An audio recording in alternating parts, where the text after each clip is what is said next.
Karen Reed, Day 1. Turtle Boy's crotch. Bow arrest. The first day of the retrial of Karen Reed for second-degree murder among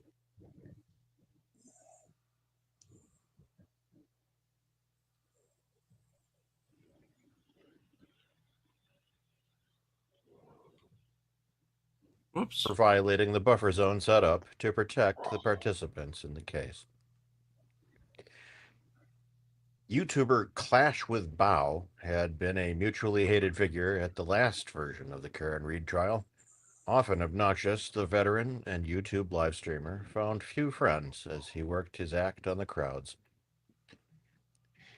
Bow has a long-running YouTube show in which he displays a live stream of his own overreactions as he watches and mocks various random video clips taken from other YouTubers. There's always a sense that his shows can be shut down at any moment, as the sources of his videos tend to copyright strike him at key moments to end the shows. In person, Bow had kept the act up last year, at one point carrying a boombox with him and playing random clips to strangers while feigning ignorance of his surroundings. While reporter Grant Smith Ellis took pity on him from time to time, he really made no friends in the Boston area. On Tuesday, Bow challenged the new buffer zone around the courthouse in his own mockingly clueless style. The exclusion zone has been expanded this year to prevent protests in most of the streets around the courthouse and to provide safe passage for witnesses and participants in the trial. Bow blundered upon the scene with his camera going and was immediately asked to leave the area by a police officer. The officer then stated that participants in the case were on their way through and he needed to leave the buffer zone. Instead of complying, the streamer walked to another officer on the far side of the street, further into the buffer zone. He asked what was going on and stood in place, ignoring orders to leave, before the original officer arrested him. In typical Bow-like fashion, he left his live stream running during the arrest, as viewers heard him complain for over an hour as he was transported to the police station. His live stream continued throughout until his phone eventually ran out of power and the live stream ended. There have been no updates as to Bow's charges or if he's been released from custody. In other news, lead attorney for the Karen Reed defense, Alan Jackson, inadvertently had his carefully crafted opening statement spoiled on Tuesday as the clearly visible crotch of Aiden Turtleboy Kearney distracted viewers throughout Jackson's speech. Kearney, an award-winning journalist, won a spot in the courtroom for the week in the lottery for seats in the small courtroom and took his usual spot at the end of the row of journalists closest to the exit. A controversial figure himself, Kearney is facing witness intimidation charges for his alleged involvement with accused murderess Karen Reed and must leave the courtroom when various witnesses who have protection orders against him are set to testify. On Tuesday, he slumped in his chair and man spread in his typical pose, alas, directly over the shoulder of Attorney Jackson. Jackson, who was the subject of rumors over an alleged affair with defendant Reed, was essentially upstaged by Kearney, who has an alleged crush on alleged murderess Reed, in a display of what observers called who could be the bigger cock of the walk in the courtroom. While placement prominence may have worked in Kearney's favor, observers on rival Kate Peters' Discord server were quick to make allegations that Kearney had artificially inflated his pants as he knew he'd be showcasing himself on national news. Kearney has yet to comment on the growing incident dubbed Crotchgate.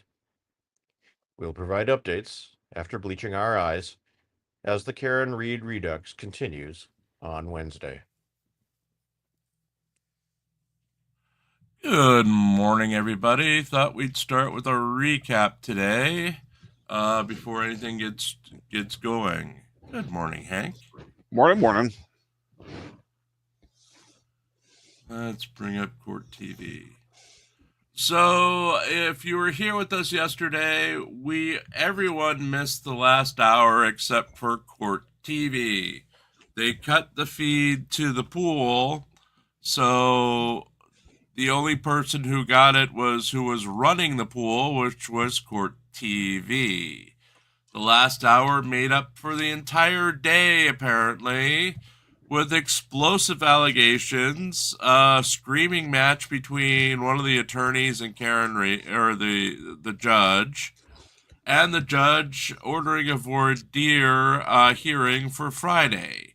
So Friday there will be no testimony. There will just be the ARCA experts who are being brought into town a month early to determine if they can be put on the stand. It's gonna be a shit show on Friday. We don't mind saying that because, hey, why not? That's what it is.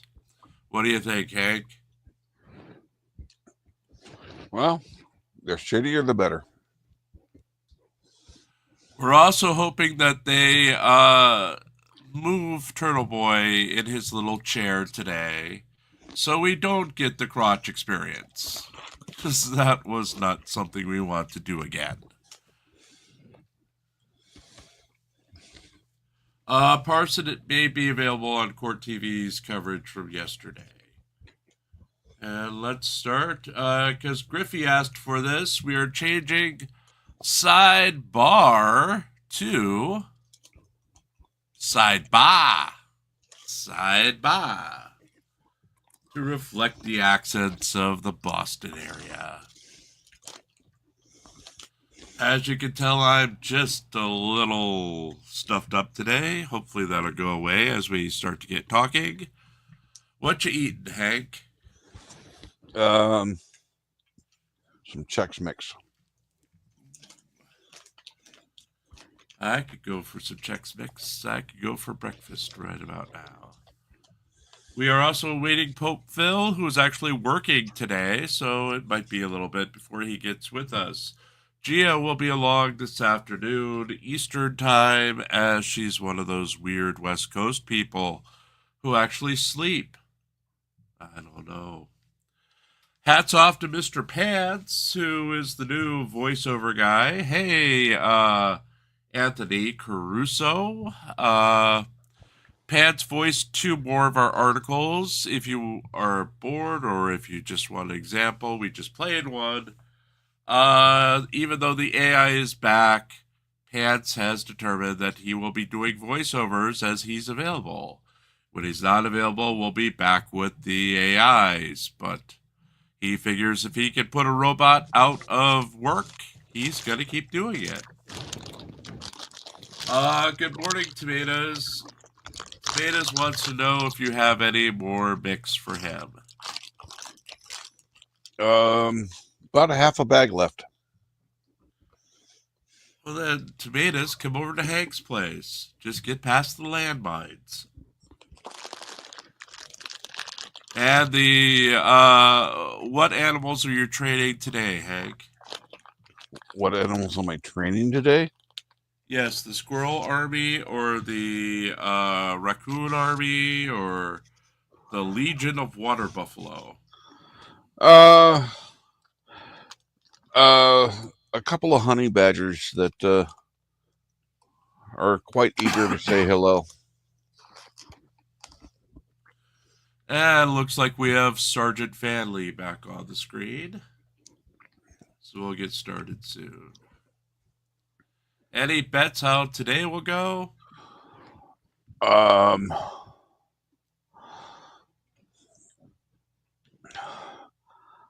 If yesterday's any indication, and if it ended the way that we missed, might be a little bit heated. Might have the side bars back up to the numbers that we were used to last time. And Tomatoes Chili's court is, I believe, either 8 or 8:30. Let me look. Pacific time.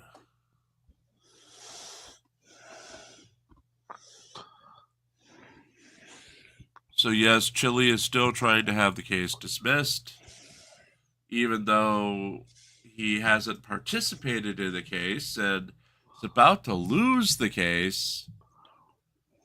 He suddenly doesn't want to play ball anymore. Let me look. It is at 8:30 a.m. West Coast time, so 11:30 a.m. On the East Coast, and 10:30 a.m. where it counts. Too bad that one doesn't have video coverage. Yeah, apparently he's been screaming at the judge and at the defense attorney during some of these. He's really playing the diva when he appears, and now that he's fired his defense or his attorney, it's going to be the Chili show again.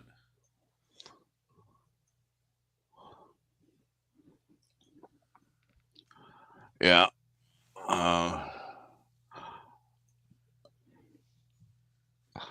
Without the buffer of an actual attorney, it's pure chili.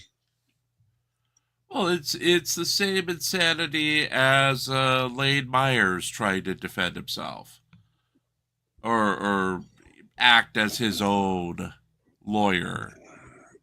He has so much to say, but nothing relevant. Yeah. And when he does have something to say, he doesn't know how to say it properly. Right. And then he has to speak over everybody. Or he has to just put on a show. With Chili, I don't think Chili can be a competent anything unless he has Chat GPT right in front of him to tell him what to say. Yeah. Thank you, Parsons, for that link. Parson. We've got Parson Friday coming up, where Parson will be the star of the show Friday night, as he'll be getting all the attention from the female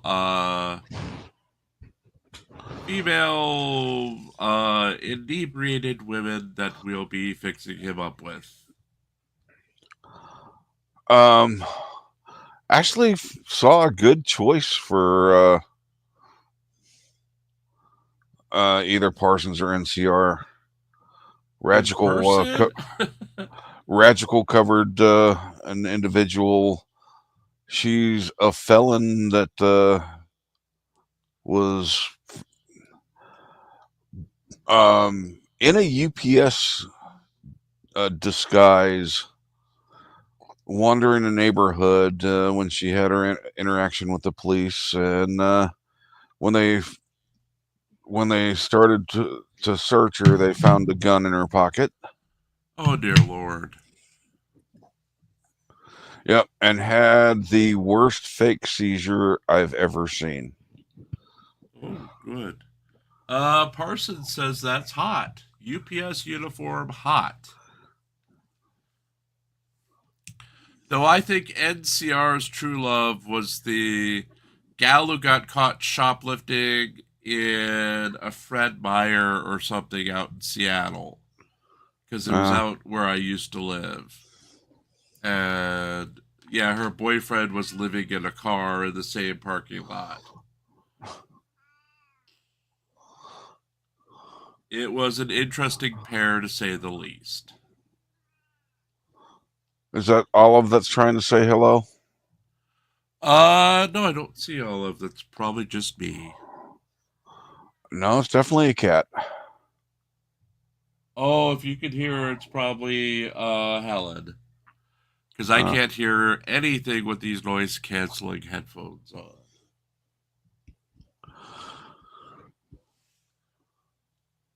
Yeah, if it's it's Helen.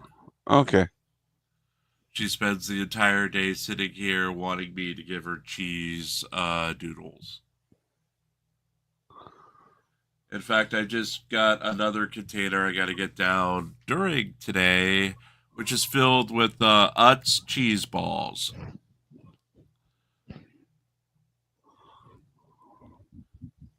So if you're out there, Utz, even though I don't like your potato chips, my cat is addicted to your balls. That's right, your cheese balls. Seriously, if I don't put 4 or 5 of them down, Alrighty. she licks the cheese balls. Just yeah.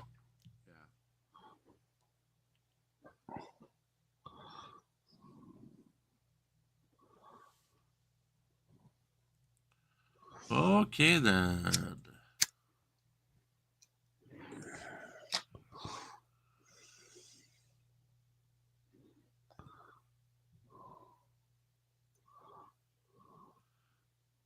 Thank you, whomever who took care of the spam. Or wait, that is actually on Facebook.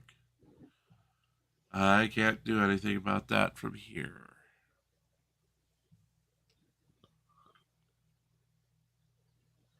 Though I think we only have 1 or 2 Facebook viewers right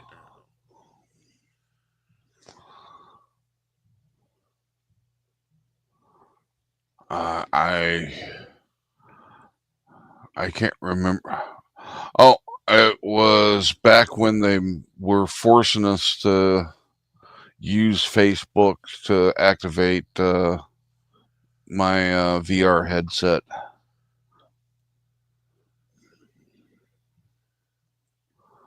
It was the last time I used Facebook.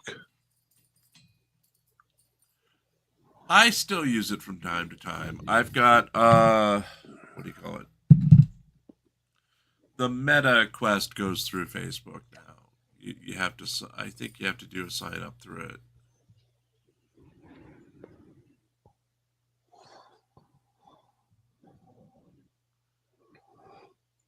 And then if you're dumb enough to install if you're dumb enough to install Facebook Messenger, it pops up during movies. So you're sitting there and you've got a message from someone you haven't heard from in 20 years. I've got Messenger installed on my phone, and it doesn't give me notifications like that except when somebody's actively trying to call me. Right. I've got one friend why they use Facebook Messenger instead of the frickin' phone. They have my number. Right. Well, it was worse when I had WhatsApp on top of it because I couldn't tell who was calling You from are where. unmuted. Oh, they're getting started. Alrighty. We're at sidebar 0. Will they start the day with the sidebar? Will they start the day? Any bets on how many sidebars we get today? CR 117, the Commonwealth versus Karen Reed.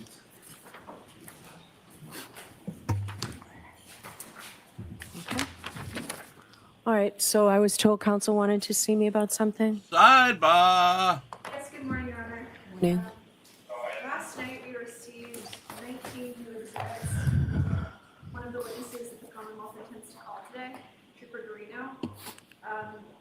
Many of these reports are Celebrate reports that are run with new software, not addressed in any corresponding report. Some of them include data that have never been discussed by Trooper Garino. There's at least one PowerPoint that is hundreds of pages long that appears to be cut and copy text messages and various phone calls. But again, we received it at 10:45 last night. This is in violation of Rule 14, and we're asking the court to exclude, at the very least, the lengthy PowerPoint of phone calls and text messages that have been copied and pasted into a PowerPoint because we have no ability to go through in a timely manner and review them for accuracy. What do you say about that, Mr. Brennan? Your Honor, all of this information is from the phone discovery, which they've already had. There are a number of different select PowerPoints that were introduced. When did they get it? Last night, No, when did they already have? 2023. Okay. And so what you may remember from the last trial is that there is, for example, Mr. O'Keefe's entire phone log and then is separated by his phone calls with the defendant, perhaps another witness. And so what we did is we tried to consolidate. Instead of having 50 of these things, I try to make them more limited. We did use more updated software. The only difference is it shows emojis. In addition, we took the phone calls and the emails or the text messages, which was presented at the last trial. Content has not changed. We just put it in a PowerPoint so that when it's read, instead of just reading the text messages and then searching for the phone calls, where Trooper Garino would then refer to a separate document, they're just simply in order. There is a presentation of a different PowerPoint, which is from the old data, 2023, but it is information that was not introduced at the last trial, although it was clearly provided to the defense in advance. And what it is, it's healthcare data of the defendant's watch, and Jennifer McCabe's watch. And what it does is it tracks her heart rate from midnight all the way through the next morning. Now, although that information was available to the defense, they could have done what they wanted with it. That information was never put in a PowerPoint presentation. I will not and do not expect Trooper Garino to talk about it during his testimony. He's a witness I'm going to ask the court to recall.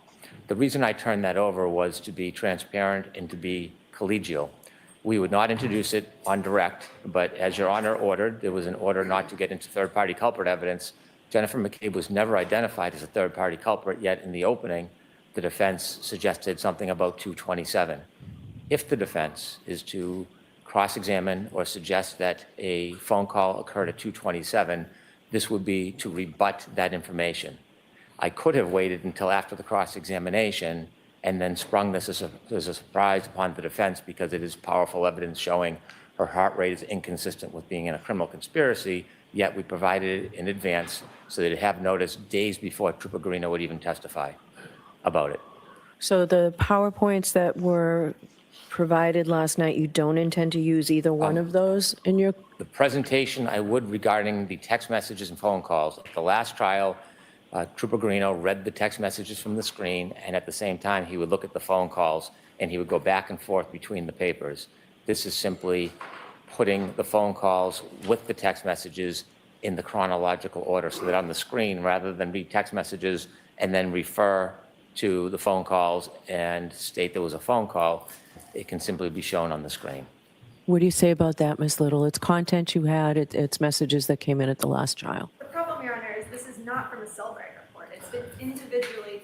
I need to see it. I need to take a look at this. Do you have an extra copy for me, Mr. Brennan? I can provide a copy, Your Honor. So Trooper Garino is not going to be your next witness after Ms. Roberts, is he?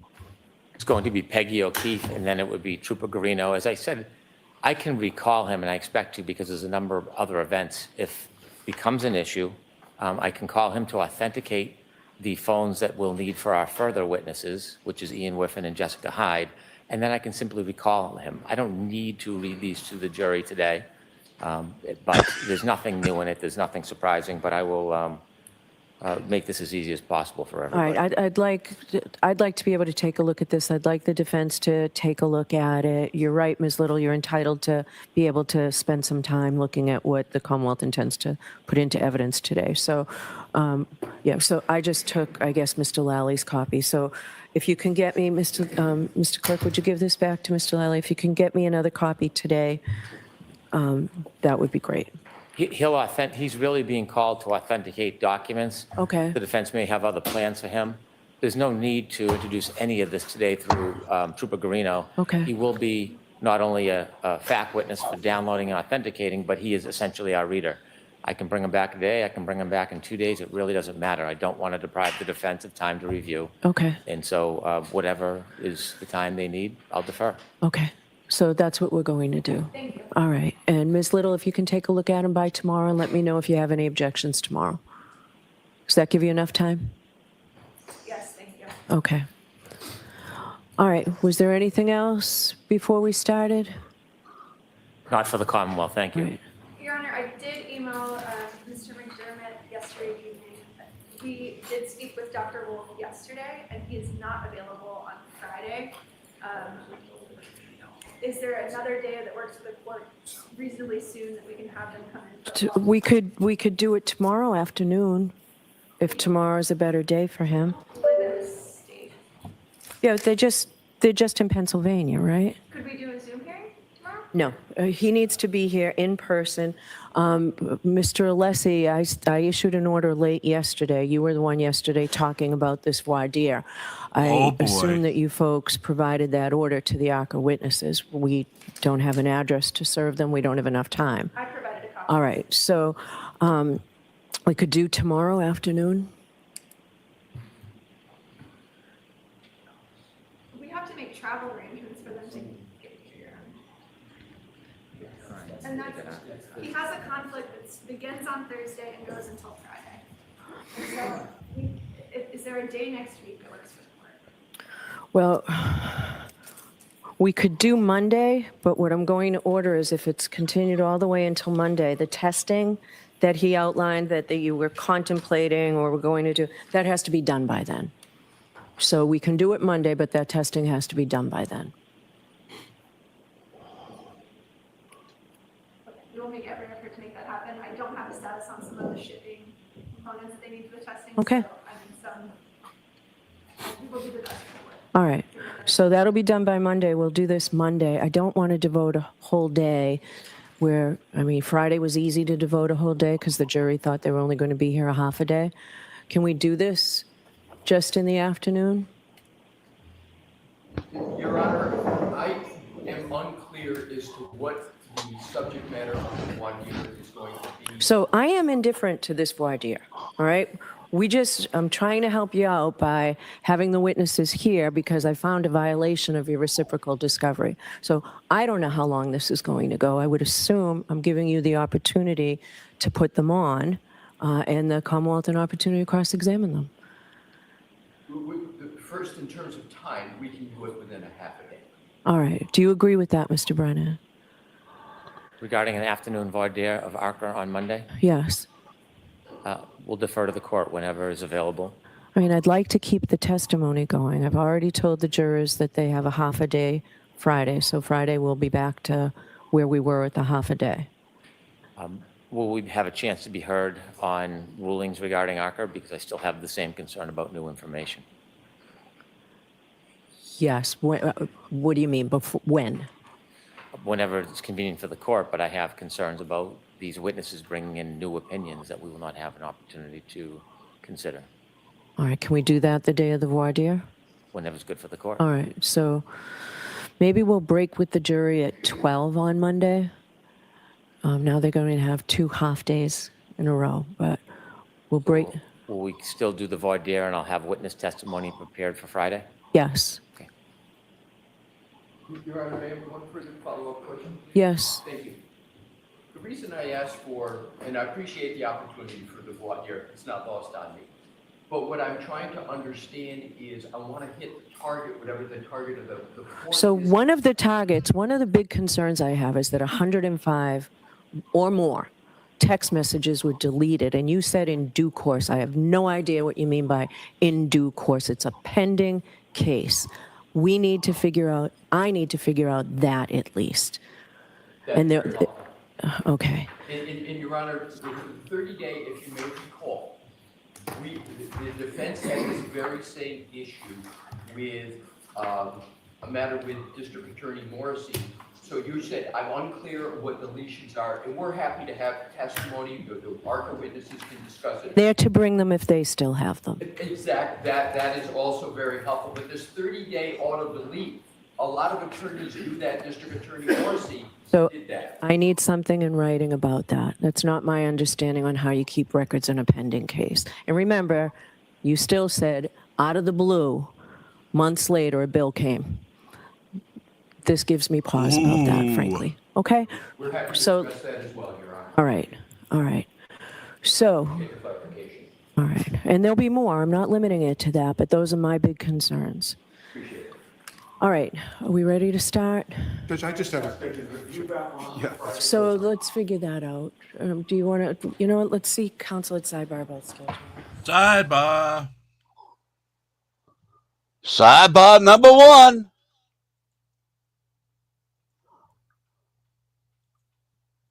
Okay, what's going on is the ARCA witnesses were originally presented as witnesses from the U.S. Attorney's Office.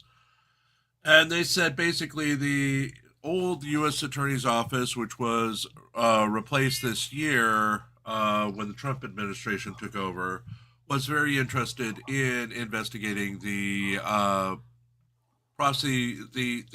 office of the prosecutor. I forget who it was, but the original people who handled this case. Good morning, Pope Phil. Morning. The ARCA witnesses were presented as independent witnesses who had no contact whatsoever with the defense, didn't prepare for the defense, Oh, anything for the defense. Well, what right. happened was it came out 6 months later that a month after they had the trial was over, they had, presented the defense with a huge bill, and they had been in contact, All and right, they so had are we actually ready to been bring Ms. working for Roberts the back in? defense I the can whole take 5 time. minutes while we line the jury up if you want. Ready, Your Honor. Okay. All right, do you want I'm shocked, I tell you. Shocked. Shocked. Shocked. So as we go back to Officer Fanley here, there were fireworks yesterday, as it turned out that the defense had deleted 140 text messages or so from the ARCA witnesses, even though they were required by a statute to hold them for 5 years. Right, And and there they was a didn't. pair. Go ahead, and you're the No, and they expert on didn't. this one. No, So go and they ahead. didn't. They deleted them because what? We don't. There's no requirement that we save these. And It's on my yeah, phone. It takes up too much space. so you're what you missed here was, oh, we can't have one of the witnesses here Friday. And the judge was like, well, I ordered him to be here Friday. He's got a conflict. Can we do it Tuesday? Oh my And the God. judge was like, no, we need to do this sooner rather than later. And they were, again, Tuesday works better. So we're going to have a half day of testimony on Friday. There will be no voir dire on Friday. Then Oh, we're going to have a half day of testimony on Monday where they will do the voir dire of the ARCA experts. And there was also a brief issue as to if the experts could make it there from Pennsylvania in time. You know, the 1 hour flight. yeah. The 1 hour flight to Boston. Yeah. Now, just to bring that up, the original excuse for paying the ARCA experts was they were paying them travel costs of $24,000. Gotcha. $24,000 to go from Philadelphia to Boston to stay for 3 days. I tell you what, I will come from Iowa to Boston for 12. For 12. Yeah, for 12. I'll give them a break. See the sights? And Yeah. yeah, you also missed the breaking news. Thank you, Pants, and thank you to Parson for letting us know that Clash with Bao has been held for observation for a mental competency hearing. Because apparently it wasn't an act. He was either so high he didn't know where he was, or he just didn't know where he was. But yeah. So Bao will be having his mental competency hearing today. Good. He needs it. He needs it. Now, by the way, I do have exciting news. Oh, give us your exciting news. Yes, this is now Lieutenant Fan. Lieutenant Fan. Yes, he has been promoted. He's now Lieutenant Fan. Lieutenant Fan. Okay then. Did he tragically lose his legs? Yes, he has. You don't see them. He has no legs. Yeah, he has no legs. And at the request of Griffey, you can see we now have a sidebar instead of a sidebar. Yes. Yeah. Well, you had that last year. I don't know why you went this way. Because it's been a year and I've forgotten so much over the past year that I don't remember.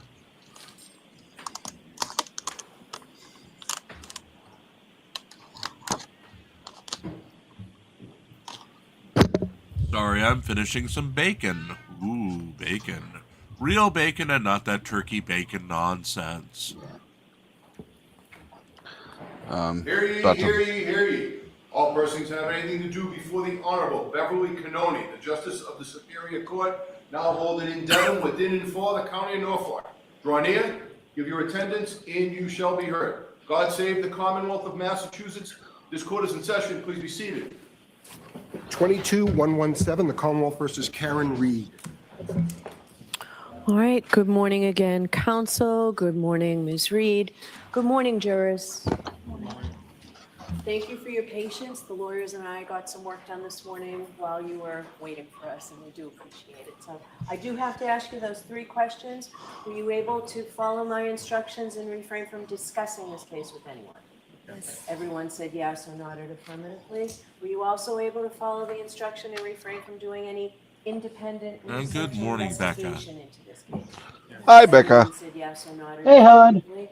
Did anyone happen to see, hear, or read anything about this case since we left yesterday? Everyone said no or shook their heads. All right, thank you very much. Can we have Ms. Roberts back in, please?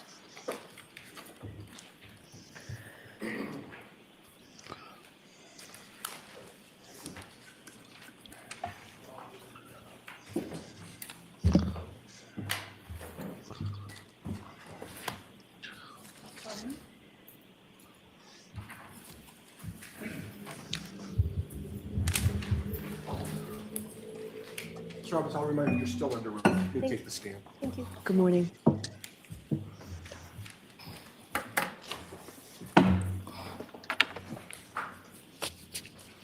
Whenever you're ready, Mr. Brennan. Thank you, Your Honor. Good morning, Mrs. Roberts. Good morning. Yesterday, you told us a little bit about when you went into John's home at Meadows to look for him.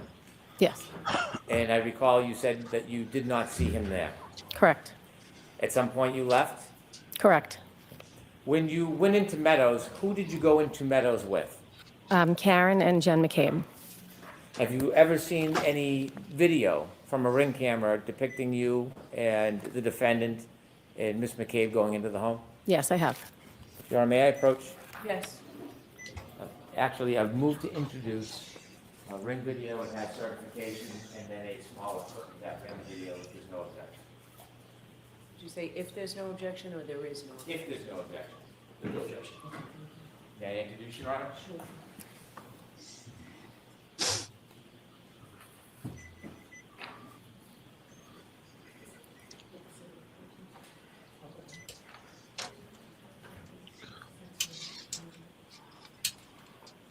Exhibits 12A and 12B.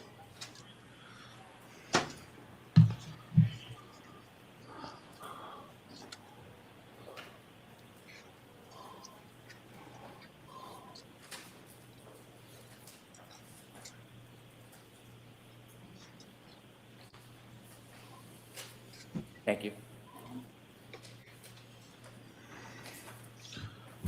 One final. No. Parson, I did not get a good look at Turtle Boy. Let's see if they pan over. Of course, I was eating, so I didn't want a good look at Turtle Boy. Just saying. Your Honor, if I may note, 12A is the ring video from 12 Meadows, 12B is the certification from Ring, and 12C is a clip of a portion of 12A. That's accurate, yes, thank you. Thank you.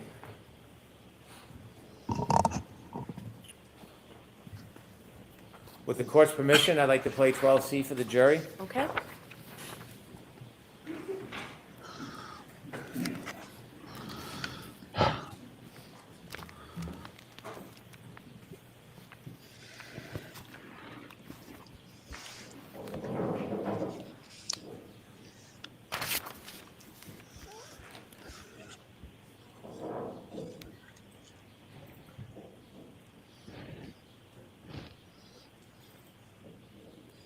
Thank you.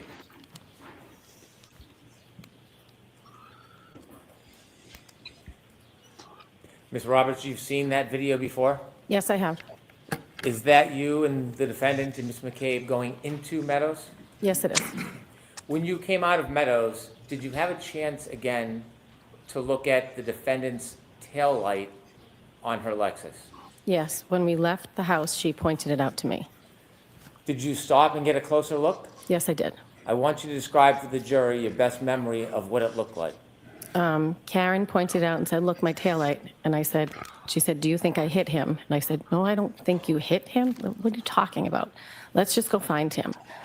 But the taillight itself, the piece was missing. And as you got closer, there's a metal sort of square, and one of the pieces was sort of sticking out. And I only remember it because I thought if someone walks by that, they're going to catch their jacket on it. How long of a time did you have to actually look at the taillight? Under a minute. How close were you to the taillight when you looked at it? I was in front of it. I could see. And when you talked about the taillight, you said a piece was missing. Is this the left side or the right side of the Lexus that you saw the piece of the taillight missing? It was the right side, so it was the passenger taillight. May I approach? Yes.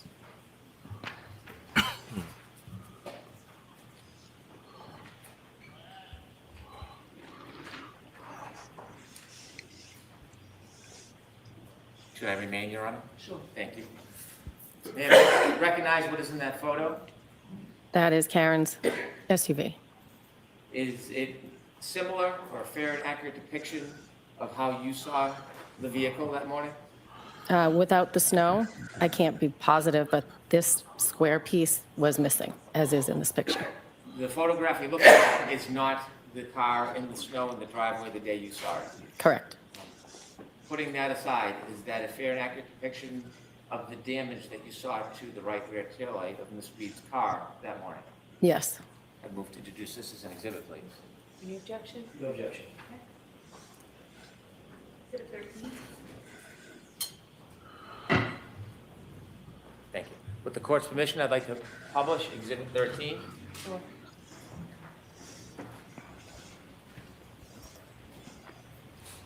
I'll be right back. I gotta take care of something.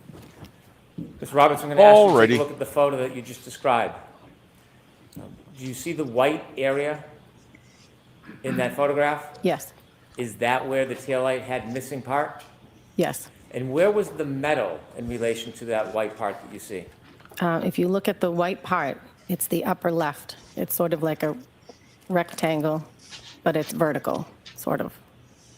And that's the metal part that you were concerned about? Yes, one of the side, it's almost like an encasement, but the right side, I think it was the right side, was sticking out a little bit, like out from the car toward me. Did you express any concern about the metal sticking out? Yes, because I thought at that height, it could clip someone's coat or something if they were walking by. You mentioned the defendant asked you if you thought she hit somebody. Correct. How many times did she ask you that? She asked me that in the driveway. How many times? She said, do you think I hit him? Do you think I hit him? And my answer was, no, I don't think you hit him. I'm sure you hit something because your taillight's broken, but I don't think you hit him. Why would I think that? Did you have any reason to think at that point that she hit anybody? No. Did she ever repeat that phrase or question in the same or similar manner again that night? She did at the scene where we found John, Before or after you found John? after we found John. Okay, so we'll get to that then. Could we please take that picture down, Ms. Gilman? How far of a ride is it from Meadows to Fairview? I don't know, maybe 8 minutes? So when you left John's house at Meadows and you traveled to Fairview, you said you were driving. Yes. Was there any comments or conversation from the defendant on that ride? There was talk of Bella's mom, who lived near Jen's sister. There was talk, and I said, where is Fairview? And Jen said, it's off of Chapman, so it was near Spring Lane. And I knew of somebody previously that John had dated on Spring Lane, so I brought it up thinking, could he have gone there if he was walking home? I don't know. I didn't know where he was or why he was missing. Describe the mood in the car.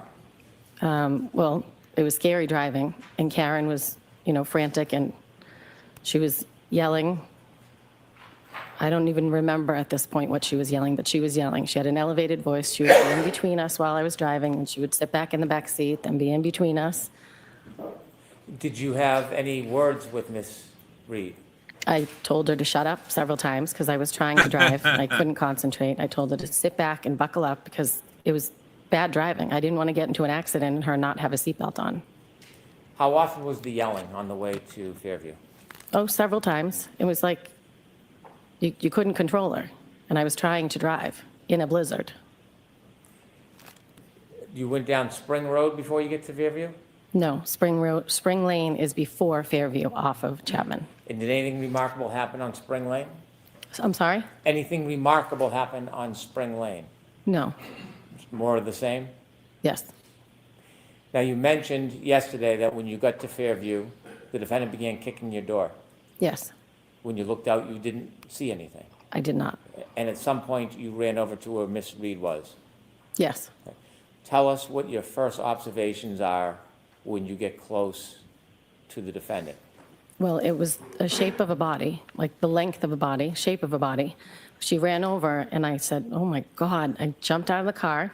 I ran over, and she was lifting up his shirt to try and warm him, I guess. So I went over to his head, and I began to dig his head out of the snow. Can you take us back and describe for us what you're seeing? His body was completely covered, but his head was completely covered. So I started to dig around his face and his eyes, and his left eye was fine, but his right eye looked like it was huge, like he had something happen to it. And after that, I told Karen to get off him. We were going to start CPR. I had been certified at work through the American Red Cross, so I knew chest compressions were more important. So I started to do chest compressions, and I yelled to Jen and told her to call 911. Karen was trying to do mouth-to-mouth. I don't know if she knew what she was doing, but I knew chest compressions were more important, so I concentrated on that. I yelled for Jen. I carry blankets. I have 2 kids, so I carry blankets in the car, so I yelled to Jen to get the blankets. I don't know what I thought I was doing with blankets, but I wrapped them around his head, just thinking, we're trying to warm him up. He was covered in snow. When you first ran over, you mentioned that his head was covered in snow. Was his head fully covered in snow? Yes. When you looked down, could you see who it was at first? At first, no. I had to dig him out. When is it that you realized that this was your friend John? When I cleared the snow off his face. Did you feel his skin? Did I feel what? His skin. Yes. Okay. And could you tell us how it felt? It was cold. Like he had been there in the elements for a while. You mentioned that his head was covered with snow before you brushed off the snow. Was other parts of his body still covered in snow? Yes. Can you share with us what you saw? His legs were covered. His arms were by his side. He was on his back. Karen had lifted up his shirt, so now his shirt was down, but I was doing chest compressions so you could see his clothing. He had blood coming out of his nose and his mouth. And when I put the baby blankets under the back of him, there was blood on the blanket, so I think he had a cut on the back of his head. Was the blood from his nose and mouth frozen or running? I don't think it was running. It was not gushing. You said that you brushed off the snow from John's face. Yes. Did you brush it off from both sides? Yes. Did you brush it off to the extent that you uncovered his entire face and head? Yes. So, did you have gloves on? No. Bare hands? Yes. And that's how you felt the temperature of his skin? Yes. When you brushed off both sides of his face, did you ever feel any pieces of glass sticking out of his face? No.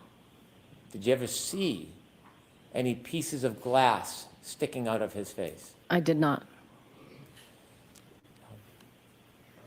How long did you give chest compressions for to Mr. O'Keefe? Oh, I can't be sure. I would say 4 minutes, 5 minutes while we were waiting for the EMTs. I had Jen take over at one point. And then the EMTs came. So however long it took for them to get to us, 6 minutes. When you were trying to save your friend John, did the defendant say anything? She was just running around screaming, Carrie, Carrie, Jen, Carrie, Jen. Was anything does a said good impression. at that point about her taillight? About what? Her taillight. No, when the EMTs were around and they were working on the body, she was running around and saying, did I hit him? Did I hit him? Is he dead? Is he dead? When you were waiting for the police and EMTs, just briefly, what was the temperature like and the visibility like? The temperature was freezing because I remember at one point I couldn't feel my knees, which is why I had Jen take over. And the wind was still whipping and the snow was still coming down. At some point, did help arrive? Yes, they did.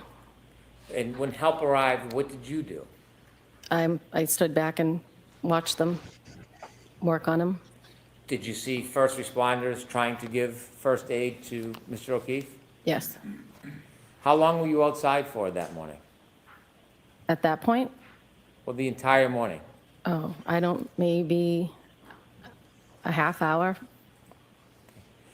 When the first responders were trying to save John, what else were you doing? I was calling my husband. I called my mother. When they put him in the back of the ambulance, I then made a call to Mrs. O'Keefe. I think I called Mr. O'Keefe first, but he didn't answer. So I called Mrs. O'Keefe and told her John had been in an accident. And she screamed, I can't do this again.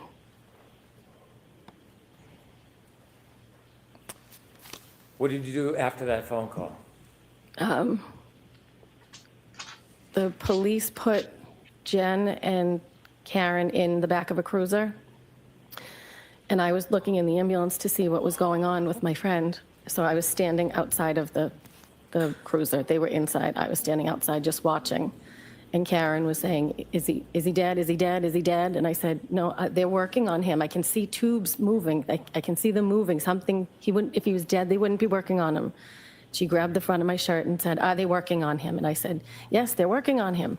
At this point, I think I was in shock. I didn't know what was going on. I didn't think he was dead. I thought they could save him. I knew he was in the EMT, in the ambulance with the EMTs, and I was just hopeful that they were going to be able to do more than I could.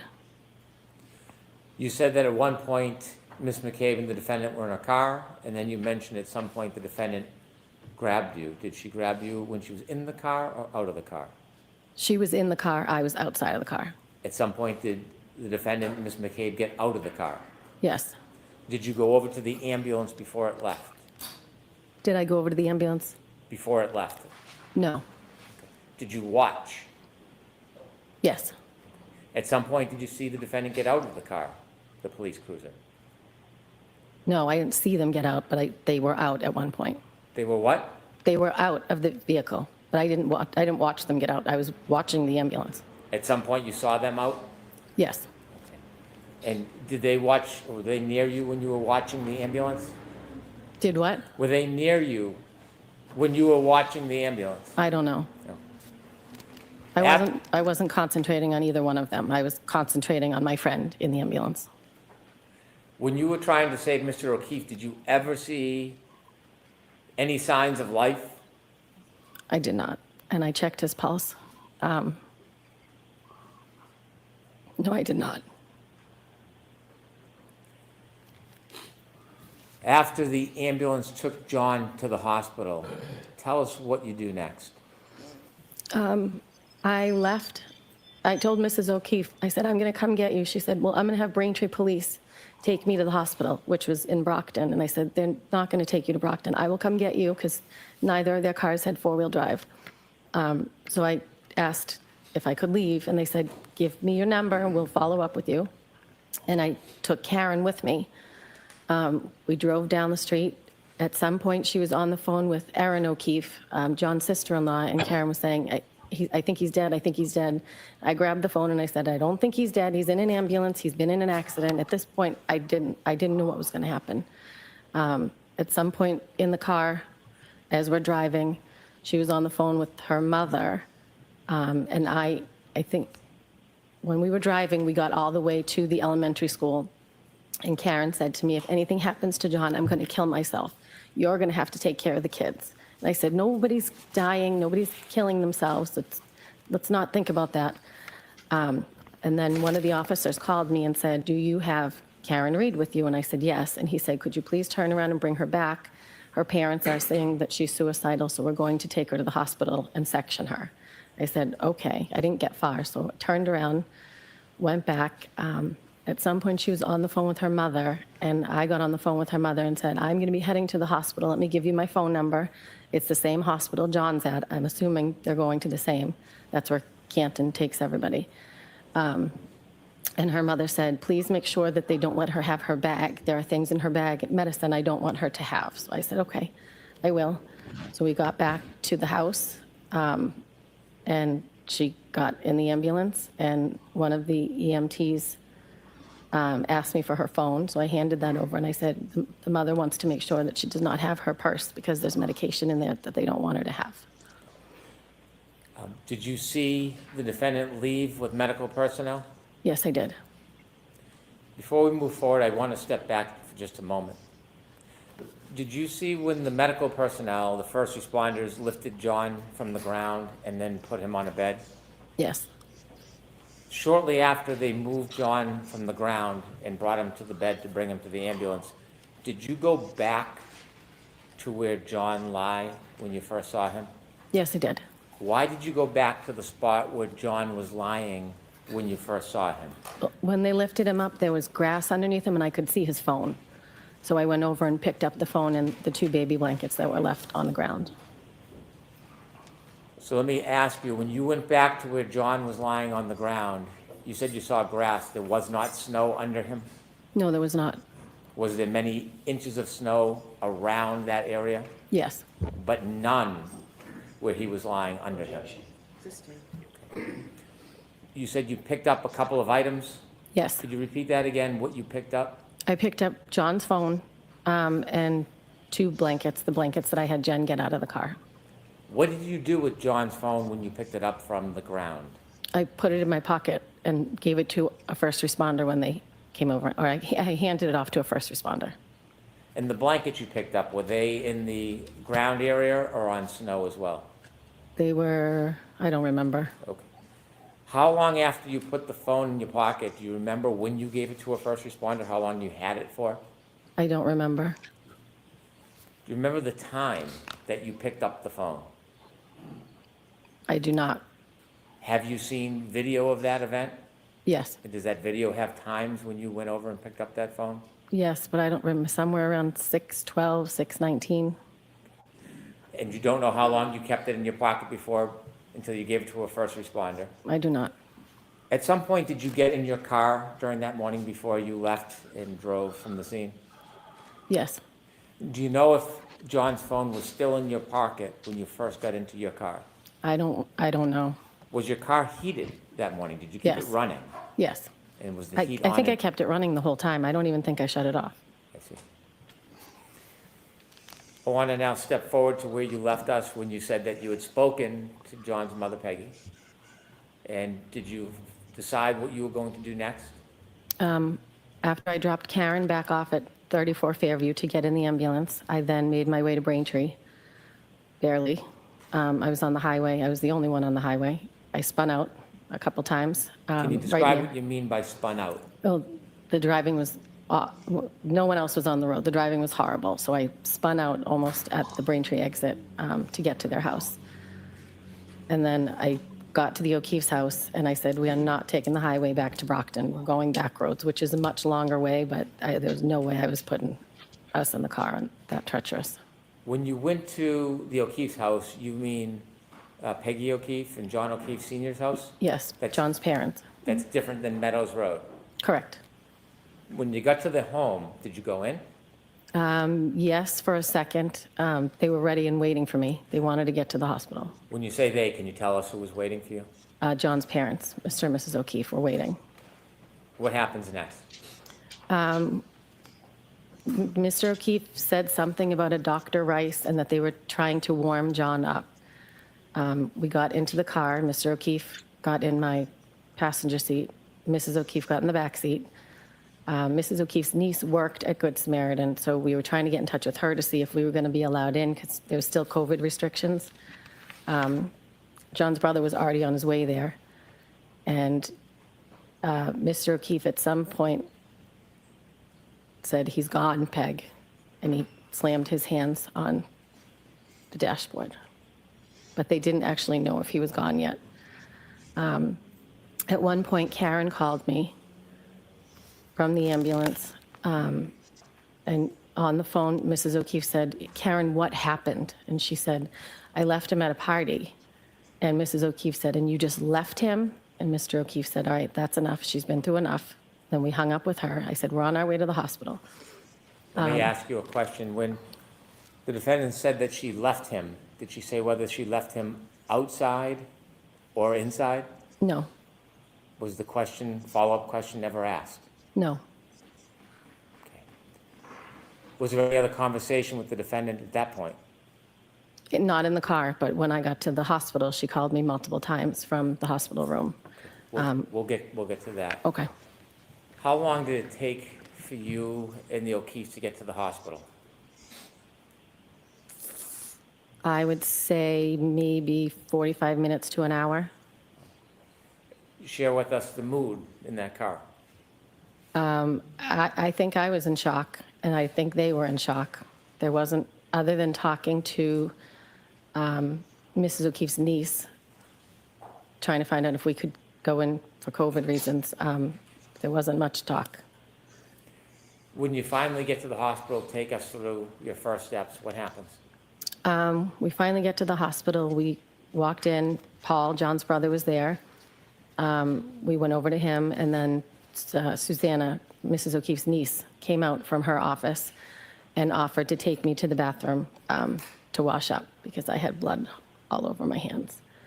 So I went into the bathroom, and I asked her afterwards if she could take me to the chapel so I could say a prayer. So she did. She took me to the chapel, and then when I came out, she took me into her office and explained to me that a Dr. Rice was going to come talk to the family and take them into an office and talk to the family, and then the family would be able to go see John. Did you get a chance to see John? I did. Would you be willing to tell us a little bit about what you saw? I waited in the waiting area. I spoke to my mom. Phone calls were coming in because people had heard what happened. And Mrs. O'Keefe, the family went in to see Dr. Rice. I watched them go in. I watched them walk down a hallway. And then when they came back out, Mrs. O'Keefe told me he was gone. Strike that statement, folks. It's not part of it. Without telling us what anybody said to you, please just share with us what you saw. I went into the hospital room, and John was in a neck brace. At this point, there was a trail of blood going toward the gurney or the bed that he was on. This time, both eyes were filled with blood. They looked like raccoons. That's the only way to describe it. I thought he was going to look better seeing him in the hospital because he had been worked on, but he was not. There was much more blood. Were there any other ways that John looked different in the hospital than when you first brushed the snow off his face in the front of Fairview? When I brushed the snow off his face, his left eye was fine. It had an ice cube on it that I pulled off, but the right eye was out to here, like a golf ball. When I got to the hospital, both eyes were swollen with, it looked like blood. They looked purple. Your Honor, may I approach? Yes. May I quickly approach sidebar? Okay. Sidebar number 2.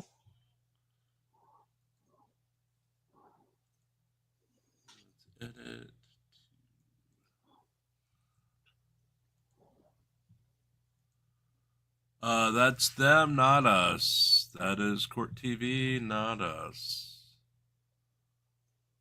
Looks like they lost the feed.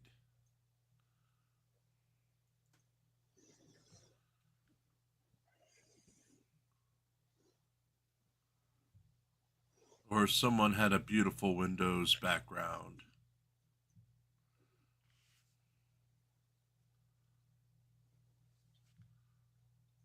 No, it's static. It's not moving.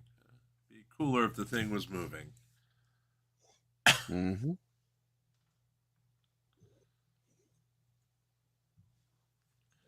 Oh, this is probably going to go at least to the morning break. And then I can see Jackson just ripping this woman apart. Jackson is a psychopath, in my opinion.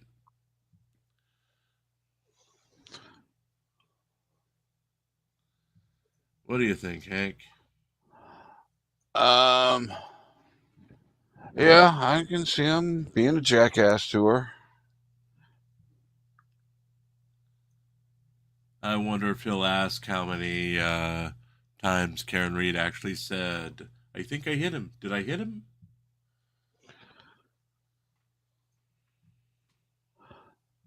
Does the number of times she said it really matter is the question. Well, it's the frailty of memory, is what he was getting at. But, I mean, seriously? She said it, so... person says Law and Crime has video. We'll switch over if need be.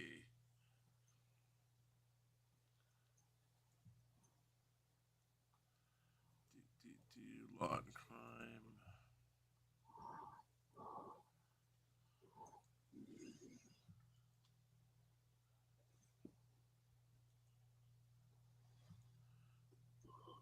Okay, so we'll be switching to the Law and Crime feed in just a second. 1,000. Time's up.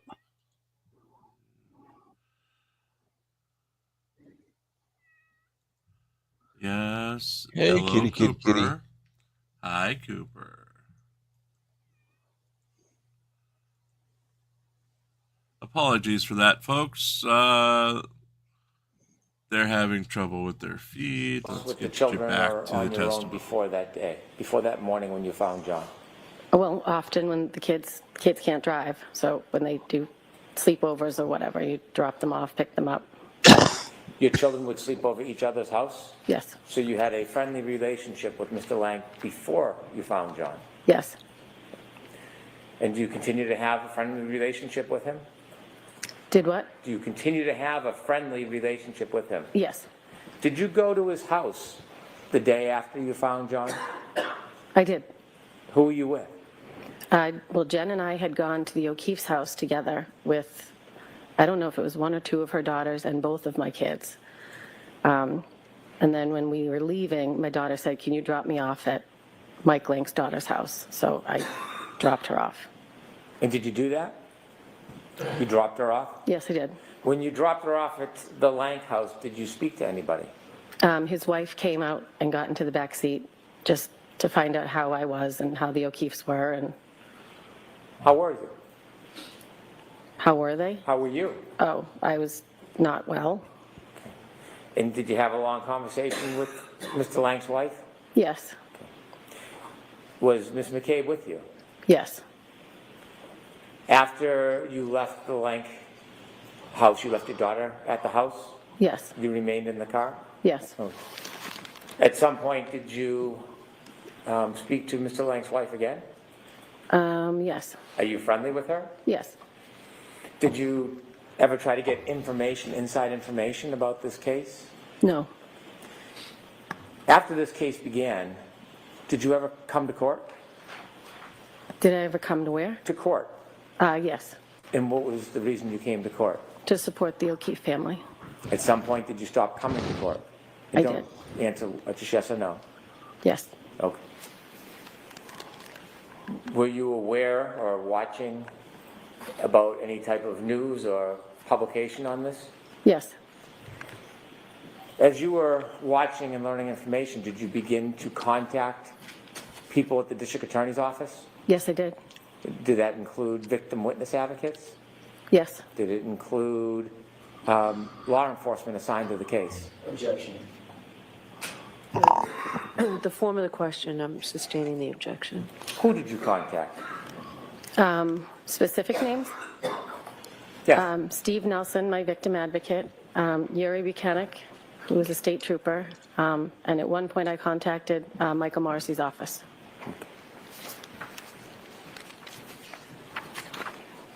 Do you remember at any time being interviewed by police officers or state police about this case?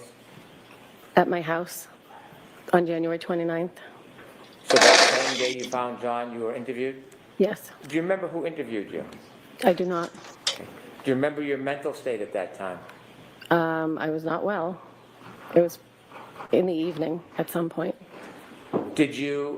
Were you interviewed at a later time by any other law enforcement? Yes. Okay, where were you at that next interview? I think I was at Jen's house. We were making a timeline together when 2 law enforcement showed up to question her. But I happened to be there, so they took us in separate rooms and questioned both of us. Were you sober at that point? Yes. And what was your mental state then? Still, we hadn't even had a funeral. So I was still, I couldn't believe what was happening. And after John's passing, did you still continue to help out with the children? Yes.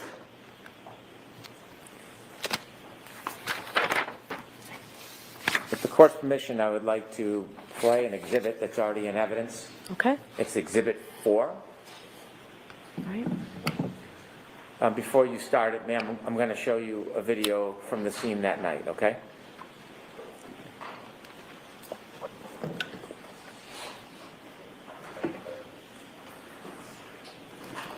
Please light this. Yes, please. Ms. Gilman, is this sound? Thank you. Could we start at 6:09:50, please?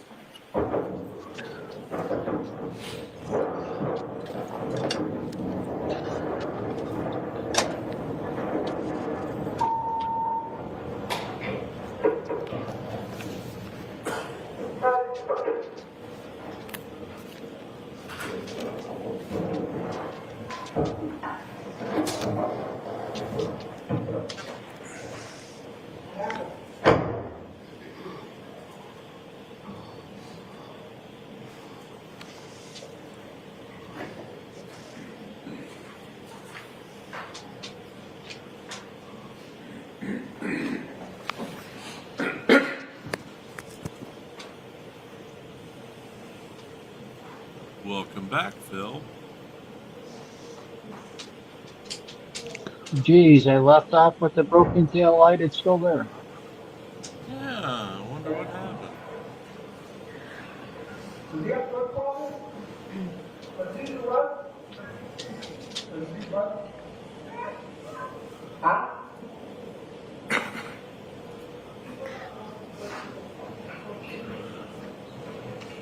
That police department needs to invest in new windshield wiper blades.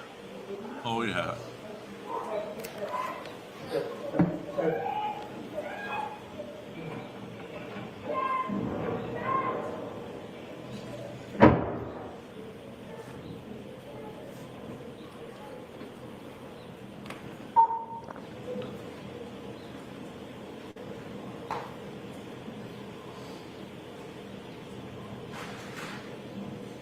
Could you stop there, please? Ms. Roberts, do you see yourself in that video? Yes. And where were you in that video? I'm over near the flagpole. What were you doing in that video before you stood up? I think I was picking up the phone and the blankets at that point. You see the first responders getting there? Yes. Okay. Continue, please.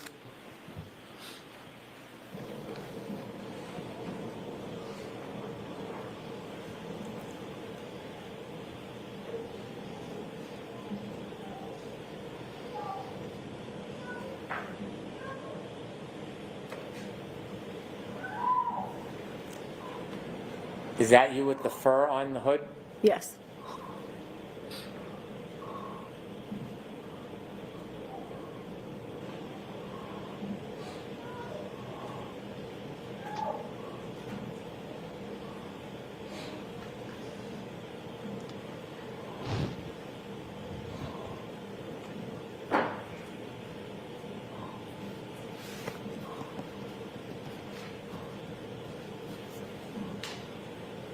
Good point, Virgo Wreath. Motor pool only puts on factory blades, so some of the deputies I know swap them out personally for better ones.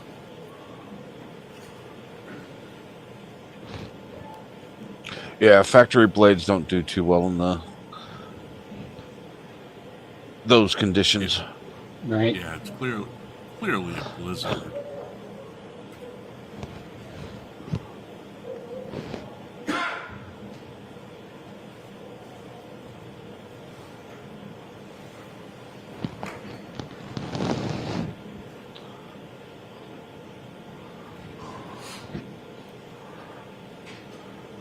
I don't think That's Seattle the has middle of the to street.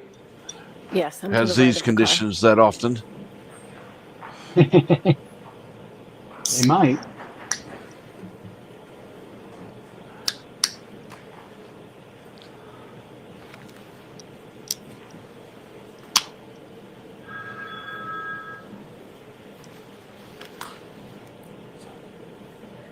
Answer the phone, Pope. God bless it. Answer the phone. No, they want to know if I am happy with my warranty. Aren't you happy? No, no, I'm not. Could you stop for one moment, please? Oh, whenever they call, just tell them that Ma'am, you see the other your two people in the vehicle's middle of the like a screen right now? Do you know who they 1966 That's Mustang. Karen and Jen McCabe. Do you see the proximity or the closeness between them? Yes. I just, You are not close to Jen McCabe in this video. No. Is there a reason why? I didn't really know her, and Karen was running around like you saw. I didn't want to be near her. I just found my friend. Okay. Could you continue, please, to 6:15? You can let it run, please.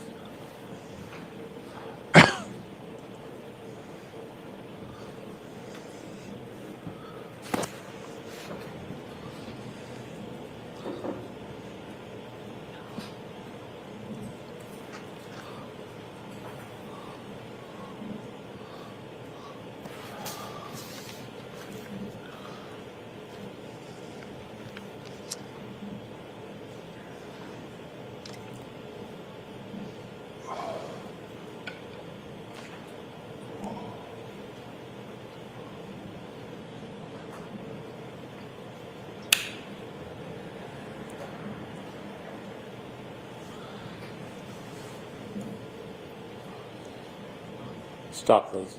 Thank you. Ms. Roberts, is this when the first responders were moving John from where he was laying? Yes. Please continue.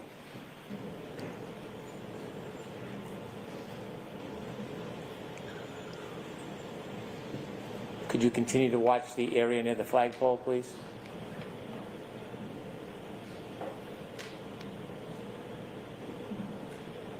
Oh.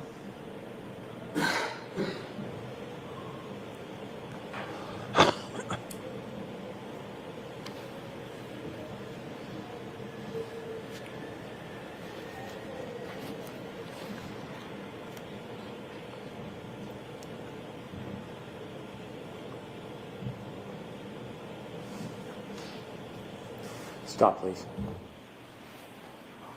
That last 15 or 20 seconds of video, did you pay attention to that, Ms. Roberts? Yes, that was the moment that I picked up the phone and blankets.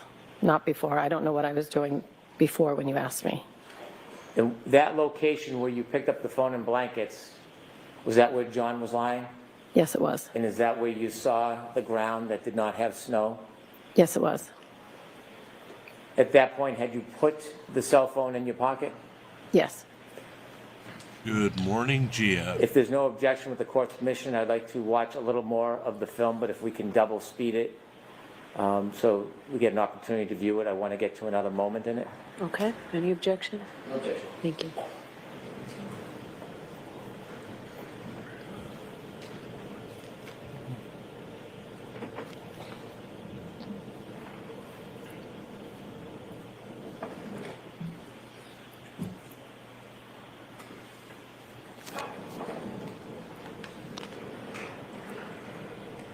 Around 16, 17 would be fine, Ms. Gilman.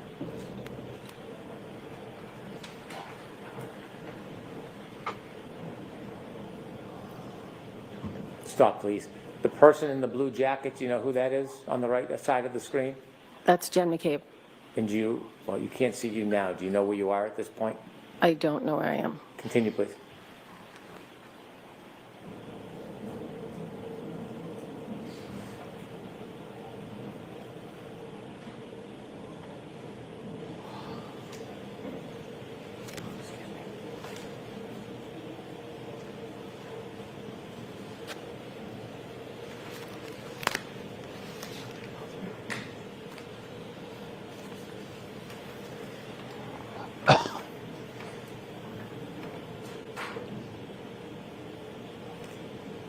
What are you doing, Miss Roberts? Cleaning off my car.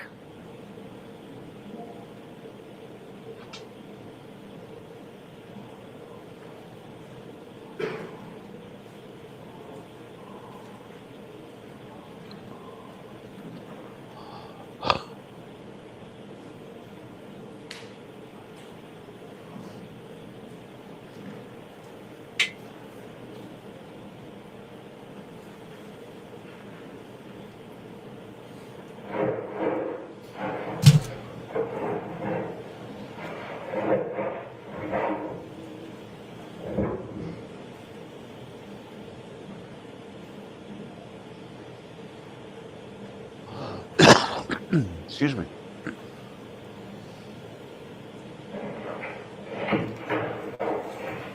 If you dare take that tone with me, Mr. Mr. Meehan. Could you please stop? Did you mention at some point you went back and the defendant, Miss McCabe, were in a car? They were in a police car at some point. Did you do anything with them when they were in that car? At one point, Karen asked us to say a prayer, to pray, so we said a prayer. Is it before or after this moment on the video? Do you know? I don't know. Okay. If you could continue, please.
Stop, please, just for a moment.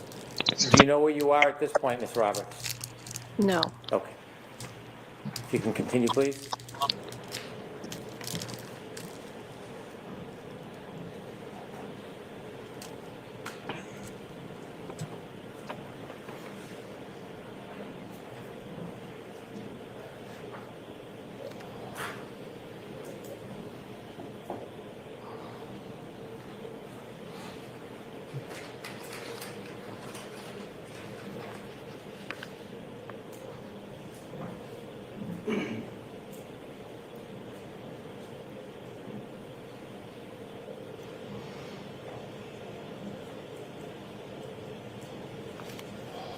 Was that you walking by, Ms. Roberts? Yes, it was. Note the time is 6:21:22.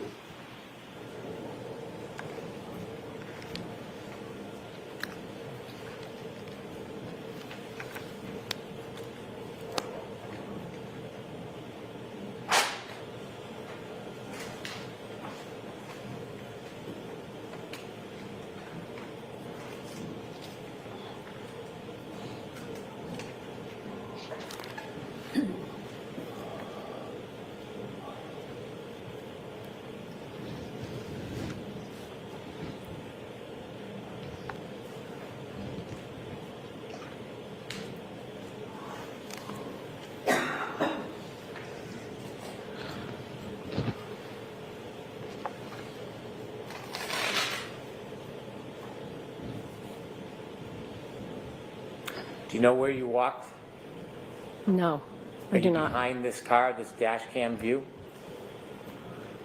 Say that again? Are you behind the view of the dash cam?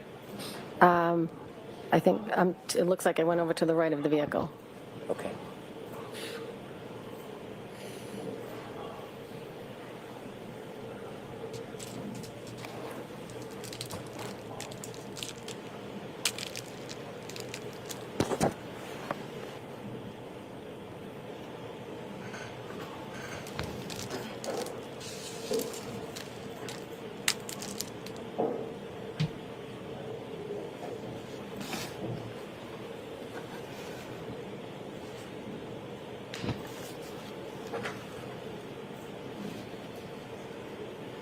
Stop, please.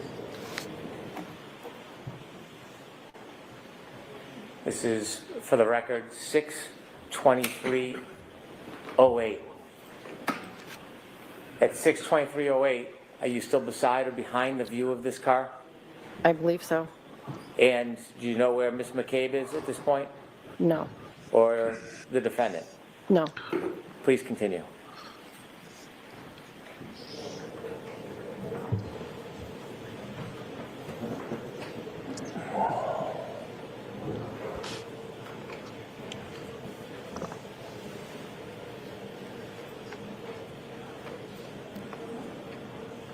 Ms. Gilman, when it reaches 6:24:18, if you would stop again.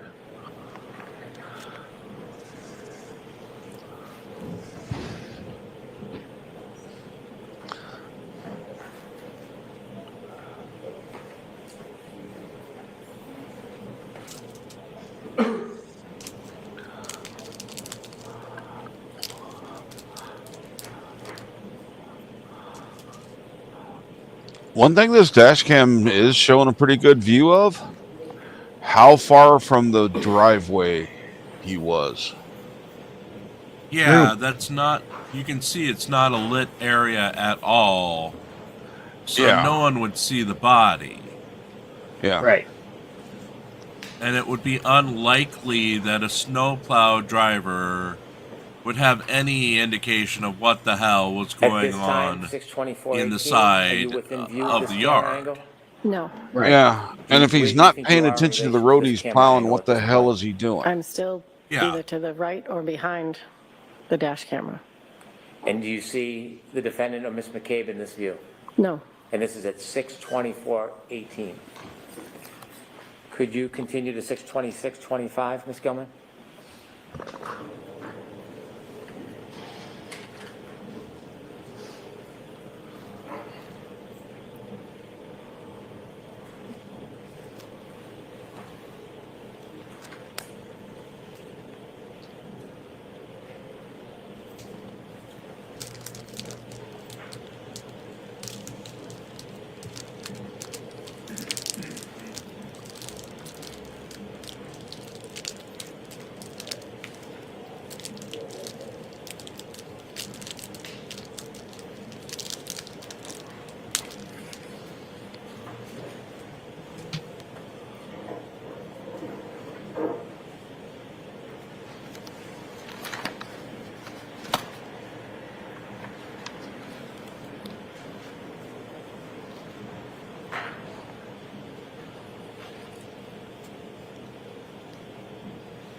Did you notice the first person that came from the right and the second person that are not law enforcement?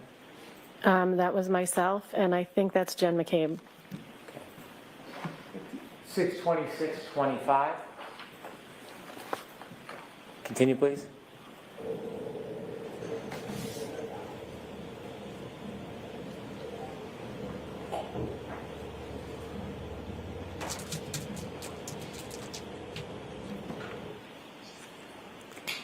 And do you know who that is on the right with the police officer? That was Karen. Do you know where the Carson, cell you're phone is at this just point? jealous You still because there's keep no cell phone? puffy jackets. I don't know, I could have handed it to a first responder at this point, or it could still be in my pocket. I'm not sure.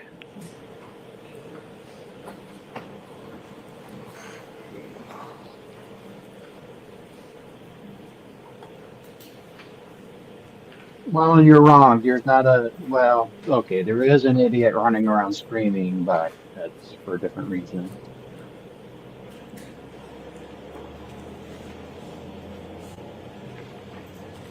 Hey, Serial.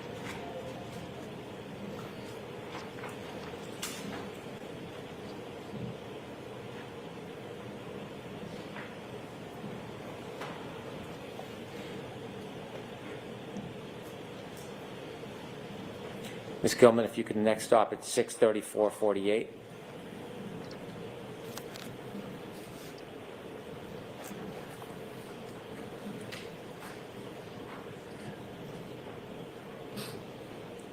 Now, what I want to know is, has she seen Karen talking to the paramedic yet?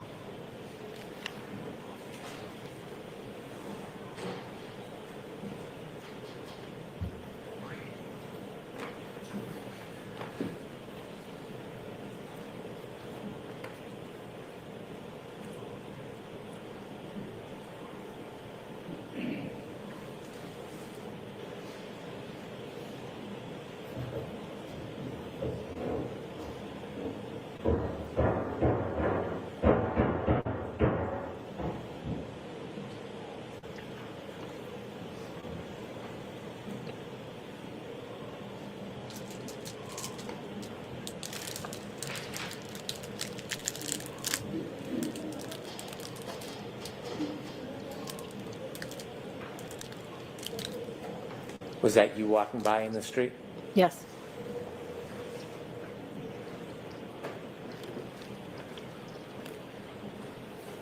Was that person driving a snowplow?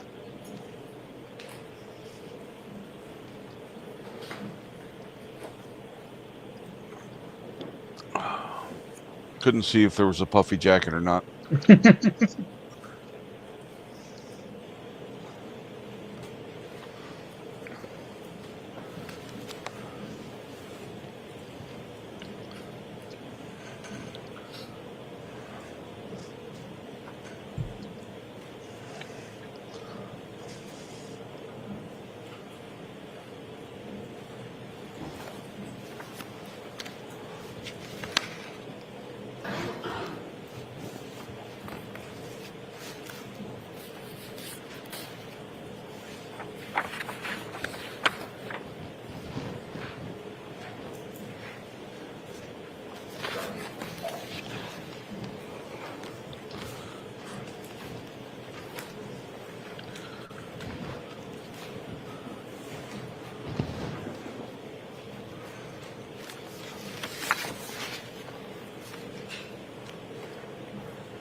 No olive.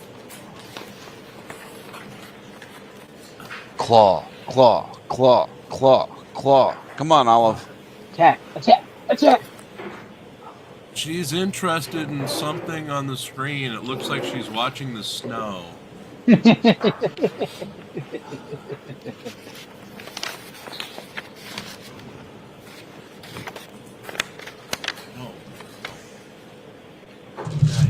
Ow! Ow! Goodness. Good girl. Catnip's in the mail. She just fell off the desk, grabbed onto me, which was my finger, with her claws. I'm not quite bleeding that bad yet. Then she fell in my garbage can. It's a shame throwing away a perfectly good cat. This is an accomplishment. She's got garbage all over the place.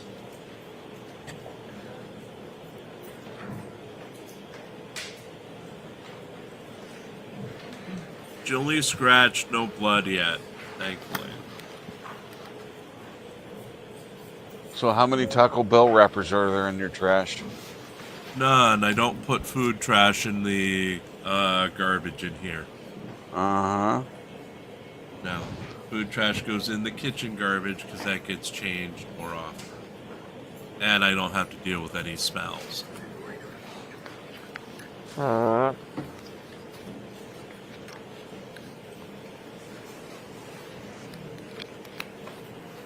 Folks, thank you for being with us today. We'll be here with you for the duration. We're here all week. Yeah. Except for Friday, which Pope Phil wasn't here for, they announced it will be a half day of testimony.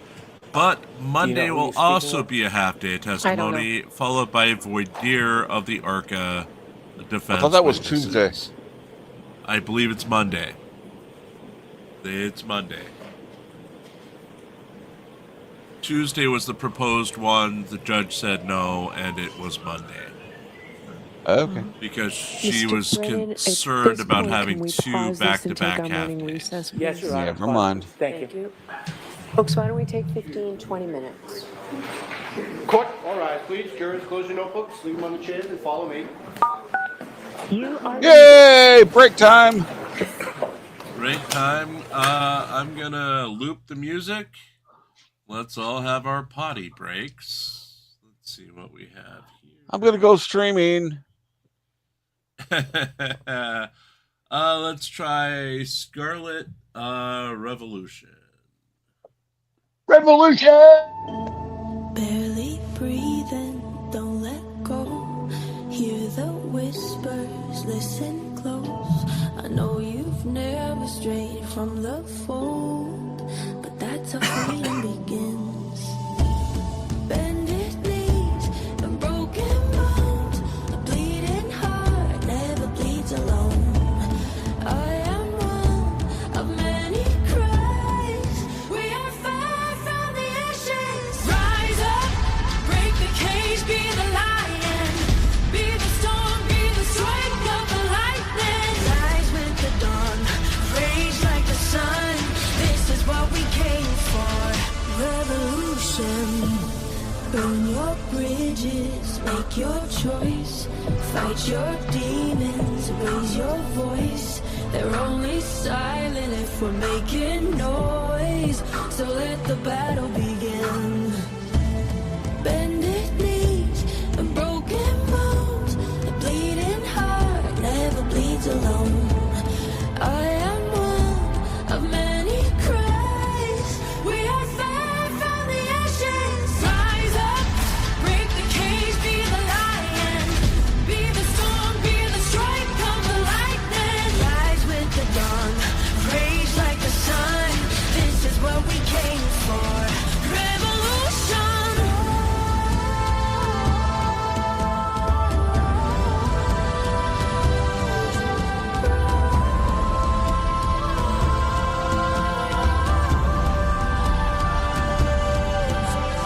Rise up, break the cage, be the lion. Be the storm, be the strike of the lightning. Rise with the dawn, rage like the sun. This is what we came for. Revolution. Rise up, break the cage, be the lion. Be the storm. Well, that was me hitting my thumb on the computer, and we'll bring that song back later in the break. I gotta hit one more.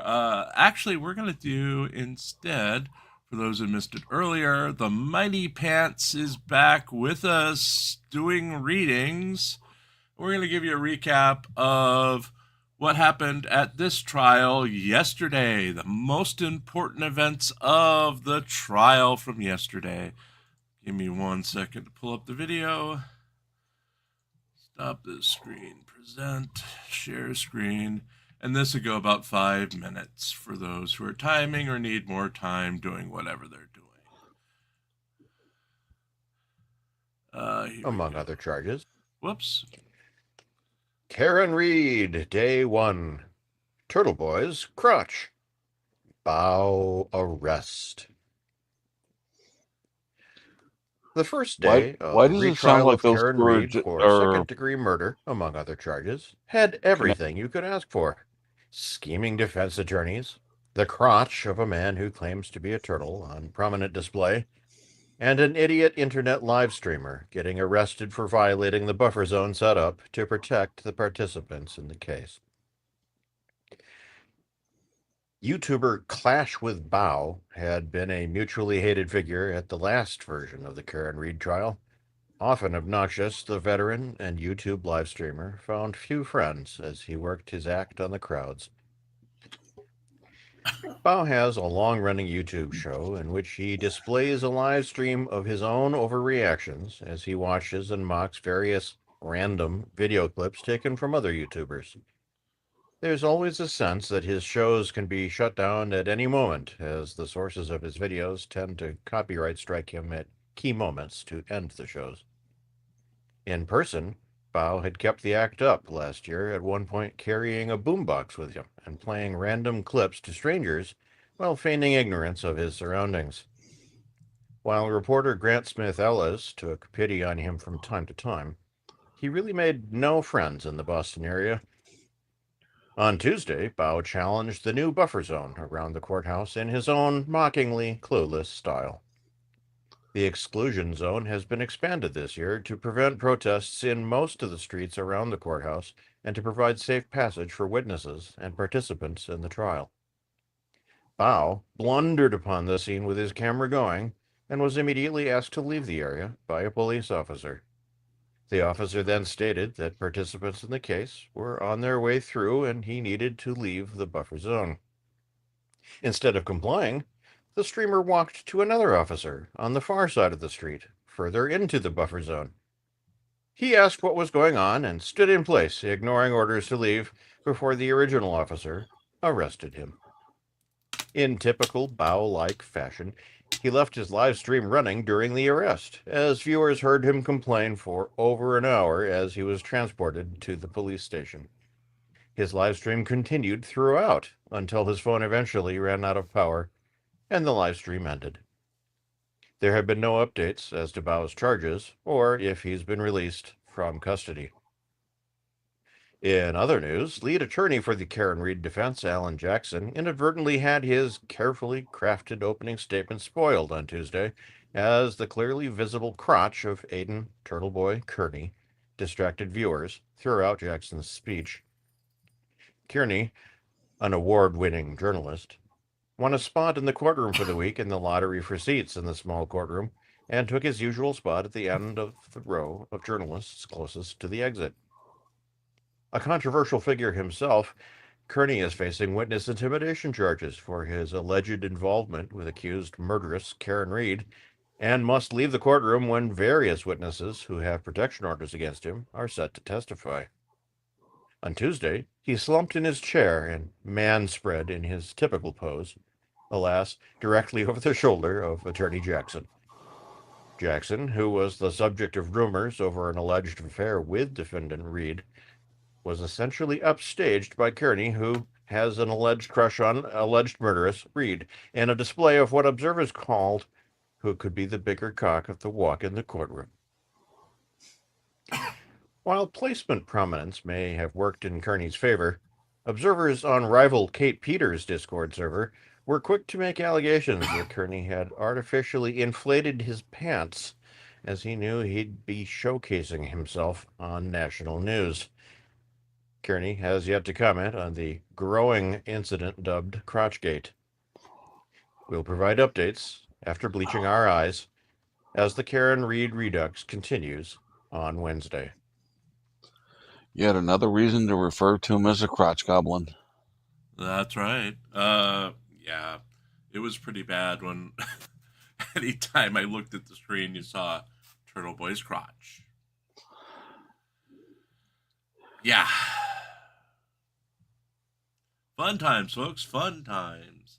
We didn't look and see if Kearney's in the same seat today, but that would be maybe he could not man spread in the future. Just saying. Do you think he even knew what he was doing? I wouldn't be surprised, but I don't know. Just from the framing of it, because he always purposely frames himself so he's seen on camera.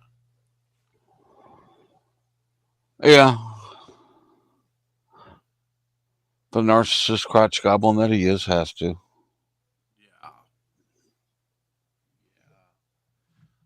Folks, we have a few more minutes left in their hearing.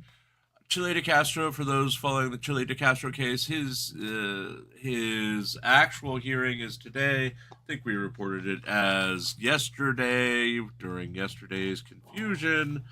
Chile is trying to have his case dismissed after not participating in the case and facing something like $11,000 in sanctions. His new sanctions would bring it up to above $15,000 from my last figures I had.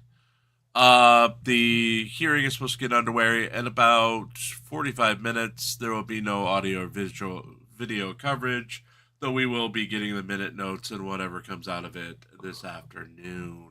We'll have an update on that in tomorrow's newscast, which will more than likely be read by Pants. There will be no actual newscast today as we only had 2 stories. The second story was a Chile story, which we may play during the lunch break to give us all a couple of minutes to regather since it's about 7 minutes long. Lunch break typically happens about 1 o'clock Eastern. And we will be featuring a drunk girl today, but we won't be marrying her off to NCR as he is off setting up his new computer. This may be a Parson Day, or we may be giving Matt G a second wife. We may be.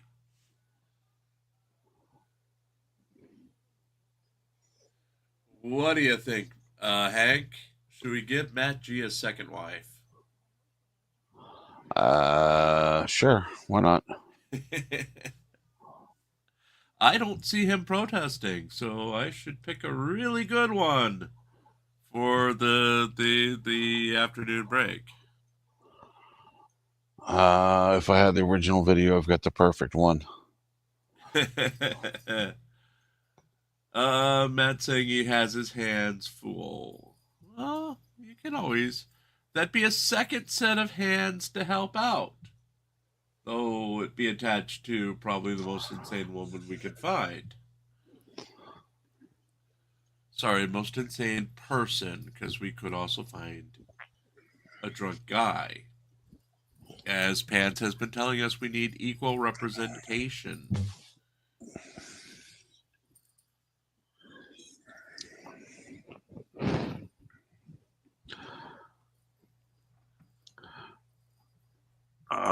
Good. Considering most of the ones that make it on the videos, get somebody with the pronouns of they, them. Well, I'm remembering the one of the guys we had on. I think we're trying to marry him off to Gia. It was one. I haven't been seeing the boating ones recently. I'm gonna have to go check and see if that's still on my list. Because that was always some drunk guy on the water.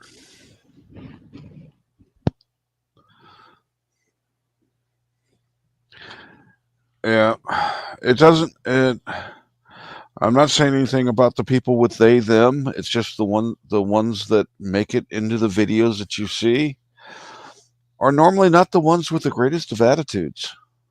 Right. Well, the woman last night didn't have a great attitude either. 15 minutes of terror, as we described it, as she just wouldn't shut up.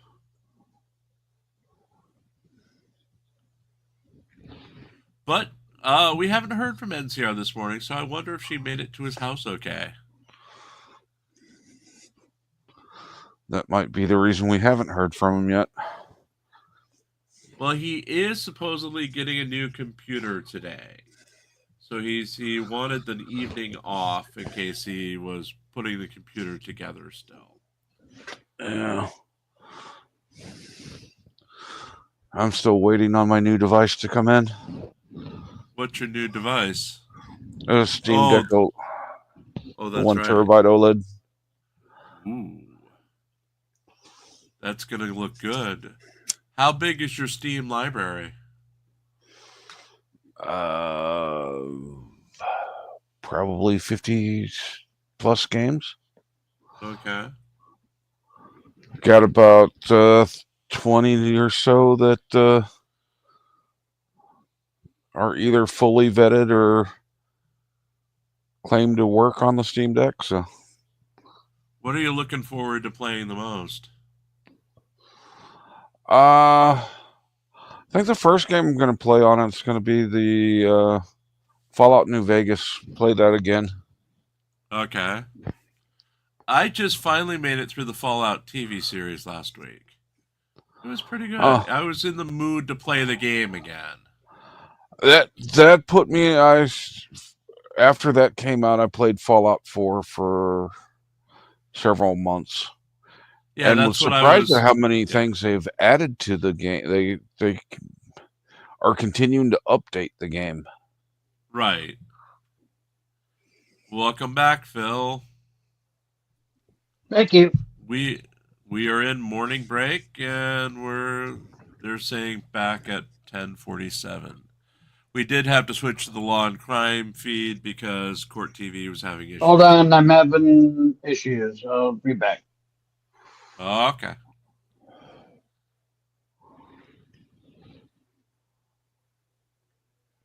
Parson, yeah, I really liked the TV series. It was different. They stuck to the canon of the game really well. Right. So a lot of them they add to or change things that ruin it for me. The only real thing I caught was dog meat was on the West Coast when dog meat was introduced in the Boston area. Okay, I came in the wrong spot. Dog meat? What? Dog. That's a dog within the Fallout game. It's also a TV series. Yeah. It was a good series. I liked it. Yeah. I haven't heard if they were officially going to do a second season of it, but I have. Yes, they are. Okay. I'm confident they were since it did so well for them. And the gal who plays the main character, she's the nicest woman in real life. They had her. She was on the red carpet somewhere, and she's asking the reporter she's talking to, "Can I get you something? Can I go in?" And he's thinking she's sarcastic, so he goes, "Yeah, you can get me a couple of waters." And she's like, "Okay." He's like, no, you don't have to do that. She's like, I can go get it. I can go get it right now. Bring it back to you. And he's like, no, it's okay. And she's just like, okay, whatever. I was gonna go get you water. Well, Walter Goggins is a nice guy too in real life. Yeah. He was on Vice Principals, and he's on Righteous Gemstones. Both Max. And he was. If you want an older series, go to Justified. Okay. He's the protagonist in Justified. Okay. I'll have to find that on streaming one of these days. It was Timothy Oliphant plays Raylan Givens, who was a character from um, oh crap, now I can't think of the author.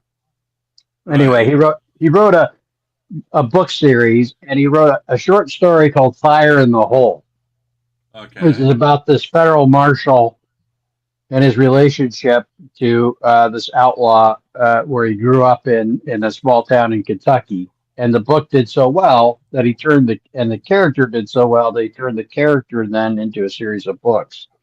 Right. And then they used that. Elmore Yeah, Leonard. that was a good series. I saw where they tried to reboot it, and I Yep. mixed feelings on the one episode I saw. Oh, you got to stick through it. If you saw that, like the first couple of episodes aren't that good, but if you, it's kind of a slow burn, but it picks Okay. up later on. Yeah, Elmore Leonard was the author, and he was the writer for the series. And then when he died, they just quit doing the series because they felt like they couldn't go on without him.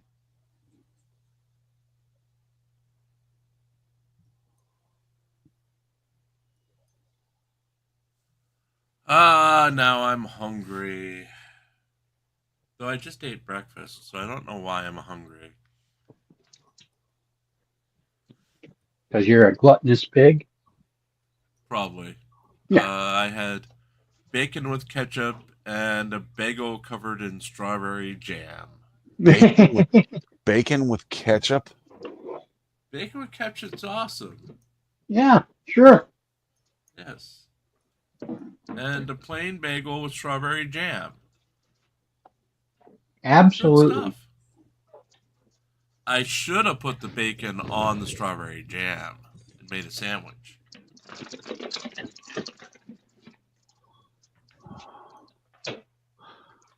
Now all of knew a sudden that I have sugar- a craving for some candy bacon. There you go. That would be good too. I wish I had some bacon in the fridge. I'd make. You forgot it when you did shopping yesterday? No, I don't. I don't get the bacon from the grocery store. I get it from my butcher, Oh, okay. and I don't buy that much, so I don't. If I bought the size packages that they have in the grocery store, I would have bacon with every meal, which I don't need. Yes, you do. Yes, you do. Yes, you do. You need that. And Hank, I just looked at my Steam library, and mind you, I've been doing this since Steam came out. I used to just buy from every sale, and I do Humble Bundle, which gives me 8 games a month for Steam. I have 1,087 games, and of them, about 500 work for Steam Deck. Now, most of them I've never played or even heard of, but that's what Humble Bundle gives you. There's some good games. It's just, for the price, you get a mix. Yeah, I buy a lot of the Black Friday sales on the games, so there's games I have bought that I haven't even played at all yet. Right. It sounds like we're coming back to break.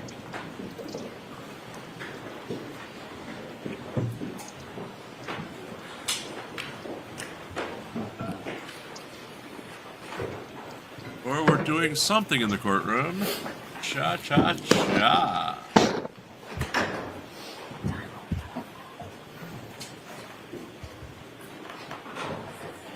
Oh. I've got a remastered Elder Scroll of Oblivion. Did they give it to you for free?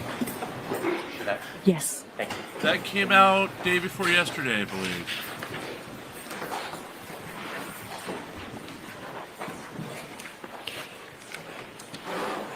Ms. Roberts, we have about a minute and a half left. I want to watch the video until it reaches 6:35, please, Ms. Gilman.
Do you know where you are at this point, Ms. Roberts?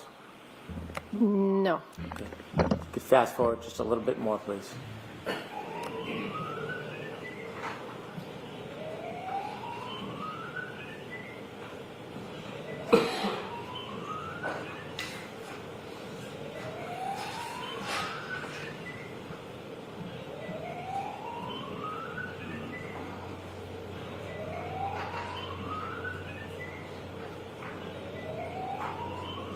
Were you in the car? I just got out of the car. And do you remember if your car was warm? Yes.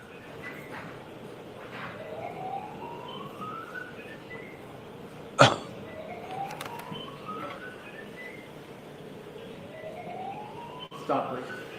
6:34:36. Do you see yourself? Yes, I just got in the driver's side of my car. And at that point, do you remember whether you still had John's cell phone or you had given it to a first responder? I don't remember.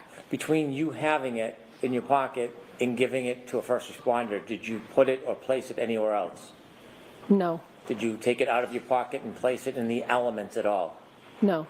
So it was either in your pocket or in the hands of a first responder? Yes. Thank you for your time. Here we go.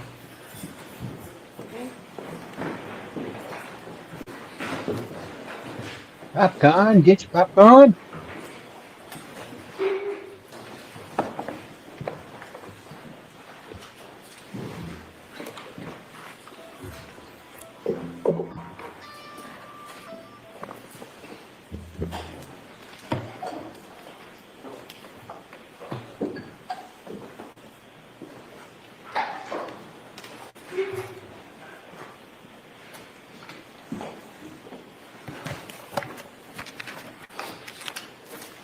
Your Honor, may I? Thank you. Good morning, Ms. Roberts. How are you? Good morning. Under questioning by Mr. Brennan, you talked about the number of times or a number of times that you have spoken to the DA's office or some member of the DA's office. I'd like to ask you a couple of questions about that. Sure.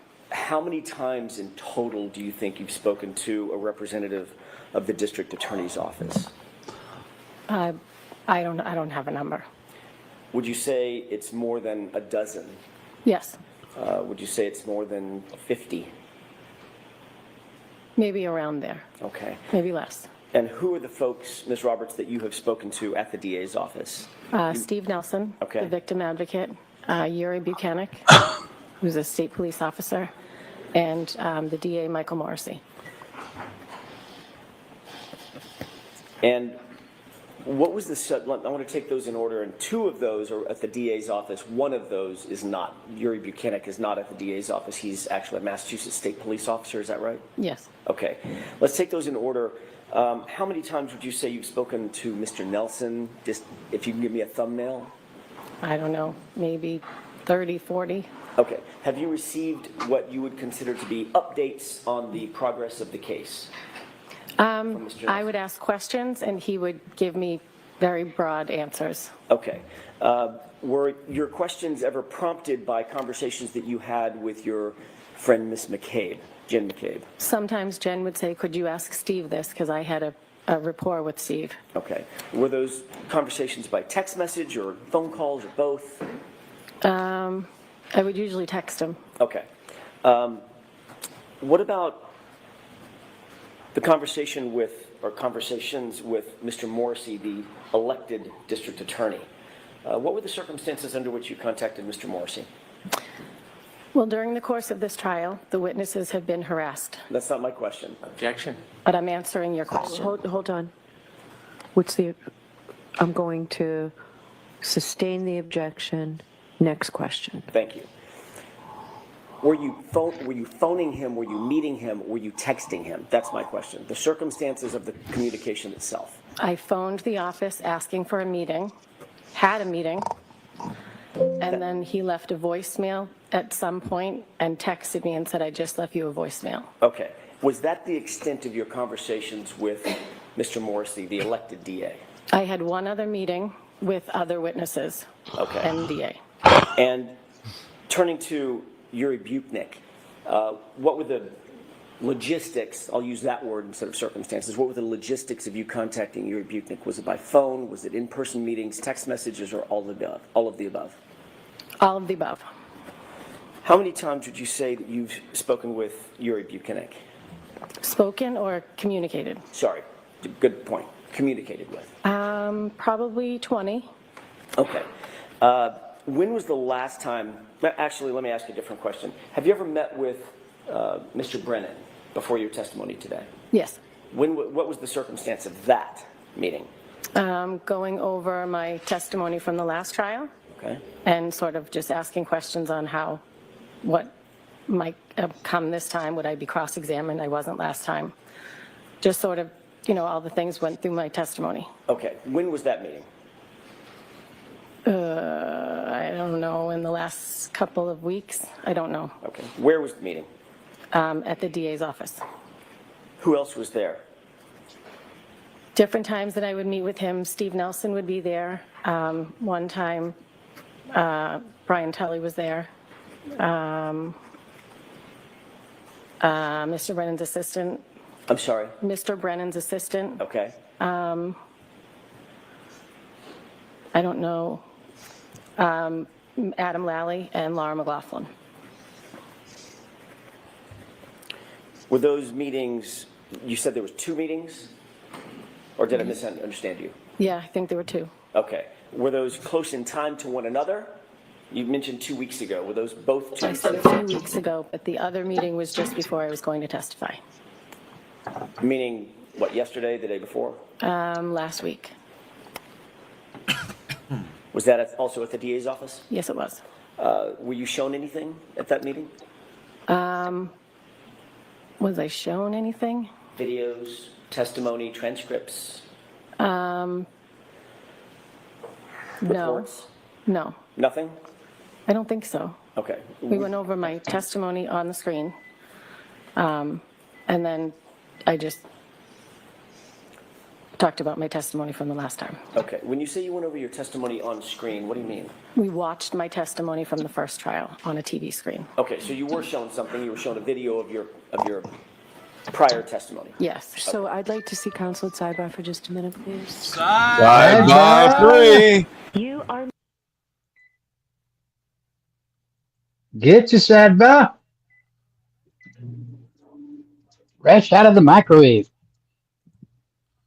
Sidebar 3. Sidebar 3. Is it fresh today? What's our flavor today, Fresh, Pope Phil? fresh out of the microwave. Chicken flavor. Chicken flavor. Is it chicken spice or chicken mustard? No, just a little plain chicken. Topped with your own condiments. Whatever condiments you'd like. Is it fresh chicken or is it just the What are you microwave doing? frozen chicken? What are you doing to your chicken that you need a condom? I don't judge. I'm Pope. I don't judge.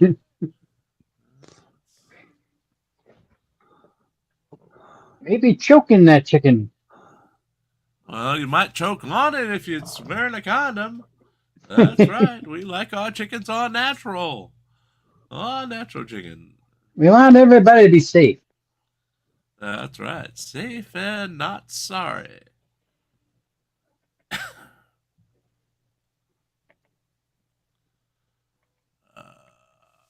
Good golly, Miss Molly. It's a beautiful day out there for allergies across the world. How's the allergies in your neighborhood, Mr. Pope Phil? Oh, terrible. Terrible. Terrible, terrible. And how about you, Hank? Not bad if you stay indoors. Is it burn the air, the damn air, and knock these things down?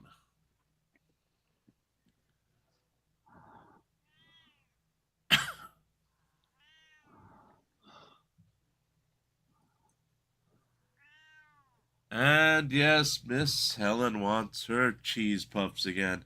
These are the last two actual cheese puffs we have in the house. I'm gonna have to go over and get down her cheese balls. Yes, right, because folks. otherwise she's going to murder you. Yes.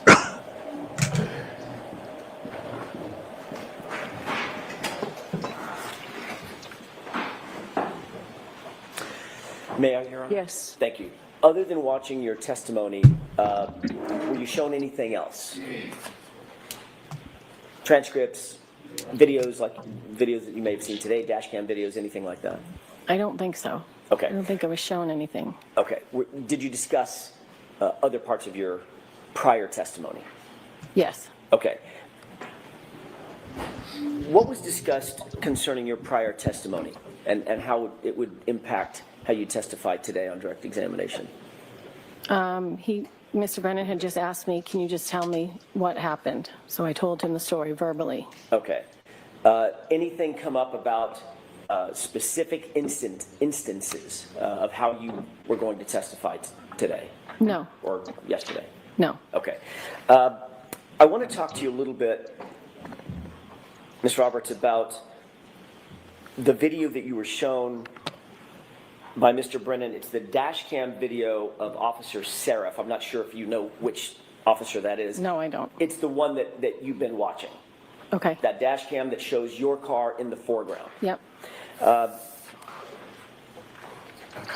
like to ask you a couple of quick questions about your memory of that incident and then perhaps show you the video depending upon what the answer is. Sure. Do you remember when the officer first arrived, you and Miss Reed specifically were at Mr. O'Keefe's body? Yes.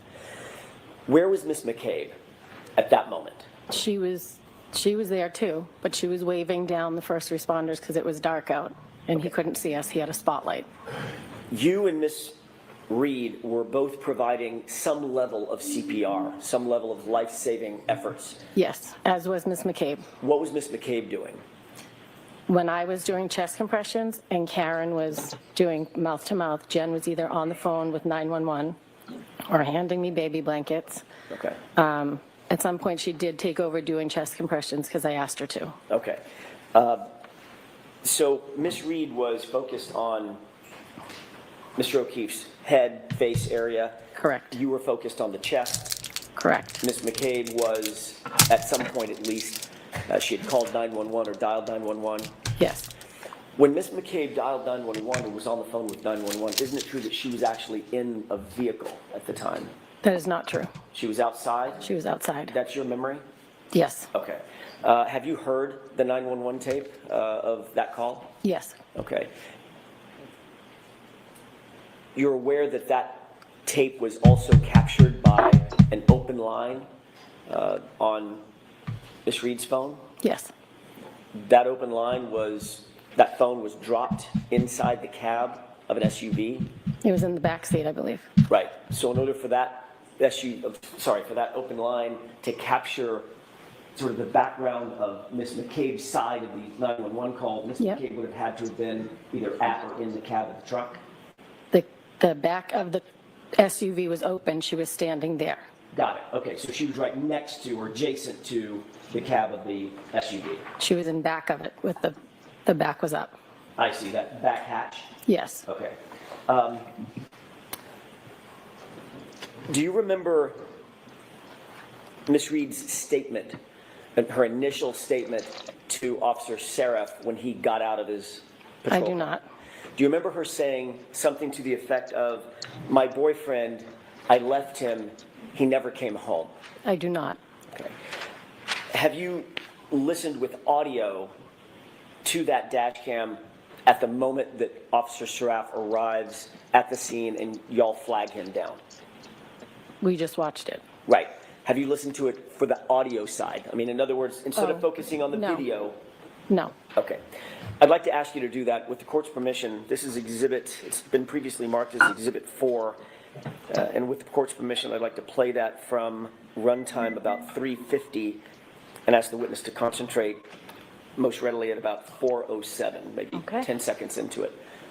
I'm going to give a little run up and then ask you to listen very Okay. closely to the audio. Yep. With the court's permission? Yes. Okay, Evan?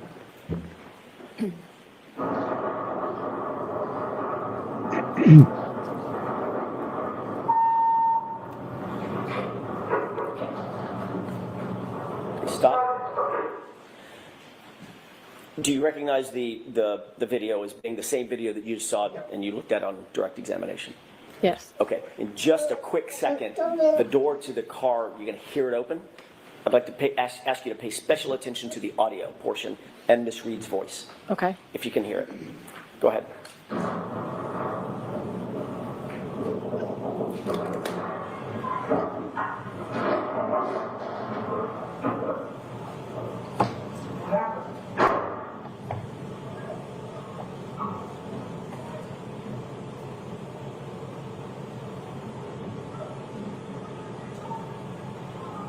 Stop.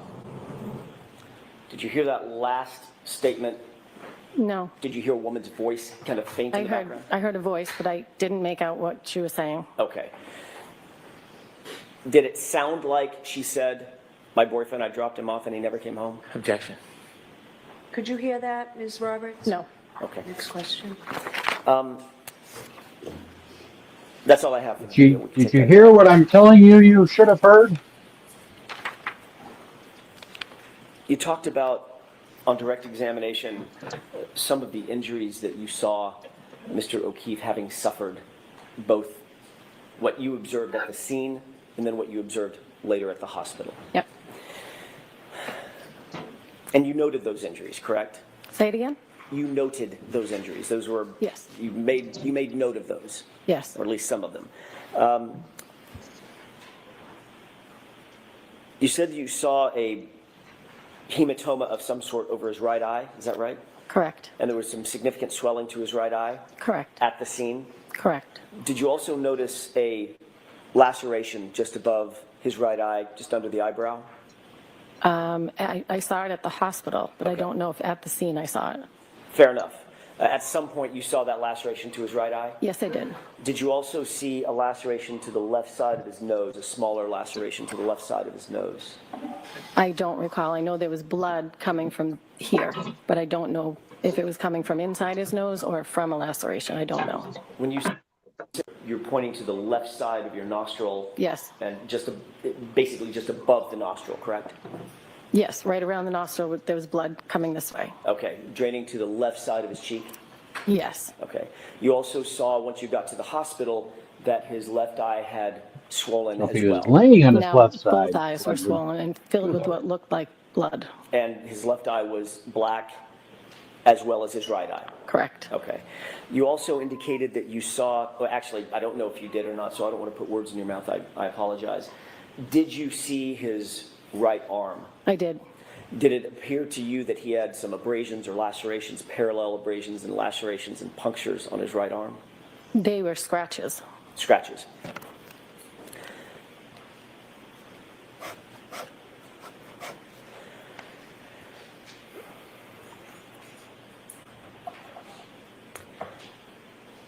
Ms. Roberts, you've previously testified that when you arrived, let me take you back instead of jumping right into it. After you met up with Ms. Reed at Jen McCabe's house that morning, so this is just after 5 o'clock or so, the three of you arrived back at One Meadows, correct? Is that right? I'm sorry. Correct. Okay. You're trailing the Lexus SUV, correct? Correct. The Lexus pulls in to the driveway and you pull in directly behind Miss Reed and Jennifer McCabe is driving. Correct. You're driving your SUV, correct? Correct. You've previously testified that when you arrived at One Meadows at that moment, that once Hi, Gia. Yo. that SUV, the Lexus SUV, Good morning, had pulled everyone. in, you pulled in behind Yo, yo, the yo. Lexus. You got out of the Yo, Lexus. yo. Sorry, you got out of your SUV. They got out of the Lexus, and that's a point at which Karen showed you the back of her taillight and said something to the effect of, "Do you think I hit him? Do you think I hit him? Oh my God, do you think I hit him?" Do you recall that? I recall saying I didn't know if it was when we were coming or going, but she did point out the taillight. Okay. When you previously testified under oath, your quote was, quote, "Karen pulls in and I pull in behind her." Mr. Jackson. Give page and line numbers when Yes. offering statements. Sure. It's the SGJ, the grand jury, page 58, lines 14 through 19 for court and counsel. Thank you. Did you testify, quote, "Karen pulls in and I pull in behind her, period. When we get out, and Karen is now showing us the back of the car saying, my taillight, do you think I hit him? Do you think I hit him? God, do you guys think I hit him? Question mark. End quote. Is that Yes. how you testified? May I see it? Sure.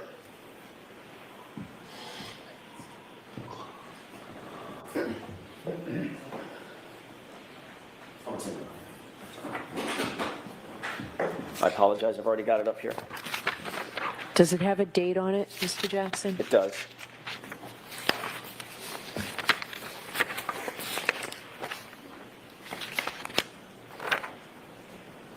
(4/26/22). May I approach? Yes. Thank you, sir. Thank you.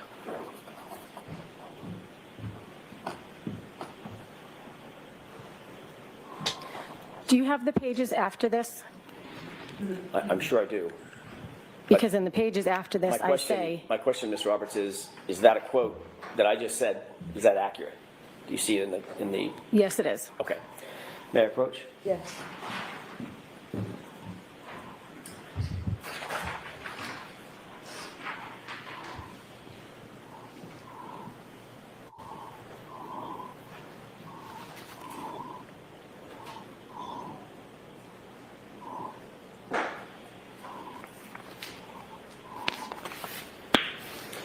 Your Honor, may I approach Yes. one more time? Thank you. Just for reference, I'm going to show you both pages. That's the page I asked you to look at, and then the following page as well. Please take your time. Okay.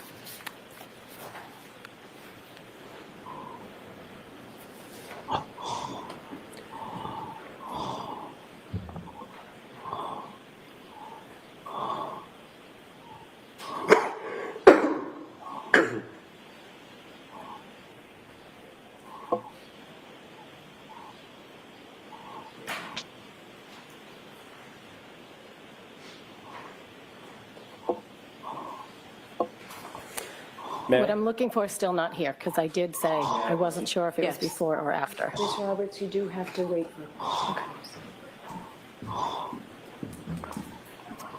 When you gave this testimony, you were in front of a grand jury, correct? I'm not sure which one that is. Do you remember testifying in front of a grand jury on April 26th, 2022? Yes, Okay, about 2 years ago. yes, Sorry, 3 years ago. You were under oath at the time. Is that right? yes, Things were fresher in your mind at that time than they are now, 3.5 years later, I'm guessing, correct? yes, Okay. You were asked the question to describe the circumstance when you arrived at One Meadows. Is that right? yes, And the answer that you gave was, quote, we pulled into it's a driveway, there's 2 cars, and then 2 cars, then a single, so John's car is there. Karen pulls in, and I pull in behind her.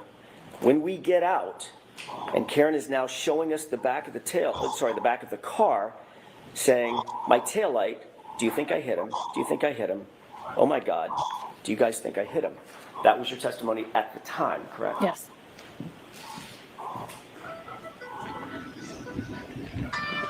And just to be clear, I'd like to take a look at a quick video that you may or may not have seen before. We'll find out. Your Honor, I'd like to have this. Actually, this has already been previously marked as Exhibit 12C, as in Charlie. Okay. And it's a short clip. So I'll play the entire clip with the court's permission. Okay. Let's go ahead and take a look at that video.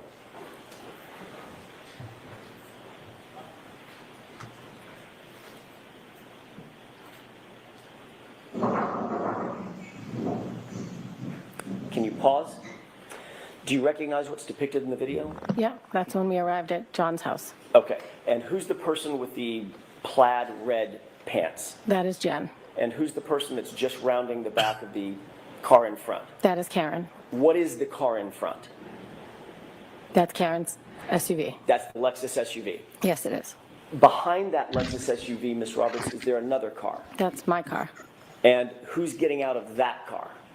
I am. Okay. And this is the point that you were describing in your, at least in your grand jury testimony at that time. Yes. This is the time that you're describing. That I thought it was when we walked in. This is the time that you were describing, right? When you arrive at the scene. Yes, Or, sorry, arrive at One Meadows. yes. Okay. Let's go ahead and play this through.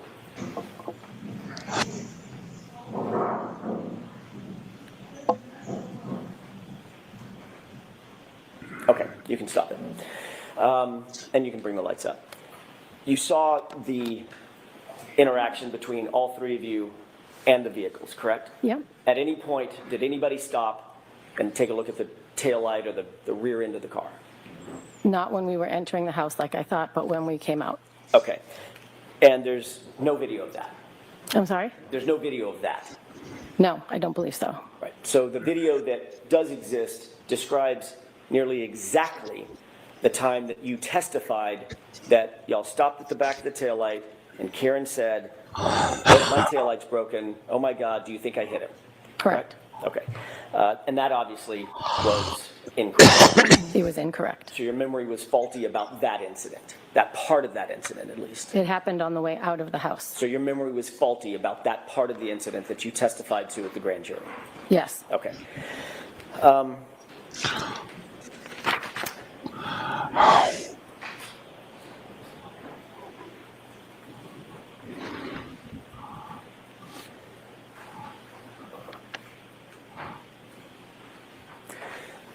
You were interviewed on January 29th. You've already testified to that, correct? By Yes. Troopers Dunn and, my memory's failing me now. There were 2. I don't know who they were. Okay, I'm sure it's in my notes somewhere. Hey, 2 Facebook individuals that Karen. interviewed you on January 29th, correct? Yes. Obviously, things Hey, were Karen. very, very fresh in your mind at that point. Yes, but I believe I was in shock, so The incident had just happened. yes. Okay, and you were asked to recount certain of the specifics about the incident that you had just experienced, not days or weeks, but just hours before, correct? Yes. Okay. And you did your best, I'm sure, Ms. Roberts, to be as full-throated as possible, to provide them with as much detailed information as you could, and to be as honest as you could. Yes. I mean, you weren't going to lie to these police officers, right? No.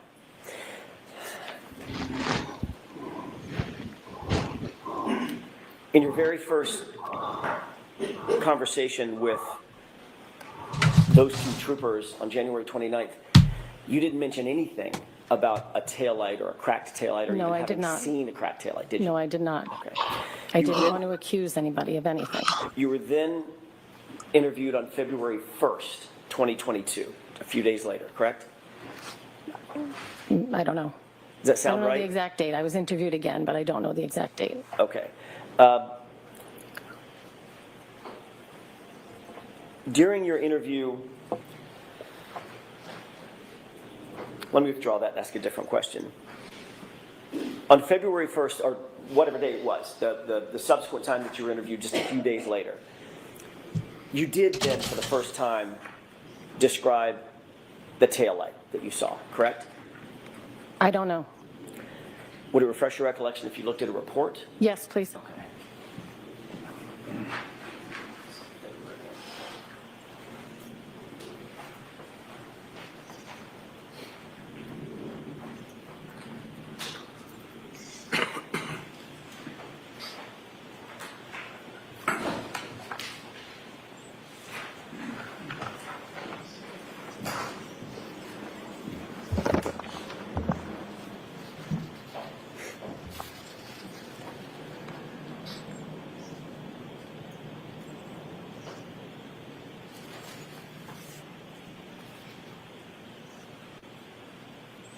Gia, your audio is still out.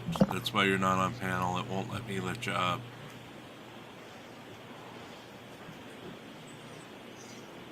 That's not true. Let me Jim's have just just a moment, Your keeping Honor. you away because he's a big meanie head. He said it's because he doesn't like corgis. Yeah. I was being paid by Phil, who's a member of the Roddy Army. Yeah, right. I'm handing you a two-page report, Ms. Roberts. I put a Phil little paid dot us off. on the second page, Yep. just to direct your attention to the discussion related to the taillight, if you want to take a look at that.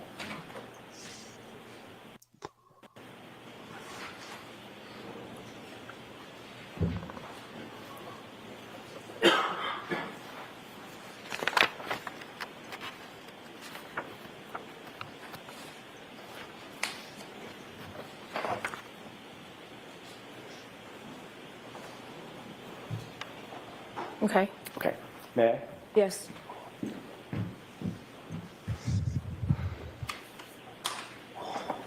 Does that refresh your recollection that you were interviewed on February 1st, 2022 by a trooper by the name of Connor Keefe and a trooper by the name of Kathleen Prince? Yes. Did Connor Keefe write that report? I'm sorry? Did Connor Keefe write that report? Trooper Oh, Kathleen dear Prince wrote the report. goodness. Okay. does that Add matter? 4 more days, Mr. Pope Bill. Thank you Nope. for the 1999 super chat. Does that refresh your 4 recollection more that you did days, discuss the Jimmy. taillight? 4 more Yes. days. And did you tell Trooper Prince and Trooper Keefe that you noticed the back right taillight in the middle, quote, in the middle, your words, was broken and a piece of the metal encasement was pushed forward? Yes. Okay. You didn't say that the taillight was completely shattered, correct?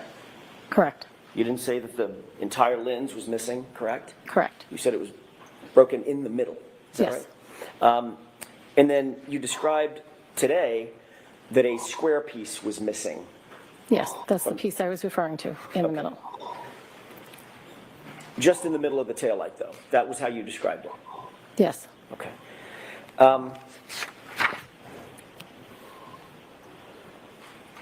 I'd like to shift gears for a quick second and talk about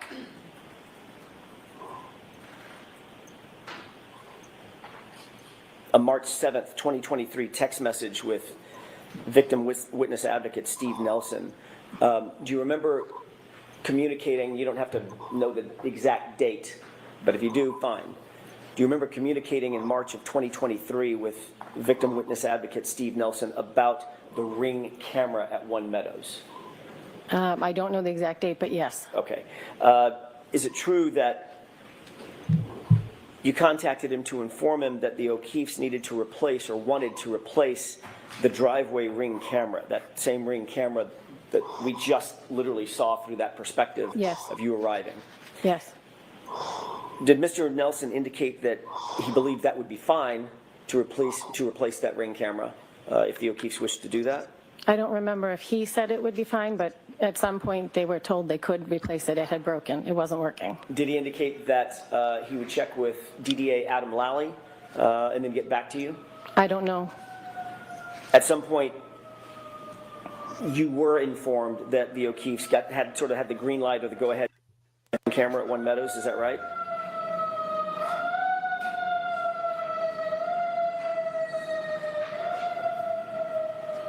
Yes. Okay. And then ultimately, you then relayed that to the O'Keefes that they have the green light. You've talked to somebody at the DA's office, and they said, yeah, go ahead and replace the camera, correct? Yes. Okay. Did you ever receive any kind of response from the DA's office either before or after you relayed this information to the O'Keefes to say, wait, hold on, we need to do a reconstruction, we need to make sure that the camera is in the exact same spot that it was at the time of the incident? No. Any communication like that? No. So the communication that you got was, yep, go ahead and replace it, it's no big deal. Correct. Okay. And ultimately, you learned that the O'Keefes did, in fact, replace that ring camera. Correct.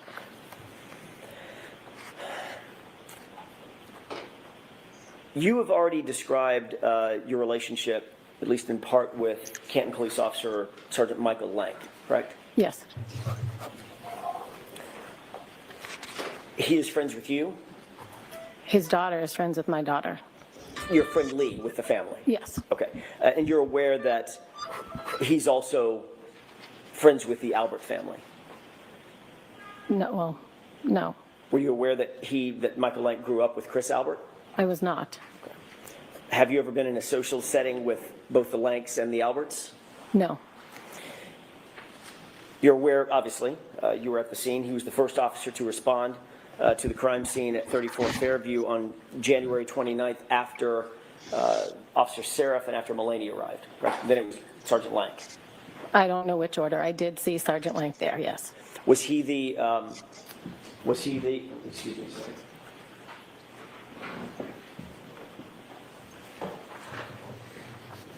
Oh, I was just reminded, you indicated that you don't remember the date of that text communication between yourself and Mr. Nelson. No, I don't remember the date. Would it refresh your recollection if you looked at a text message between the two of you about the subject of the ring camera? Sure. Okay. Do I need to know the date? May I approach? I need to know the date. Oh, okay. Sorry. Thank you. Thanks.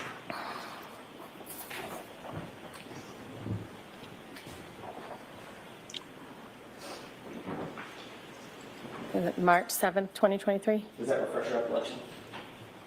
Yeah. Okay. Thank you, Donna.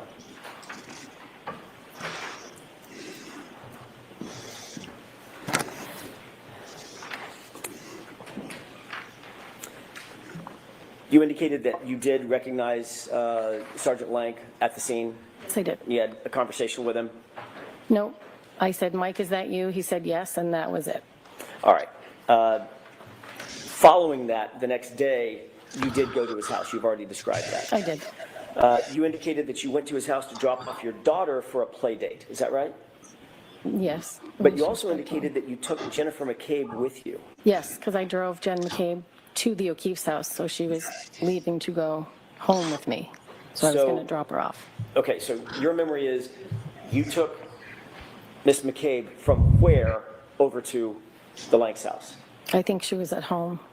So you picked her up Yes. at her house Yes. with anybody else? With my daughter, my son. I picked up her and either one or two of her daughters, I don't remember.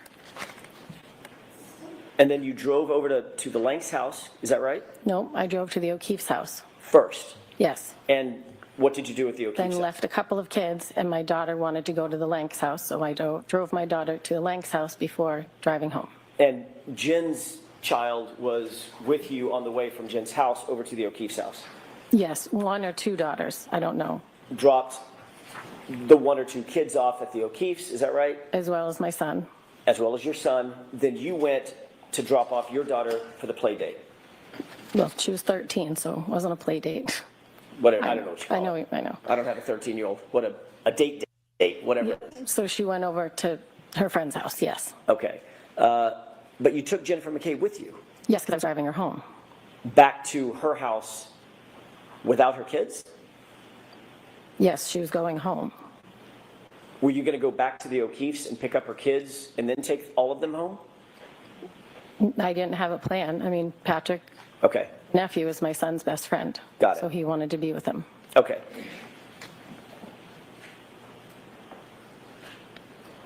Did you, I think you just answered this, but I want to make sure I'm clear about it. You didn't take separate cars.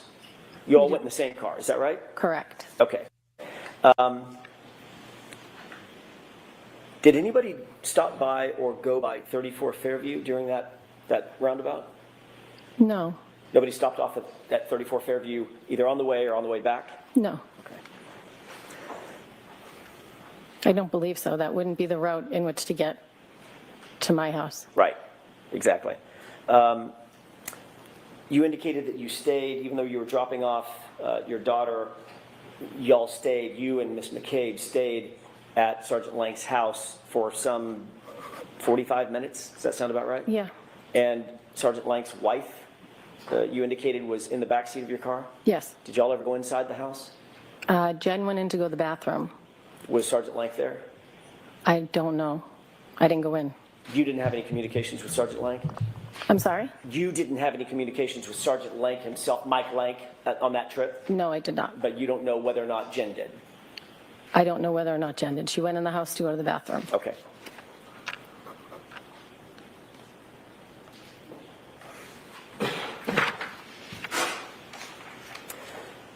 You've indicated that there have been occurrences in which Jennifer McCabe has asked you to contact the DA's office on her behalf to ask a question here or there, get some information, correct? To Steve Nelson, yes. Okay. How many times, just the number of times, the volume, would you say that Ms. McCabe has asked you to reach out to the DA's office in one particular or another on her behalf? I don't think very many. What does that mean? Of the 50 times that you've had No, communications? maybe like 4, not many, to my knowledge.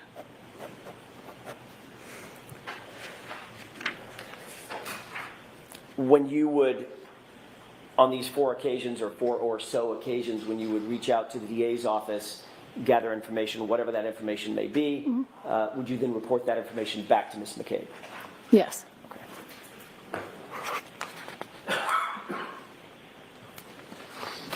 You obviously understand the importance of providing statements to law enforcement that are free of influence of other people, other witnesses. Is that right? Say it again? You understand the importance of providing information to law enforcement as a witness to law enforcement free of influence from other people. Yeah, In other words, you want to be as accurate and as independent as possible. yes. And that's because if your statement is somehow, or if your communications with law enforcement are somehow influenced by others, it might call into question the credibility of the person providing the statement. Objection. Can you answer that question, Ms. Roberts? No. Okay, next question. Sure. A statement that's been colored by influence from someone else would lack credibility, right? Objection. Sustained. I want to talk about the statements in the prior testimony that you have provided in this case, Ms. Roberts. There's been several of them. The first time you told your story to law enforcement was on January 29th. We've already established that, correct? Say that again? It was on January 29th, the first time you relayed your story to law enforcement. Yes. And that was to Trooper Dunn and Trooper DeChico. That's the name I couldn't remember. I don't remember. But you do remember Trooper Dunn. I remember 2 troopers. I don't know their name. Okay. Where did that interview take place? In my dining room. And who was with you when you gave that interview, if anybody? My husband was home. I think my daughter was home at that point. My husband was home. I don't know if the kids were home. Nobody else from outside the family? No, Okay. Who contacted you about doing that interview? How did they know to come to you at your home? I don't remember. They may have just shown up. I don't remember. Okay. Do you remember what time the interview was? Maybe around dinner time, maybe around 5, 6.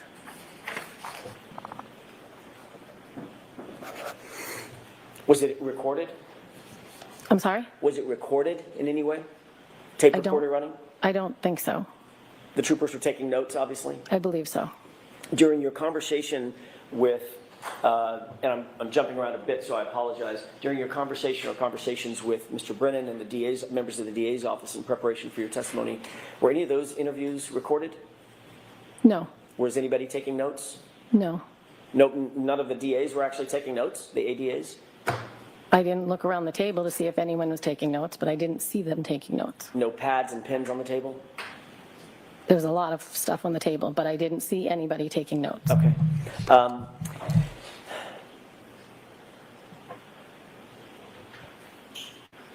You received a phone call just before that interview started at 5:25 p.m., correct? Around 5 o'clock, 6 o'clock. Is this the night of the 29th, you mean? This is the night of, I'm jumping back to the night of the 29th. Yeah, I'm not following you very well. That's okay. On the 29th, Yeah. you were interviewed around 5:25 p.m., maybe just a little bit before that. Yeah. You received a phone call just before that, correct?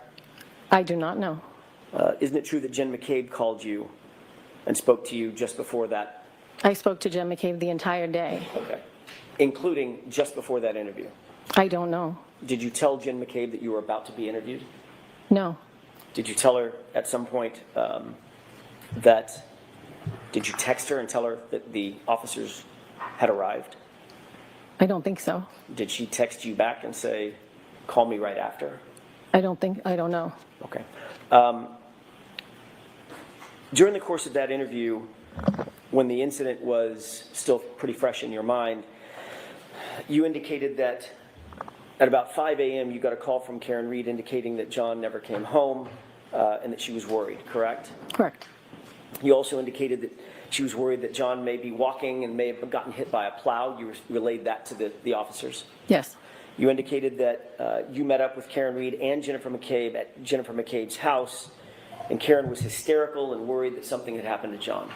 yes, You also indicated that once you were at 34th Fairview, once y'all had made your way over to 34th Fairview, Karen saw John and ran to him, although you and Jennifer didn't see him initially, correct? that's correct. You said that Karen was repeating the phrase, is he dead, over and over. Is that right? That is correct. You also indicated that she said that if anything happened to John, she'd kill herself, correct? That's what she said to me. Object. So the objection sustained. Did you indicate at any time, I'm sorry, let me ask it a different way. Did either of the troopers indicate to you after your initial interview that if there was anything further that you could recall that would be useful, please provide it? Please give it to at that time. I don't know. Okay. Would it refresh your recollection to look at that January 29th report? Sure.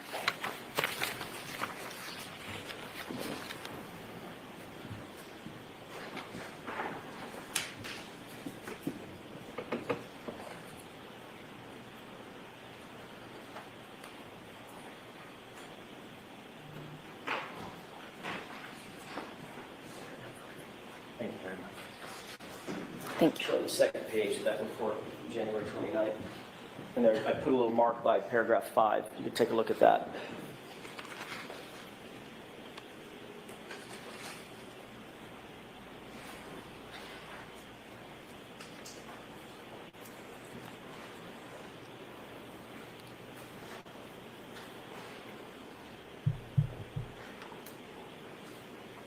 Okay. May I? Yes. During this interview with Trooper Dunn and Trooper DeChico, they indicated after you gave your statement that if you wish to provide anything additional, now is the time. Jim, Objection. Sustained. on the second Tuesday of November of Were you informed that you 2021, were limited on time? do you remember who in you that interview? texted? Meaning, we got to get this done. We're leaving. More than We're out of likely. time. I texted no They didn't one cut you off, correct? because I'm an They didn't tell you that introverted they had shut-in a limited who amount of hates the information world. that they wanted, and then they were just going to leave, correct? But no, I don't I don't remember recall. As a matter of fact, they specifically. told you that anything you wanted to provide to them, provide it. Give them as much detail as you could, correct? I don't recall. The way Mr. Jackson's just read- asking the questions, he's like, you should remember these things. The last Yeah. statement that these troopers indicated, correct? If there's anything further she could recall that would be useful, please provide that information. Object. Sustained. Your Honor, may we approach? Yes. Sidebar.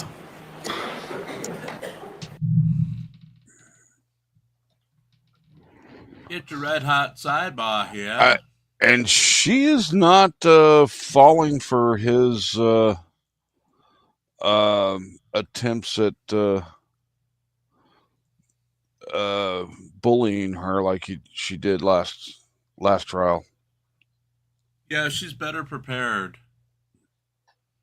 And look, I don't see. Well, Turtle Boy's not prominent. He may be on the very left there. But it seems like they've changed the camera angle just a little bit so you don't see him. Or his crotch. Well, they don't want a repeat of the Battle of the Bulge.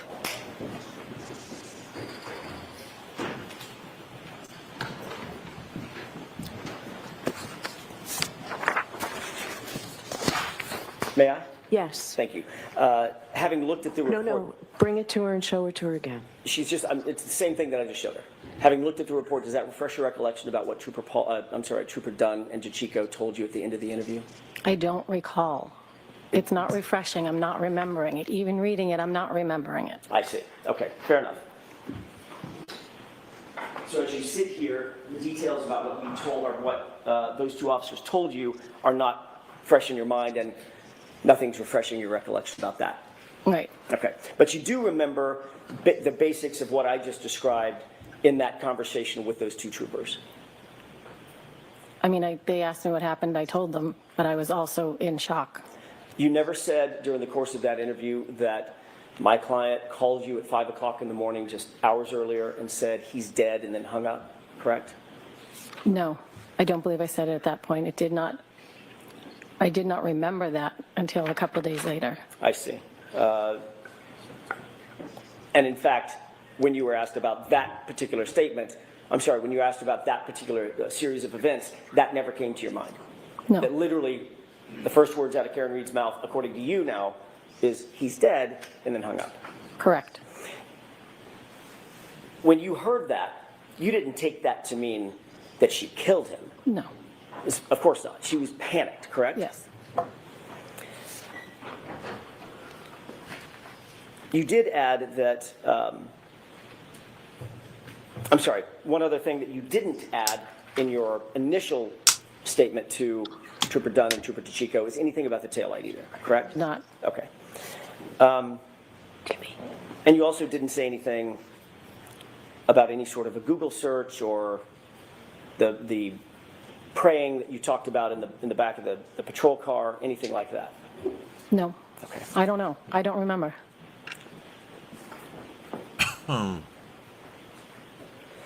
The second time you were interviewed, that was the February 1st interview. That was with Kathleen Prince and Connor Keith, correct? And you've just looked at that report, at least part of that report. Is that right? Say it again? Connor Keith and Kathleen Prince, that was on February 1st, 3 days after your initial statement, correct? I don't remember the date, but I remember meeting with them. Okay.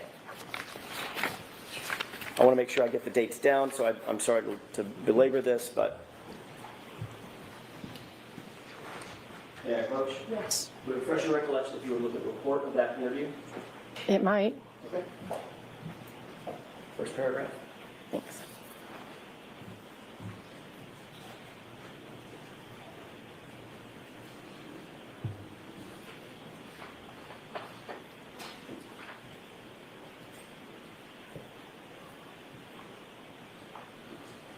Am I reading the whole thing or just the part where you dotted? Just if it refreshes your recollection Oh. of the dates.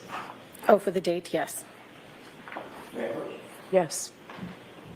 What date was it that you met with me? February 1st.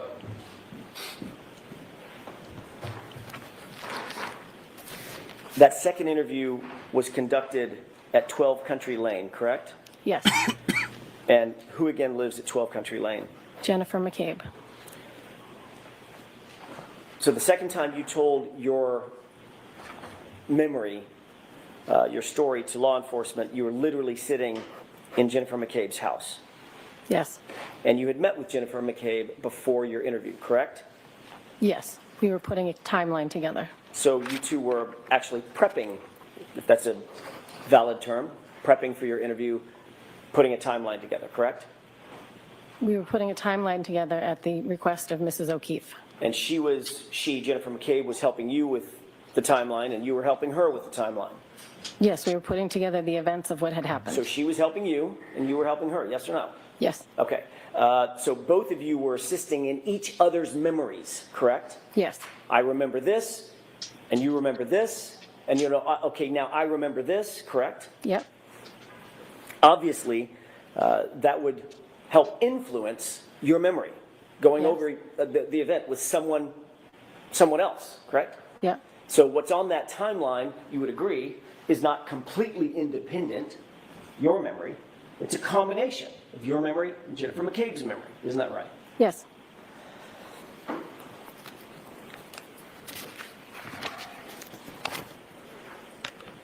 May I have just a moment, Your Honor? Yes.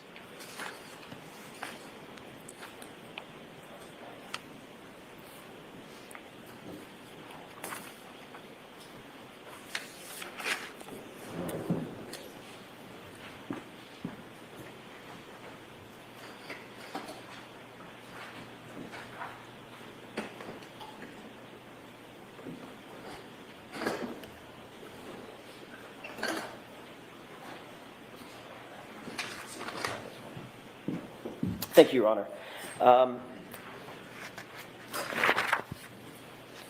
So the two of you drew out some sort of a timeline for you to follow during the course of that interview. Is that right? For me to follow what? During the course of that February 1st interview, as you were interviewed in Ms. McCabe's house. I mean, that was the purpose of the timeline, to help you with that interview? No, that wasn't the purpose of the timeline. You used it for that purpose, though, obviously. We did not. I was at Jen's house making a timeline, and the two officers showed up to interview her. I just happened to be there. Right, and when they interviewed you, did you have that timeline in front of you? That's my question. No, I did not. Okay, but you had just created it along with Jennifer McCabe. Some of it. Okay. And then it was after that that this timeline was coordinated between the two of you, that you actually told your second story to Trooper Prince. And when I say second story, I mean the second time you were interviewed on February 1st as opposed to January 29th. Is that right? Yes. Did you ever become aware of text messages that Jennifer McCabe was sending to others in a group chat talking about you in that interview? No. You were never told or became aware that she sent text messages to a group as she listened in on your interview? No. I don't think she could listen in. She wasn't anywhere near me. You weren't aware that or are you aware as you sit here that she sent a text message that said she's telling them everything, all the stuff? Sustained. Have you ever been provided a text message or told about a text message that perhaps Jennifer McCabe was sending to a group? No. Listening to your suggesting that she was listening to your interview? No.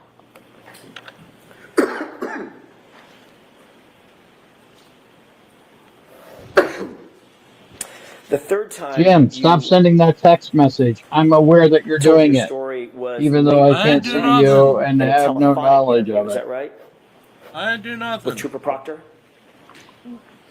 I requested to speak to Trooper You can't Proctor prove because I nothing. had remembered Right. the very first time I spoke to Pope Karen that morning, is and I wanted to naked make sure in it was his recorded. chair, Hank. That wasn't my question. My question was, Well, everyone did knows you have another that. That's telephonic common conversation now. with Trooper Proctor, yes or no? He is You said that finger night, but licking wasn't that good, night. though When I was it? don't I think it see was the earlier that chicken day. bucket. Okay. Meaning, but it was after the interview with Trooper Prince. I don't think so. I think it was beforehand. I think it was beforehand. You were still with Jennifer McCabe when that Jim, call took place. Stop, Correct? I was stop in her house. I was trying not to with her. oil I up stepped Bill away in your to mind. speak to him by myself. In her home at 12 Country Lane. Correct. At least use Who bacon else was grease. with you? That's what I do. Other than Jennifer McCabe in the house. Her And sister chili was there cheese writing Pringles down the are timeline for us. strangely Her sister Denise. vinegary, but they're pretty Denise? good. So she was Chili scribing the cheese timeline as you and Pringles. Jennifer McCabe were creating She it? was writing it down as we were remembering things. Right. Such a healthy snack. And the three of you were doing this together, sort of communally. Yes. I don't think I want to She know would say what something, Chili's cheese then you would say is. something, then it would spark something that she would say, and back and forth, correct? Yes. How is it that It's Trooper made Proctor from got a real hold of you? Did you chilies call from him, or under did he call cheese. you? I think he was on the phone with Jen and I asked to speak to him. So Trooper Proctor got a hold of you through talking to Jen McCabe. Got a hold Well, of I asked to speak to him, but yes. Right. Was that interview recorded, to your knowledge? I don't know. The fourth time you met with police was February 2nd, the very next day, at about 12:08 p.m. Is that right? I don't remember.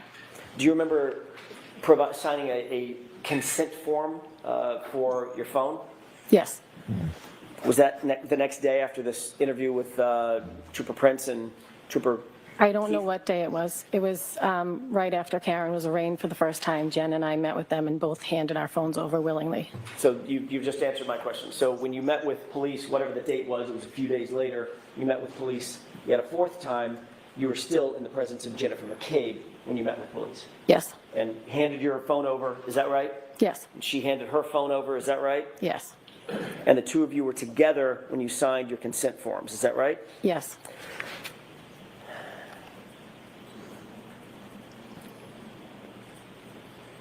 The fifth time you told your story was in front of a grand jury, is that right? I don't know. Do you remember testifying in It's front of a odd grand jury? that you'd spend so Let's much talk about time that with for a a second. Before you testified close in that friend grand that's jury, just connected to the physically, you were brought tragedy into an after the tragic anteroom events. where you waited to Yes. be called by ADA Adam Lally, correct? Yes. Who was in that anteroom with you just before you gave your testimony? My husband and Jen and Matt McCabe. So Jennifer McCabe was with you yet again just before you gave Yep. official testimony under oath concerning this case and concerning the incident. Correct. Ms. Roberts, when was the last time you've spoken to Jennifer McCabe before you testified in this trial? In this morning. Did you discuss your testimony? No. So you and Ms. McCabe, who became friends because of this incident, Correct. talked as recently as this morning before your testimony. Correct. And your testimony now is that you did not discuss anything about what you're doing here No, or what you're I going to did testify not. She to. called to wish me good luck today. When did you talk to her the last time before this? Before Wow. this morning? Friends talk. I don't know, maybe Wow. a couple days ago. I don't What remember. Hey, good luck today. Within days of you taking the stand yesterday, correct? Uh-oh. Yeah.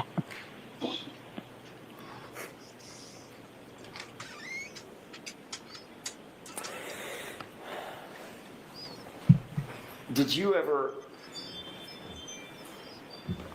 Yeah, just a minute. Yes.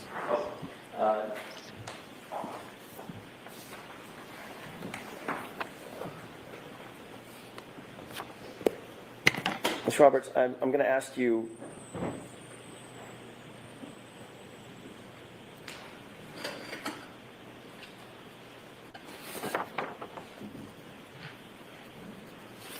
To take a look at, actually, let me ask it a different way. Did you say that you did or did not recall texting with Jen McCabe during that January 29th interview with state police? Do you recall that or no? No. Okay. During the interview, I didn't text anybody. Okay. Are you saying you didn't text anybody or you don't recall? I don't recall. I don't think I had I wouldn't be texting somebody if I was being interviewed by the state police. Right. Okay. Would it refresh your recollection to take a look at a report of text messages? Sure. May I approach you? Yes.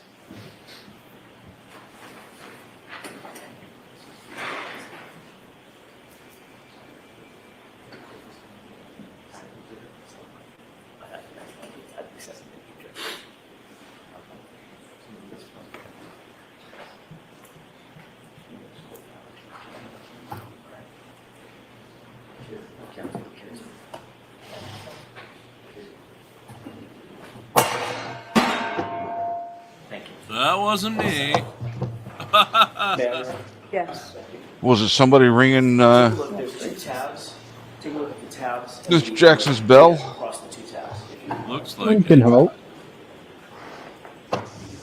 Cha-cha-cha. It's Wishful noon thinking, on the I East guess. Coast. Okay.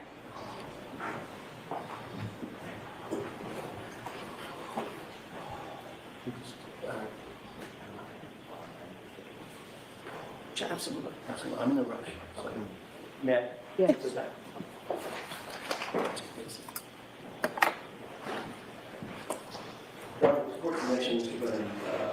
Okay. Jurors, feel free to stand up and stretch if you'd like. And I forgot to tell you, anytime we're at sidebar, please feel free to stand up and stretch. It's Okay? not bad. That was quicker than we thought, Judge. May I Okay. proceed? Yes. Okay. Did you take a look at this document? Yes. Does that refresh your recollection that there were two text messages at around the time of your interview with those two troopers? No. Do you recall, as you sit here, texting Ms. McCabe that the state troopers were arriving or they're just getting there? No. Do you recall Ms. McCabe texting you anything back about calling me after? No. Okay. Did you, in fact, different question, did you, in fact, call Ms. McCabe right after the interview and talk to her? I don't know.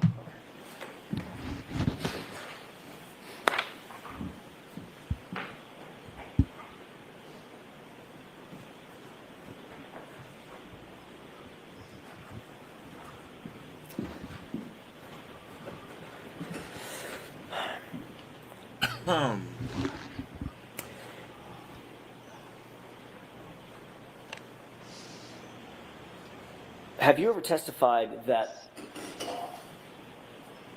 at the scene, Miss Reed was seated in the back of a patrol car along with Jennifer McCabe, and you were standing just outside the car, and there was an interaction among the three of you? Yes.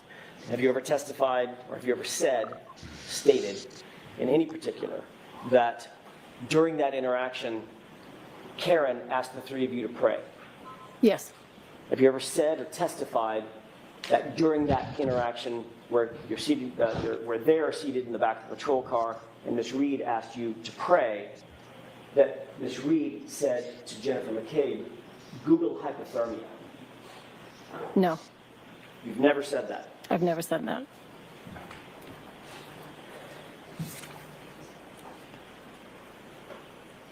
You testified at the grand jury on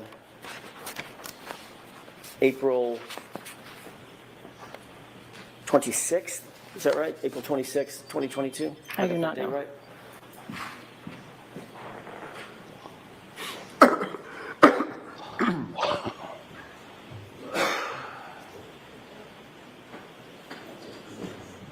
Does that sound right, April 26th, 2022? I have no idea. Late April 2022, does that sound right? I don't know. It was 2022. You testified under oath, correct? Yes. Swore the same oath that you swore here. Yes. Tell the truth, the whole truth, and nothing but the truth, and guilty of perjury, right? Yeah.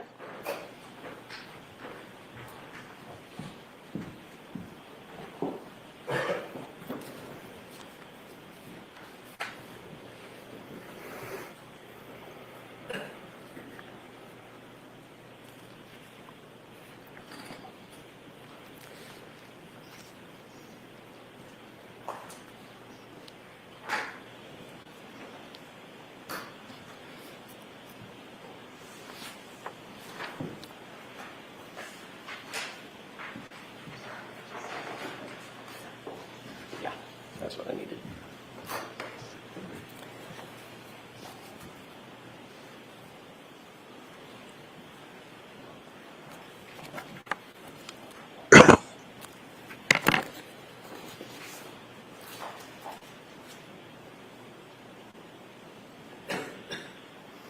Is it your testimony that you have never said that Karen told Jen to Google hypothermia, or that you don't recall saying that? I don't recall saying that. Would it refresh your recollection to look at portion of your grand jury testimony from that day? It might. May I approach? Yes.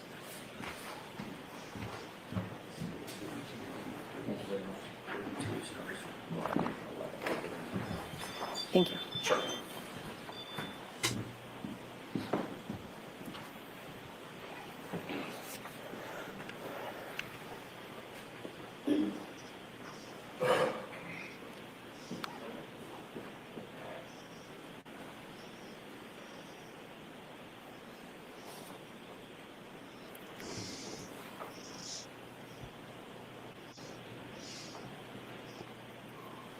And if you can read on to page 83 as well.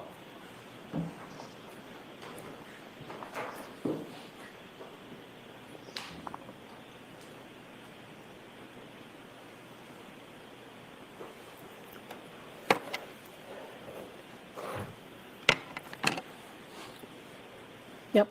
I testified. I didn't hear it, but I was told that she was asked to Google it.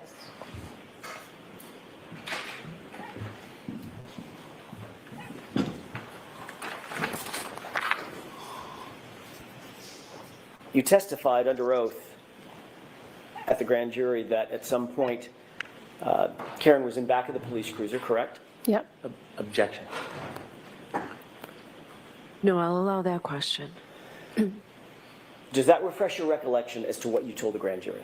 Yes. And isn't it true that at some point during the course of your testimony under oath, you said that Karen was in the back of the police cruiser? Yes. And then you went on to describe that Karen and Jen and I were standing outside and she made us all start holding hands and starting to pray. Yes. I mean, what the she being Karen Reed, correct? Yes. And at this point, they had lifted John up and taken him onto the gurney, correct? That's I don't what you know. described. I don't recall. Okay. I'm going to do this again, just so we're clear. Because I didn't get the answer I wanted, I'm going to do this again.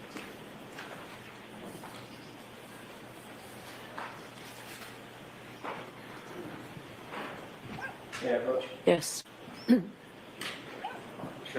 Thank you. Just the portion at the bottom of the page. At the bottom? At the bottom, last couple of paragraphs. Okay.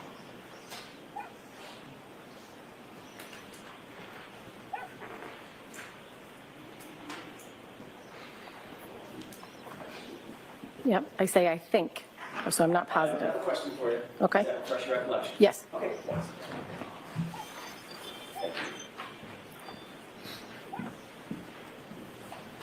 And you testified basically that you think, at least that's what you were telling the grand jurors, that you Yep. think that was the point at which they lifted John up Yes. and moved him into the ambulance, correct? Is that right? Yes. And then you were asked a question, what, if anything, did she, Miss Reed, ask Miss McCabe while they were sitting in the back of the cruiser that you heard, correct? Objection. Do you recall that? I did not hear the question about Google being asked. That's not my question. May I ask? May I inquire? Just repeat that question. Sure. Isn't it true that you were next asked by Mr. Lally in front of the grand jury, quote, what, if anything, did she, Miss Reed, ask Miss McCabe while they were sitting in the back of the cruiser that you heard, end quote. Remember being asked that question? No.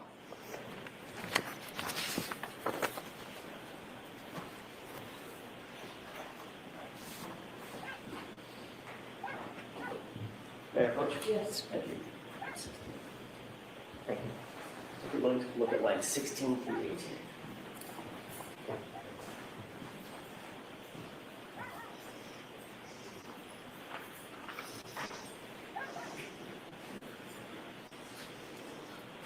Okay. May I? Yes. Does that refresh your recollection? That was the question that you were asked? Yes. Okay. And in response to that question, you stated, quote, at one point she asked her to Google hypothermia and how long Google hypothermia. Correct? Mm-hmm. I'm sorry? Yes.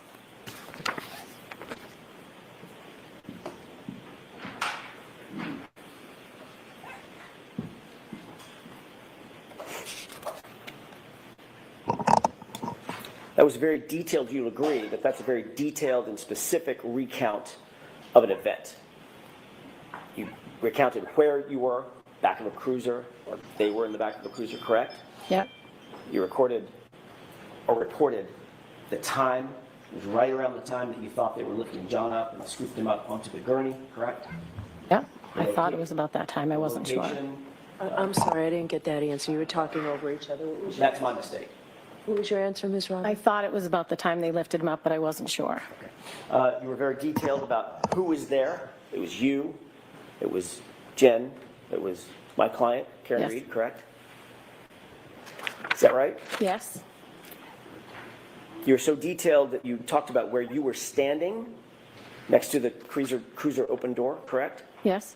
What the others were doing, holding hands and praying, is that right? Yes. And the actual words used, you were as detailed about all of that as the actual words used. She asked her to Google hypothermia and how long, and then you stopped, Google hypothermia, end quote, correct? Correct. You will agree, at least for that purpose, you painted a very, very detailed picture in front of the grand jury, didn't you? Yeah. Except it's not true, is it? I did not hear her ask that. I was told she was asked that. In The the, answer to my question, Ms. Roberts, and I'm not a trick question, what you told the grand jurors was not. It's a pointed question. Isn't the same as being tricked. My client asked anyone to Google anything, did you? I did not. And yet, that's what you testified to under oath, under penalty of perjury, in front of the grand jury, didn't you? I did. And the reason you did that, the reason that you said that false statement, was because someone told you to say it, correct? Object. Is that, I'm going to let her answer that. Nobody told me to say it. I knew it happened at that time, How did you which know is it why I happened? said it. How did you know it happened, Miss Roberts, if no one told you it happened? Because we wrote a timeline. We already spoke about that. So the timeline that Jennifer McCabe helped you with, that influenced your testimony in front of the grand jury, correct? Obviously. I was telling what happened in the back of the cruiser. The timeline Can you answer? you wrote, So when you ask a question, let her answer. Could he say obviously any more snidely? timeline you wrote Obviously, he could. influenced your testimony to testify in front of the grand jurors to a statement. You, sir, are a liar. Correct. Yes. I have never lied in my life that you know of. That's a lie. Ah! That you and Hank dreamed You were up later asked together. about that statement in another investigation, by another investigator or set of investigators, correct? I don't know. Were you interviewed by a different law enforcement agency, a separate law enforcement agency from the Massachusetts State Police at any time? Yes. And you were told that to lie to those agents would be a crime, correct? Yes. Punishable by prison, correct? I was not You're told going that. to prison.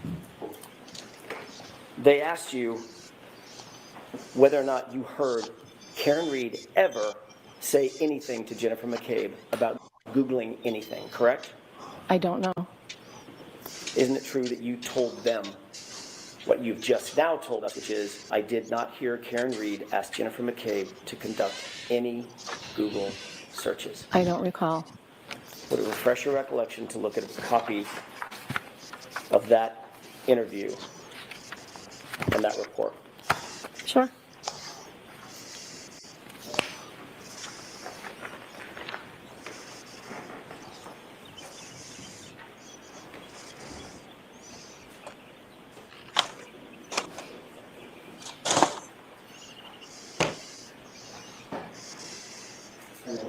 Hold on.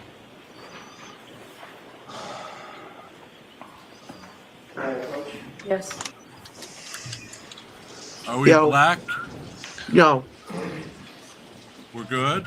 Yeah, I tried Huh? to come back. Yeah, I tried to come back and there was nothing there. the black screen. Oh, okay. Take a look. So I left and came back again. Familiarize yourself with it if you don't mind. Okay, so we didn't get a copyright or anything. And don't answer No. anything about the document. Okay, gave So me a I'll heart ask you a attack. question, if you don't mind, please. Sure. Thank you.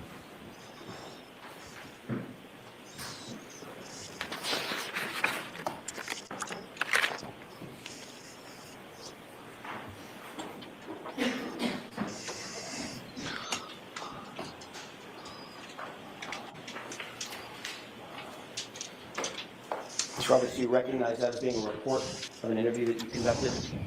I've never seen this before, but Understood. Yeah, you may never have seen it, but does it remind you that that's Yes. a report of a conversation you had with another law enforcement agency? I'm going to ask you to turn to page 7 of that report.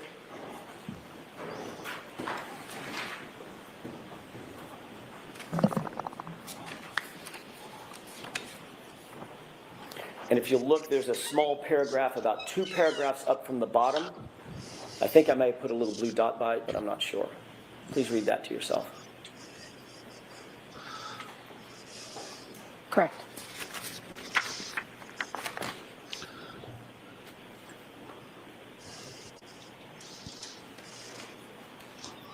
Done? Thank you. May I approach? Yes. Yeah, I think we're all getting sick of him. It's only day 2.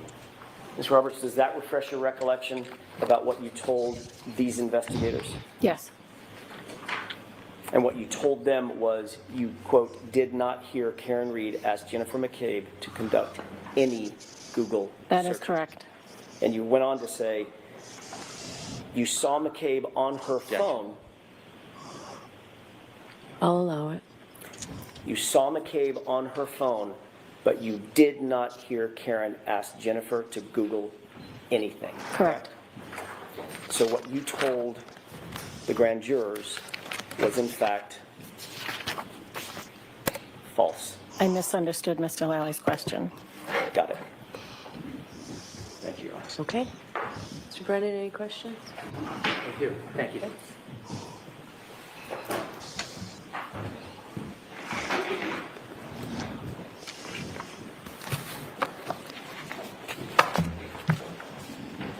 When you spoke to the grand jury about your memory, were you trying to fool them in any way? No. Were you trying to Watch the form of your questions. mislead them in any way? Objection. Sustain. Watch the form of your questions. When you spoke to the grand jury, were you honest? Yes.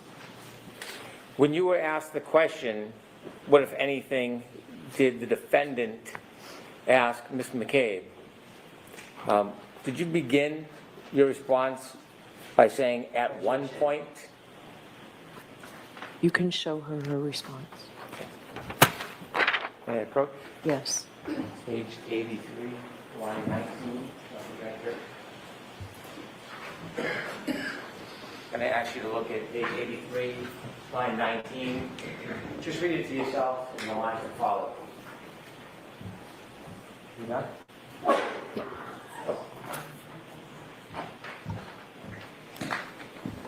When you were asked that question by Mr. Lally at the grand jury, did you ever say you specifically, personally heard that statement?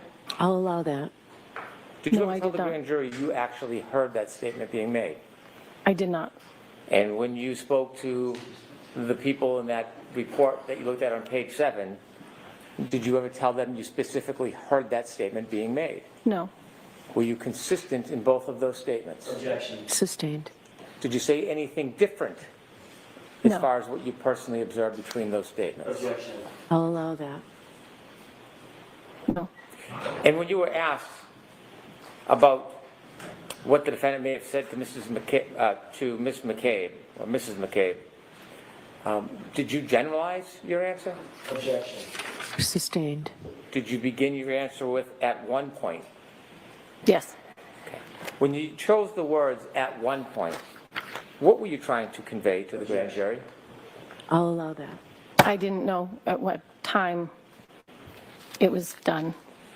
Was that a topic of conversation around the time you were brought to the grand jury? Around the time what? that you were brought to the grand jury to testify?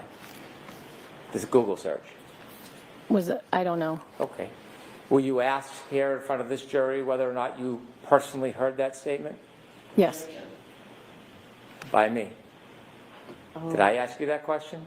No. Did you personally hear that statement? No. After this happened, you discussed what had happened with people, didn't you? I'm sorry, say it again? After you found John lying in the snow, did you discuss what had happened, what you saw with other people? Yes, of Did course. anybody tell you that you couldn't discuss the trauma that you had been through? Objection. I'm going to allow that. Say it again? Did anybody tell you that you couldn't discuss what you had just seen? No. Say it again? I'm Yeah. sorry. After you found John that morning, did anybody, civilian or law enforcement, ever tell you you weren't allowed to discuss what you had just went through? No. Did anybody ever tell you that you couldn't have support of other people? No. I'll allow that. No. Was this a traumatic event? Yes. Have you spoken to it to a number of? Yes. Tell us why you would want to speak to somebody about what happened that morning. Objection. I'm going to allow that. I've spoken to many people, obviously, that we all grew up with. But Jen in particular, I do speak to her. I am friends with her. We went through a really traumatic experience together. Did you ever confide in other people other than Jen McCabe about what you endured that morning? Yes, many people. Why? Because it helps me get through, and it's whether John's family, friends, whoever, I've talked to a number of people about it. You're friends with John's parents? Parents? John's parents, the O'Keefes? Yes. You still friends with them? Yes. Do you ever discuss what happened? Yes.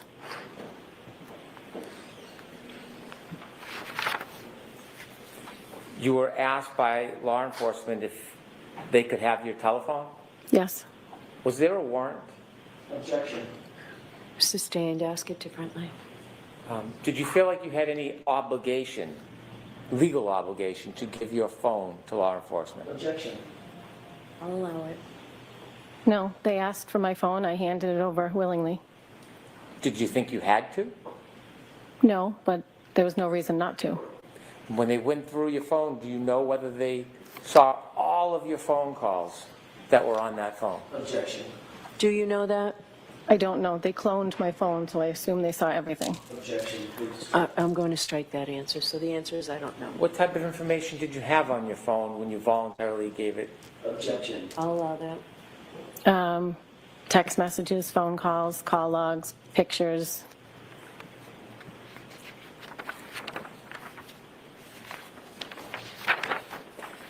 You said that you stayed friendly and still are friendly with Peggy O'Keefe and John Sr.? Yes. Okay. At some point, at times, do you try to help them with things? Daily. Do you try to help them with the children? Objection. Sustained. Well, you were asked about contacting the district attorney's office about replacing a Ring camera. Yes. Whose Ring camera was that? It was at One Meadows where Mr. and Mrs. O'Keefe, John's parents, are now living. What motivated you to call the district attorney's office about the Ring camera? Because we knew the Ring might be some sort of evidence that they didn't want to take the camera that was not working down without permission. Do you have a Ring camera? I do. Do you know if there's a difference between the actual physical camera and the iCloud storage that keeps the actual video on it? I don't know the difference. Okay. Did you ever ask to replace any hard drives or storage, or were you asking to replace the camera itself? Just the camera. And that was in March 7, 2023? I don't know when.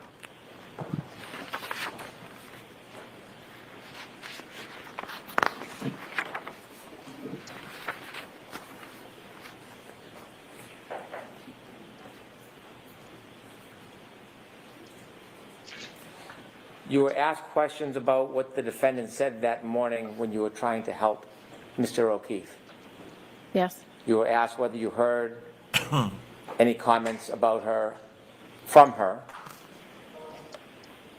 about dropping John off.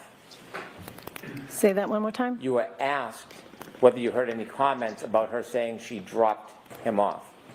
In the car on the way to the hospital. Okay. She said it to Mrs. O'Keefe. When you were outside trying to help John, were you ever told where the defendant dropped John off? No, Were you ever told where he was left? no, Was it ever suggested that he went into 34 Fairview? no, Was it ever suggested that he went into any house whatsoever that morning? no, Were you ever asked to go into the house to look for him? no,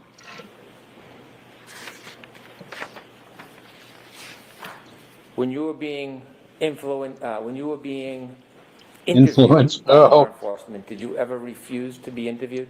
no. Were the interviews all the same or different?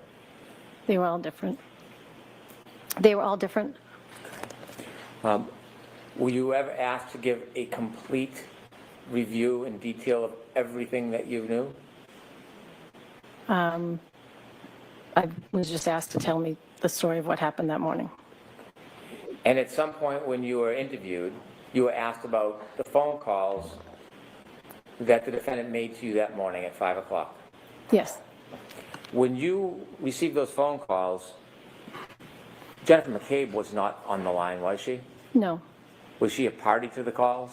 no, Did she influence your memory in any way about the words that the defendant spoke to you that morning? Objection. I'll allow that. no, Do you have a clear memory of what the defendant said to you on the morning of January 29, 2022, at around 5 in the morning when she first called you? yes. And is it your independent memory? I'm saying. Is it sorry. your independent memory? Yes, How well do you remember it? Objection. Sustained. Tell us what you remember her saying to you. Objection. I'll allow it. when she first called, she said, "John's dead, Carrie, Carrie," and hung up. And she called you back. She called back. When she called back, was there any other party on the line other than you and her? No, What do you remember the second time that she called you? yes. She said, "John, I think he got hit by a plow. He did not come home last night. He would never not have come home. I wasn't supposed to stay in Canton, and Kaylee was here. He would never leave Kaylee by herself."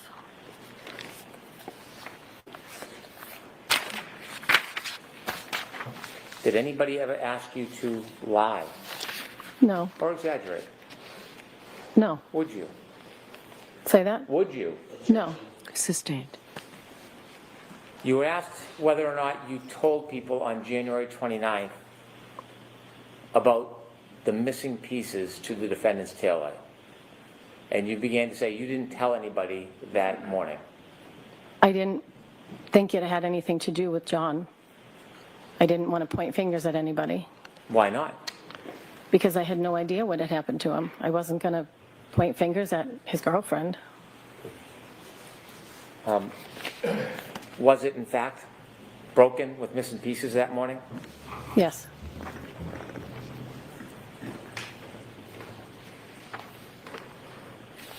You saw the ring video of you and Miss McCabe and the defendant going into John's house? yes, Had you seen that video before today? yes, Had you been shown it before in Yes. other proceedings?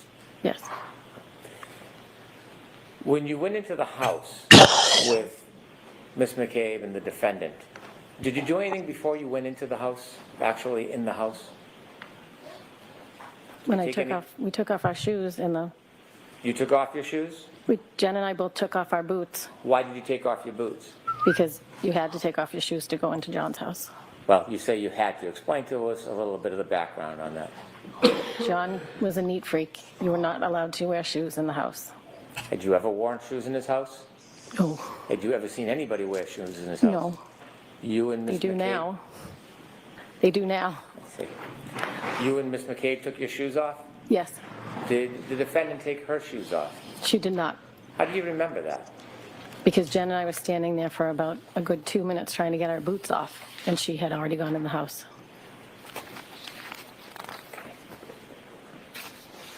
Do you know why you were called that morning? No, Did you volunteer to be part of this yes, after the call? yes, You had said you thought that you looked at the taillight before you went into John's house? yes, Do you remember actually seeing the tail light that morning? I do. Was it simply cracked? No,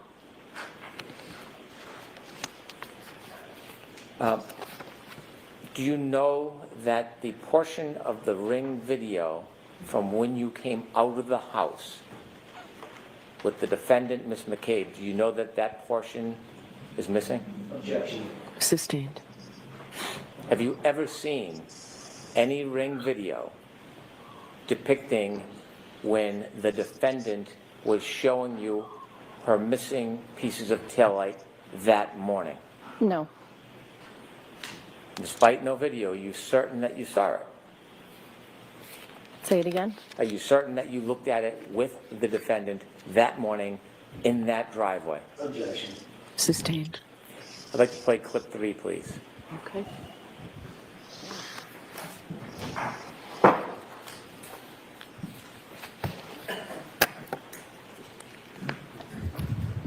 Objection. Okay. Sidebar number 5. Sidebar. Get your sidebars. Get your Fresh sidebar. Fresh sidebar. Sidebar. Quiet, folks, still on the record. Quiet, folks, still on the record. We're on the record, folks. While we're at the sidebar, we do not have an update on Chili DeCastro as of yet. His hearing started about an hour ago, and we are waiting to hear anything. Blue Bacon says he did not hear anything so far in a public post. So we'll have that as soon as we hear anything. We also understand that the Team Skeptic accuser is back in court. He's watching it live right now over on his channel. If things get boring here, we do not. We love Team Skeptic, so feel free to join him or stay with us. It's up to you. This now. Dual screen it, watch them both. Yeah, we'll screen it.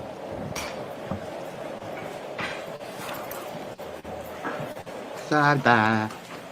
Sidebar. All right, go ahead, Mr. Brennan. Shot, When you shot, first got shot. to John and you were trying to save him that morning. Kinda wanna you go had to a distinct salad bar memory of now. it. Yes, Salad. Counsel had asked you if it Salad was your bar. story. Was this a story? say it again. Was it a story? I know that you that's a told? foreign concept to you, story? Jim. Yes. It's what happened. Do you wish it was just a story? Objection. Sustained. There's no further questions. Okay, so recross. Just asked. Just a few minutes ago.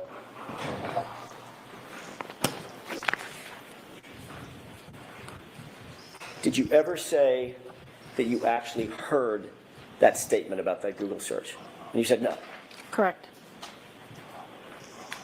The question that was posed to you by Mr. Lally was, what, if anything, did she, Miss Reed, ask Miss McCabe while they were sitting in the back of the cruiser that you heard? Right. Correct? I misunderstood the And question. you misunderstood that question? Yes, What I did you did. misunderstand about that question? I didn't know it was that you heard, so I was explaining what happened in the back of the car. I see. So you just ignored the part, literally, the part of the question where he said, what did you hear her say? Literally. That's I what your think the word testimony was is now? heard, and I didn't hear it. I obviously got the question wrong because I did not hear anybody ask about a Google search. Well, I know that's what you're saying now. I get that. But when you were asked, what, if anything, did she ask Miss McCabe while they were sitting in the back of the cruiser that you heard, your immediate answer was, at one point, she asked her to Google hypothermia and how long dash Google hypothermia, end quote. Correct? Correct. That was your answer. Yes. Correct? To a question I misunderstood. And that was a false statement, wasn't it? Technically. Technically? Yes, technically. Pregnant. Ms. Roberts? Okay, so remember, jurors, I said earlier, comments of counsel are not evidence and you're to disregard them. Ask a question. Thank you, Your Honor. What do you And mean don't be a technically? dick. Technically, Yeah. I was under oath, and I did not hear Karen asked Jen to Google it, And yet under oath. but I knew it happened at that And yet time. under oath you said you did. Correct. And that was a lie, correct? Objection. Was that a lie? Did you lie? I did not intentionally, But you did. And, not intentionally. okay, that's the end of Understood this. the question, Mr. Jackson. All right, is there any other question or is that it? I didn't hear what you just said. I said I misunderstood the question, Mr. Jackson. That's what you're saying. You That's pompous Miss little pig. Mr. Jackson. Okay, In that quote, you said, at one point she asked her to Google hypothermia and how long. Then you corrected yourself and finished with Google hypothermia. What did you mean by how long? What were you about to say? I don't recall. Had someone told you something about a phrase that started with how long? I don't recall. Hypothermia? I don't recall. Like, for instance, how long to die in cold? I don't recall. Okay. okay. All right, Ms. McKay, I'm sorry, Ms. Roberts, you're upset. Thank you. She meant thank God. Get me away from this asshole. Ha cha cha. God. May I? Yes. I'd like to play clip 3, please. Here we go. Here's our Oompa Loompa moment.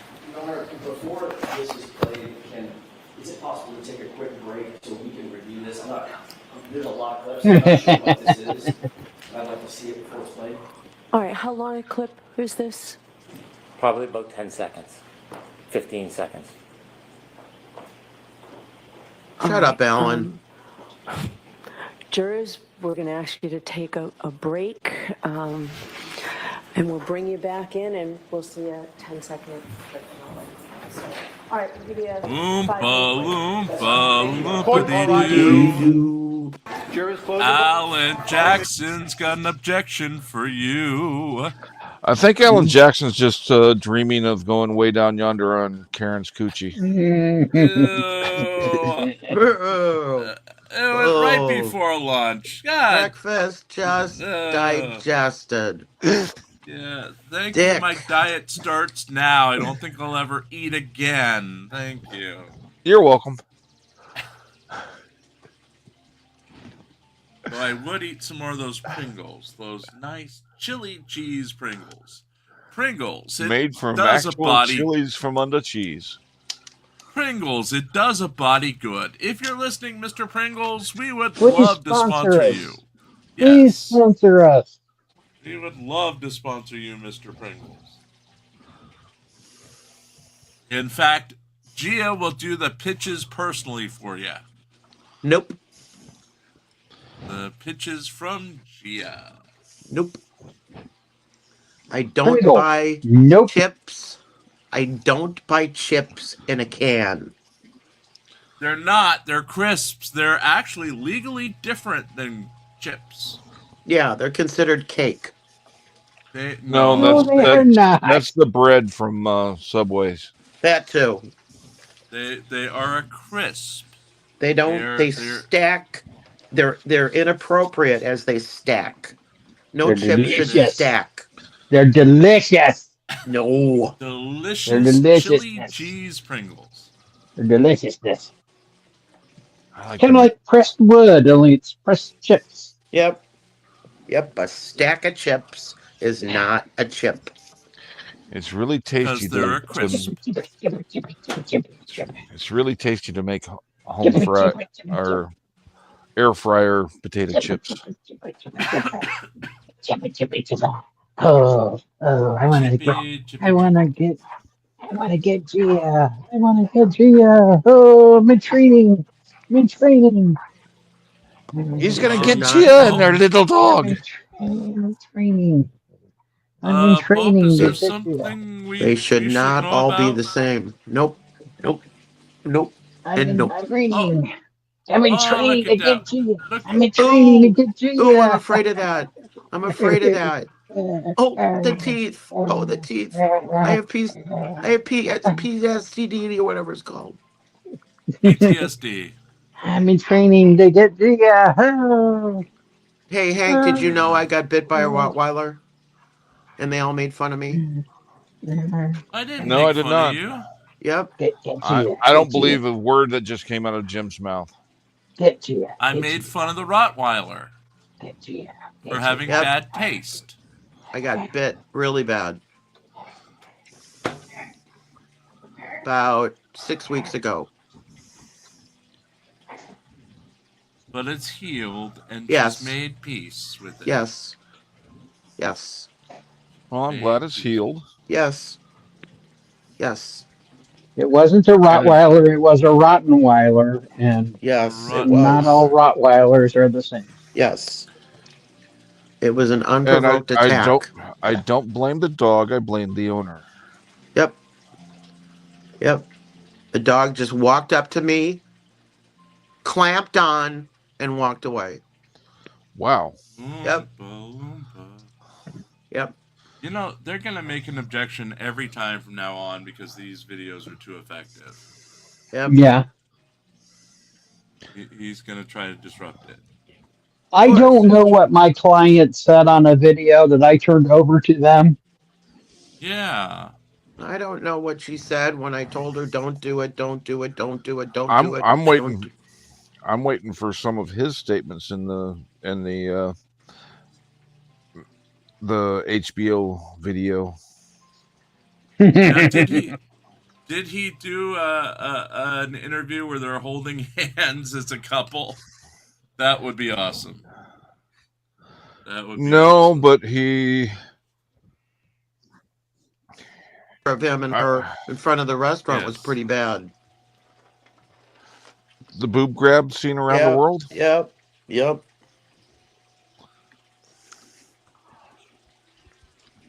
A boob grab would be a pretty good indicator of some sort of relationship. Booby, booby, booby. Yeah, it wasn't good. Bobby booby. A relationship that's not covered by attorney-client privilege.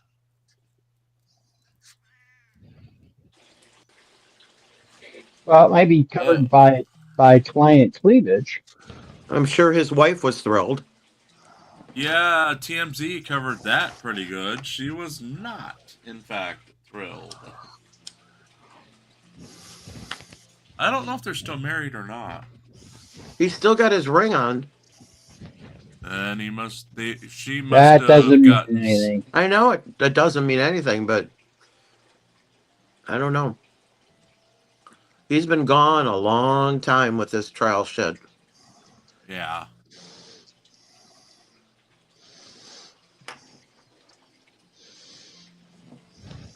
Let's see. Checking websites now.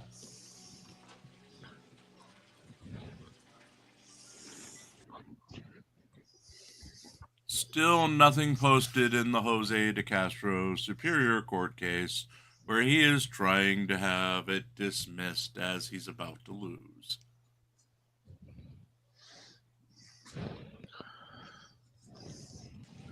How much you want to bet he squeals like a stuck pig when he finds out it doesn't get him out from under the... I mean, all the sanctions would still apply. Right. If they get sanctions today, it's something like $16,000 he's going to owe. And that's a lot of trifold sales. I wouldn't hold my breath that he's ever going to make any effort to pay it unless he's literally forced to. And things are so bad now that he's only offering the free trifold, the physical copy, if you agree, if you first post 50 messages on his YouTube videos. What happened to the cop card? Is he using It's those still, to snort coke now? he gives them away free with every purchase of Um, the trifold Because because he's got six. nobody Yeah, will pay for one. and the dog lessons? What's the status on those? I have not heard anything on dog lessons. Damn. And he has not done the Craig Henry fundraiser or the GoFundMe. And as far as I can tell, he didn't put up the "I can sleep in my car, god damn it" form on Oh, his website yet. dang. Anything new on the press with canker sores trial? No, he disappeared. Completely disappeared last September. They had their falling out. He hasn't posted anything new. No one's posting money on his GoFundMe. So, Craig Henry actually got a $25 donation yesterday to Wow. his one of his GoFundMe's. Very generous. Yes, $25. It was beat. I think it was beat by Lane Myers. Let me look. Myers actually got $50 yesterday. Yes, $50 in two donations, one of 30, one of 20. Wow. Big Please coin. use his donation to get a lawyer. Big coin. Well, Henry doesn't have a lawyer, and Myers has a lawyer on half of his charges, but he plans to fire the lawyer once Yeah, the Bao charges is are nuts. done. Bao is nuts.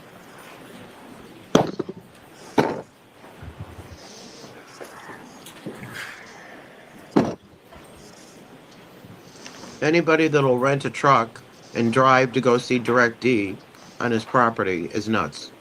Court is back in session. You may be seated.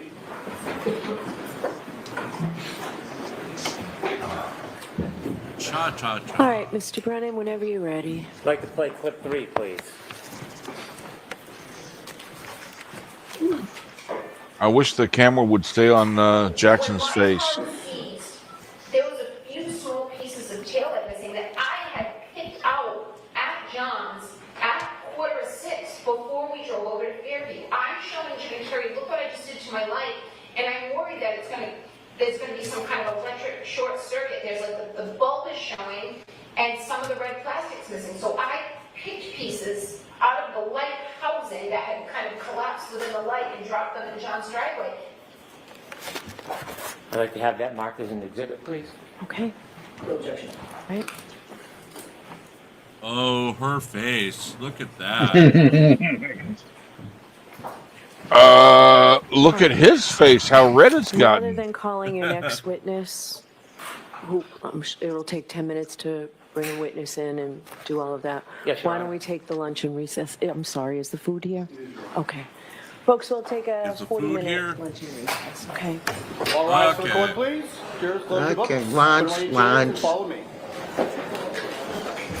What we're going to do is, since everyone loves Mr. Pants, and we had already watched,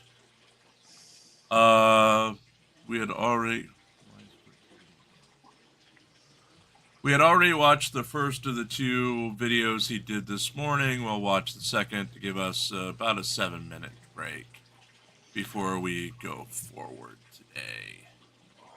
And this is Pants reading my coverage of Chili DeCastro's Amazing Monday.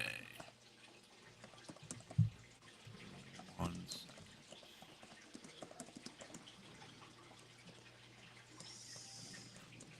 second. Yes, I know. One. Beat you to it, Hank. So present, share screen. Okay, once we hit start, you've got about 7 minutes to do whatever you need to do. And here we go. Blue Bacon lawyer to DeCastro, not so fast.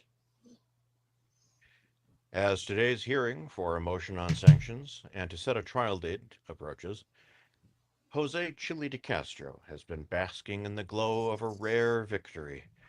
The clerk in his California Superior Court case actually granted a dismissal of the case on April 17th, 2025. Before we dive into the story, we start with a correction. In yesterday's article, and throughout the day, we were under the impression that the hearings were set for Tuesday instead of Wednesday. We made an error. The original article has been corrected and a note has been put on the audio version of the article. We apologize for the error. Last week's move by the YouTuber may prove to be largely procedural, as DeCastro apparently looked at the hearing, realized the likelihood of failure, and fired his attorney, and decided to nope his way out of the situation. Nope. As Michael Blue Bacon Peratini's attorney, R. Paul Katrinek, wrote in his opposition to the dismissal of the lawsuit, which was filed on Tuesday, the attempt at a voluntary dismissal here without prejudice has to be some type of record in terms of gamesmanship. After over a year in refusing to respond to discovery, plaintiff seeks to dismiss the one remaining cause of action without prejudice 1 week before the hearing on the continued hearing on the motion for terminating sanctions. The hearing was continued to give the plaintiff the opportunity to file and serve the declaration referenced in his opposition to the motion for terminating sanctions. See the Katrinek Declaration. Instead of filing and serving the declaration, plaintiff decided to, yet again, employ gamesmanship to avoid the consequences of his contempt of the court's orders. The law below holds that this type of tactical ploy is not permitted. As noted in the procedural history section, plaintiff flagrantly violated court orders requiring him to respond to discovery. Ultimately, plaintiff produced no evidence in opposition to the motion for summary judgment or adjudication, and summary adjudication was granted on all but one cause of action. That remaining cause of action for violation of California Civic Code Section 3344 and California Common Law right of publicity is facing its own motion for summary judgment to be heard on May 29th, 2025. Plaintiff knows he has no evidence to avoid this motion and instead is attempting to dismiss his case without prejudice in the face of the motion for summary judgment and this motion for terminating sanctions. Katrinek continued, "It is not our position, but plaintiff's own admission that this is a tactical ploy. If the court reviews plaintiff's opposition to this motion for terminating sanctions, plaintiff explained that he would just file another lawsuit to endlessly harass Mr. Peratini. In the response to the requests for admission attached to his opposition to the motion for terminating sanctions, plaintiff states, quote, the truth will come out. I will not stop suing Michael Peratini or going after him through legal process until the truth comes out. I may not be given due process right now. I may not have been given the proper consideration. However, I will eventually, one day. I'm going to file another lawsuit against him after this one. I will never stop, unquote. Only a dismissal with prejudice will stop this miscarriage of justice. If he files another frivolous lawsuit, the only way to stop it is a dismissal of this matter with prejudice. That's not going to stop him. It's just going to make him go to another state. About both the original Massachusetts lawsuit, which was dismissed in 2023, and the current lawsuit, that he would continue to file the suit until the merits of the case were heard and a ruling was found in his favor. The YouTuber demonstrated his ability to do this with another case, a lawsuit against the police force of Ironton, Ohio, where that lawsuit was also dismissed in 2023, only to have DeCastro refile it in Nevada, where he was then living, while he was appealing the case in Ohio. That lawsuit is ongoing, with DeCastro most recently receiving an extension to answer one of the two motions to dismiss the case for lack of jurisdiction and the fact that the lawsuit had been previously dismissed. As with this case, DeCastro previously vowed to keep suing the defendants in every venue he had standing in until he receives a ruling in his favor. DeCastro's hearing in the Peter case is set for later today. In other DeCastro-related news, DeCastro has gone radio silent, with no new updates as to the status of his pending novelty board game featuring his views on the Constitution.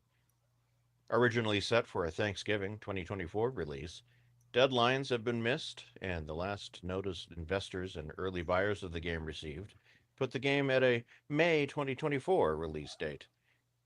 While at one point DeCastro declared on his Twitter/X account that he had 1,000 pre-sales for the game, he never actually clarified if they were actual sales or that he was planning on putting 1,000 units up for pre-sale.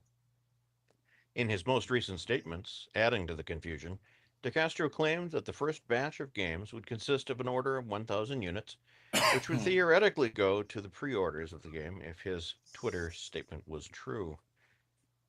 As of Wednesday, April 23rd, 2025, DeCastro had also failed to launch the long-promised GoFundMe campaign for Craig Hendry. This is an ongoing news story.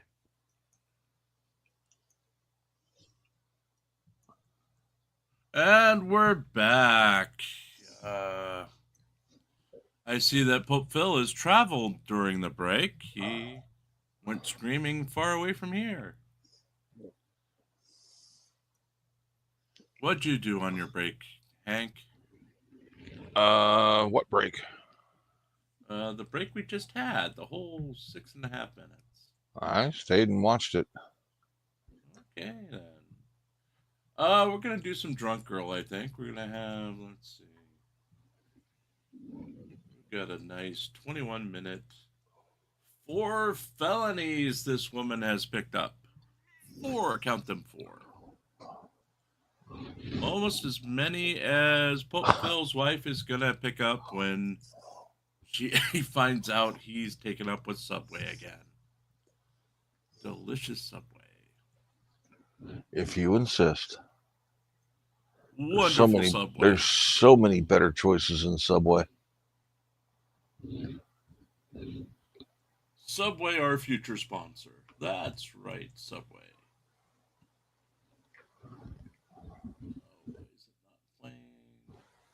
A domestic battery call. Upon arrival, officers made contact with the alleged victim, a 33-year-old female named Heidi. Not okay. I got you. Who was it, though? I don't know. Is she a Heidi Ho? That girl could be my husband. They got some fucking thing going on. I don't know. I got you. Somebody hit me, and I don't. Do you need any medical? No. All right, let's stay right here.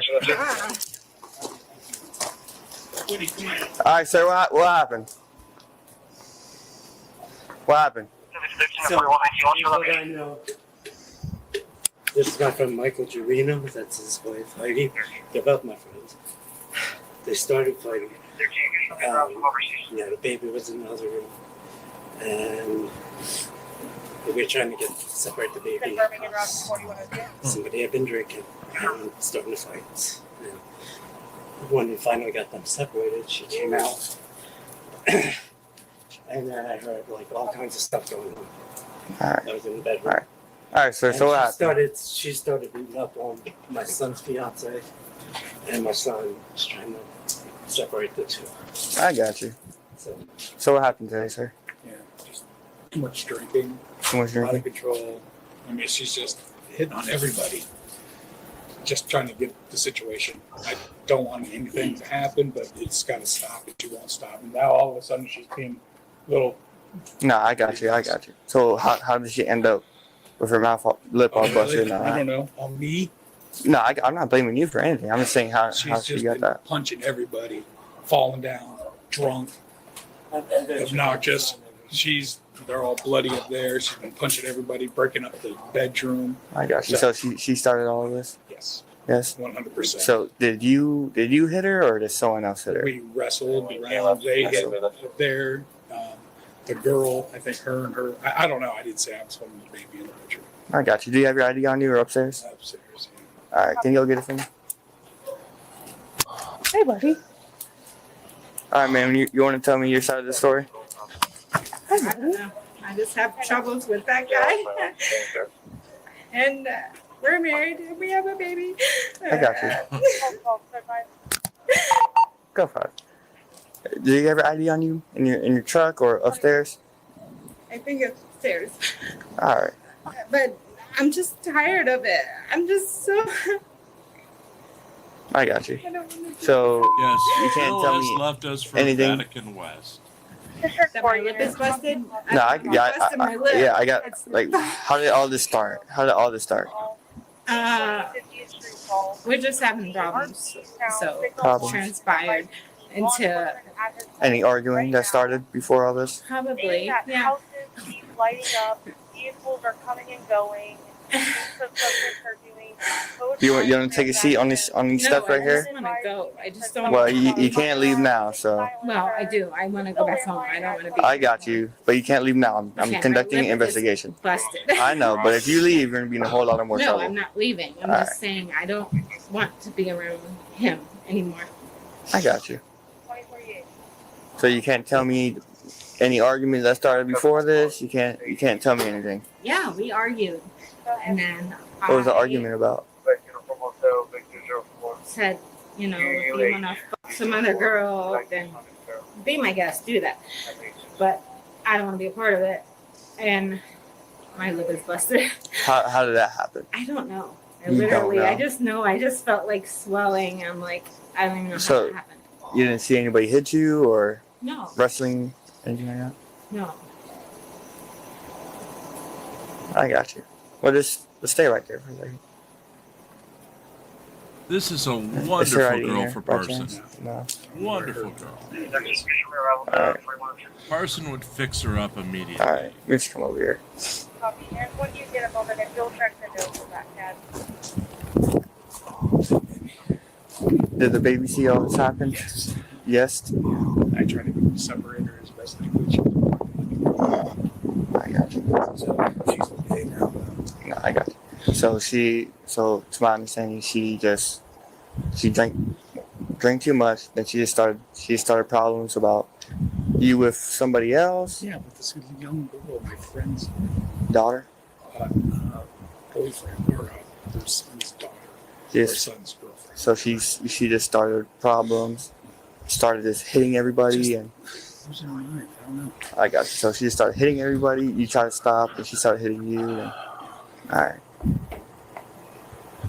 We're peaceful people. I got you.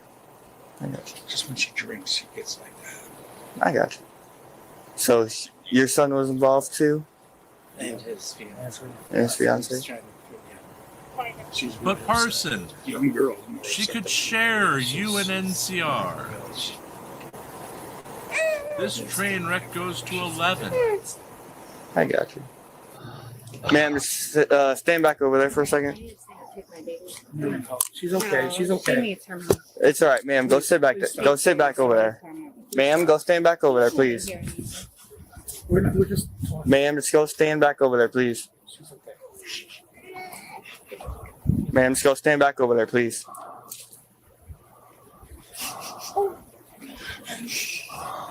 So, It's okay. She's okay.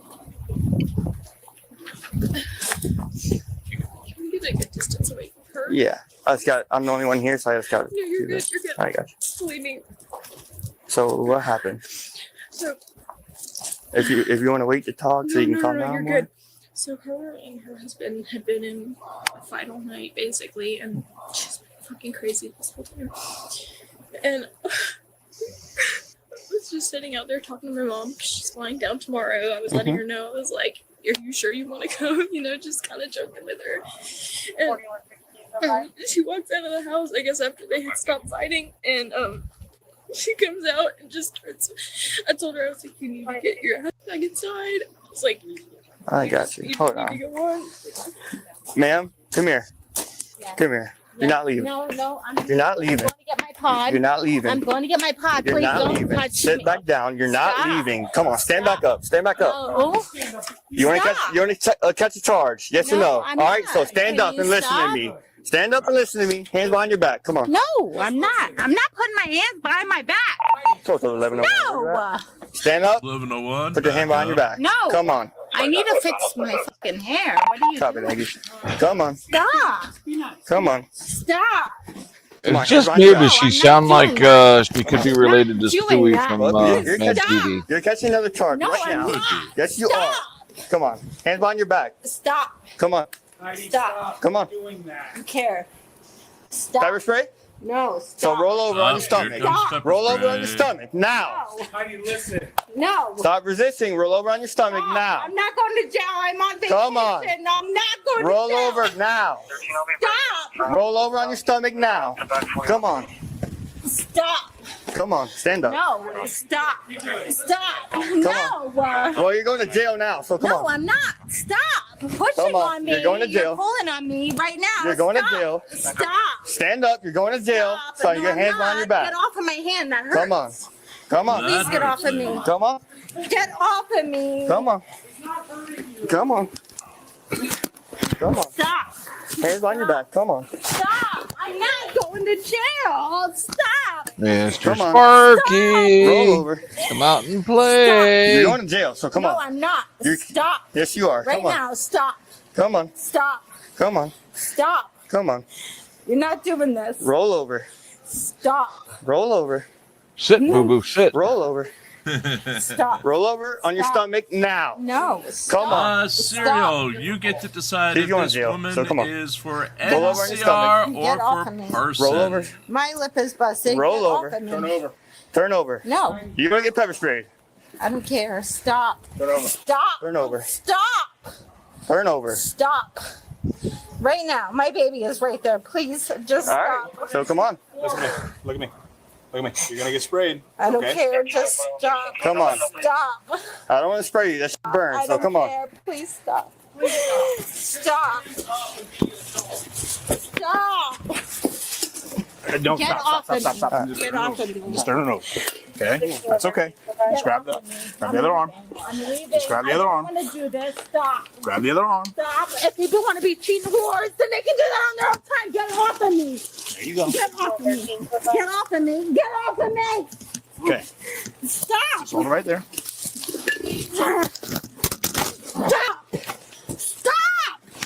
Stop. Come on. Stop it. Stop. Give me your other hand. Headphone warning. Right now. Are you Stop. late? Stop. Stop. All right. Give me this hand. Give me this hand. It's not All my right. fault. Stop. Stop. Stop. Let go of my cuffs. Come on. Let go of my cuffs. Then stop. Stop. Stop. Let go of his cuffs. Let go. Let go. Let go. Toto, you really care. Come on. Give me that hand. Stop. Stop. Stop. I said stop. Stop.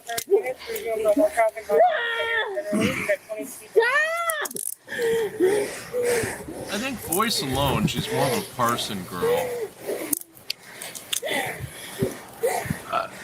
She still reminded me of Stewie from Mad TV. Stop! Well, feistiness, that has good NCR.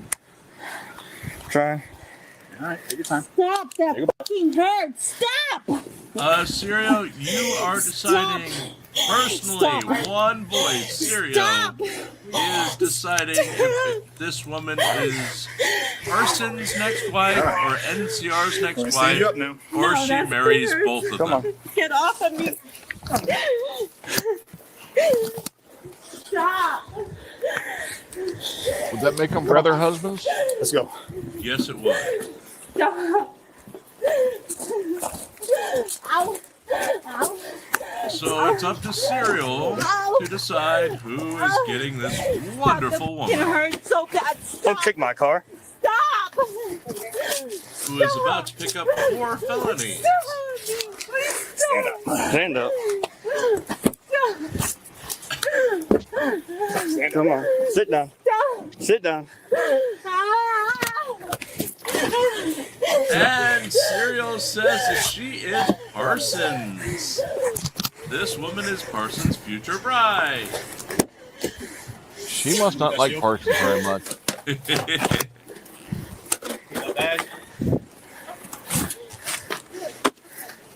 So Parsons, Sit don't down. hate us, hate Serial. Sit in. Put your feet in. Put your feet in.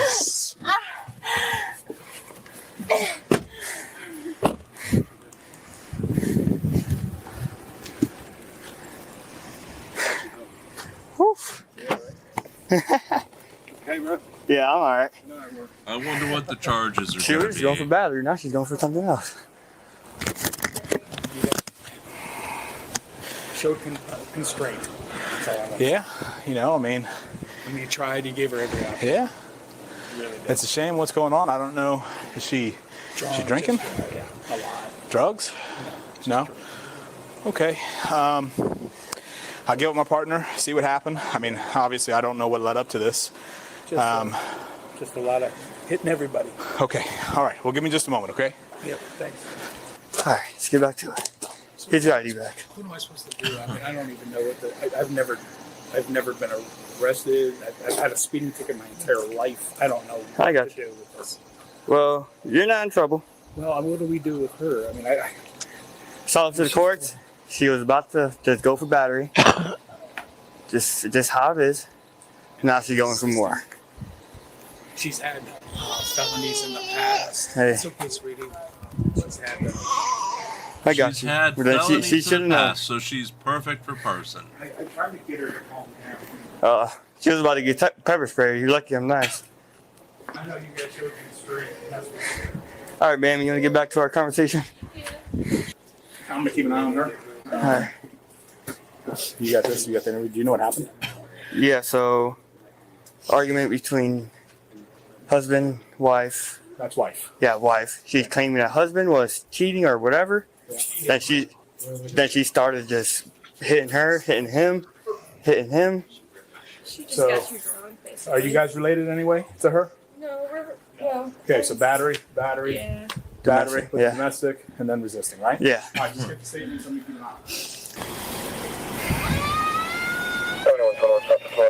And More she can batteries than a sing. Duracell pellet. Listen to those notes she's reaching. They would be perfect for Parsons as they're walking through America. Thank God the windows are up to mute or to keep the No, I noise got you. Sit down. Do level whatever you down. want. Just relax. Deep breaths. It's all over now. Just Imagine those on in through your nose, headphones out through your on mouth, repeat nice and as slow. Parsons Slow, slow. I gotta learns to love again. Well, I To think make this I kinda think maybe easier, I've would you heard that feel more Parsons comfortable likes writing screamers. all this down? Yeah, Go ahead. that would be fine. All right, perfect. Tiny and Michael are. Oh, here's the pounding. She's a drummer. She's a drummer. Inagata Davida, baby. Hey, Matthew. Once you get them set up there with that, let's put the hobble on her too. Hobble, hobble, hobble.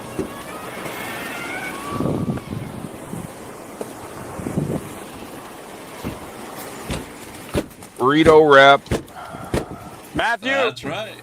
Let's get It's that hobble on her. lunchtime. You got a hobble readily available? Yeah. I'll grab her legs. I'll secure those. Slip on the hobble. Cinch it down. All right. Then what we'll do is I'll hold on to the hobble.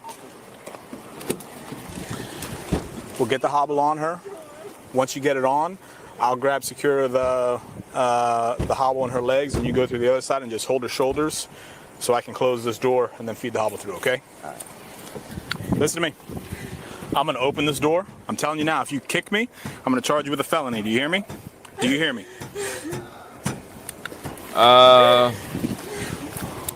Hold the flashlight. How many seconds from the door opening until she kicks him the first time? Probably 3. I want my daughter. Please stop. Please stop. Please. Move your leg.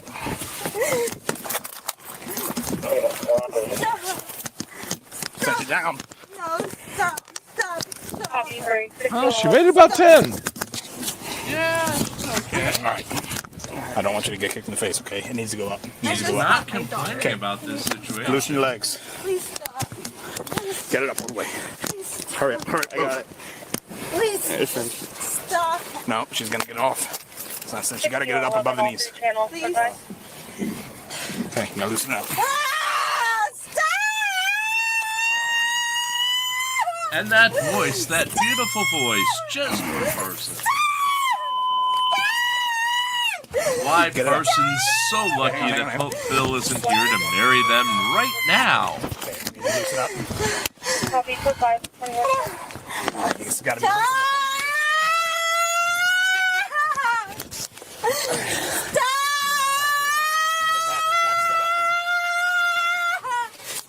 Set it up. Person, we do take bribes, just saying. Open it up all the way.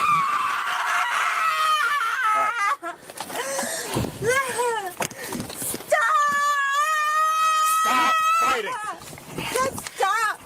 Stop. Stop. Put it on, Matthew. Stop. Stop. I already have cuffs on my hand. Well, that you're hurts. kicking the door. I don't care. I don't want to do this anymore. Just stop. I don't want to do this no more. I don't want to do this. Back up. Stop. Back up. Stop. Stop. If you break anything in this car, you get another charge. Not breaking Close the door. anything. There's nothing to Move your break. foot. Stop. Go in. Move the foot. Stop. Move the foot. Stop.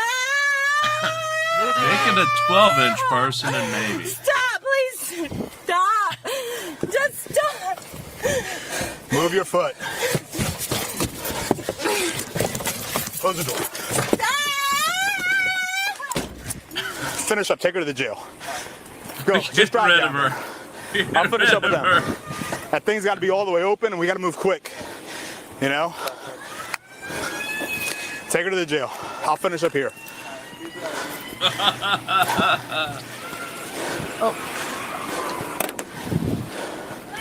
Whenever we're doing that, that thing's got to be open all the way up. We're causing more issues by delaying it.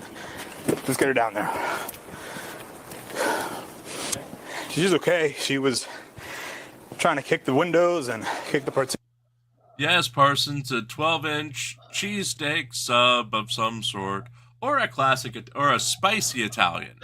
I'd take a spicy Italian, or even a meatball right now. 12-inch meatball would be good. What do you think, Hank? A Jersey Mike's Big Kahuna. What's on a Big Kahuna? It's a cheesesteak with extra cheese and jalapenos. Ooh, that does sound good. I wonder if Subway has a version of that. It wouldn't be anywhere near as tasty. But Parson is trying to bribe us to get us out of having to marry this woman. Definitely doesn't want to try that with Subway with me. So, wait, Jimmy, it's Matt G says Jimmy, it's a 12-inch Italian. A spicy Italian from Subway, which they no longer make, unfortunately. Actually, Quiznos back in the day had a wonderful Italian. Jimmy John's got a couple different versions of Italians that are really good. I liked Jimmy John's. It was like early this year.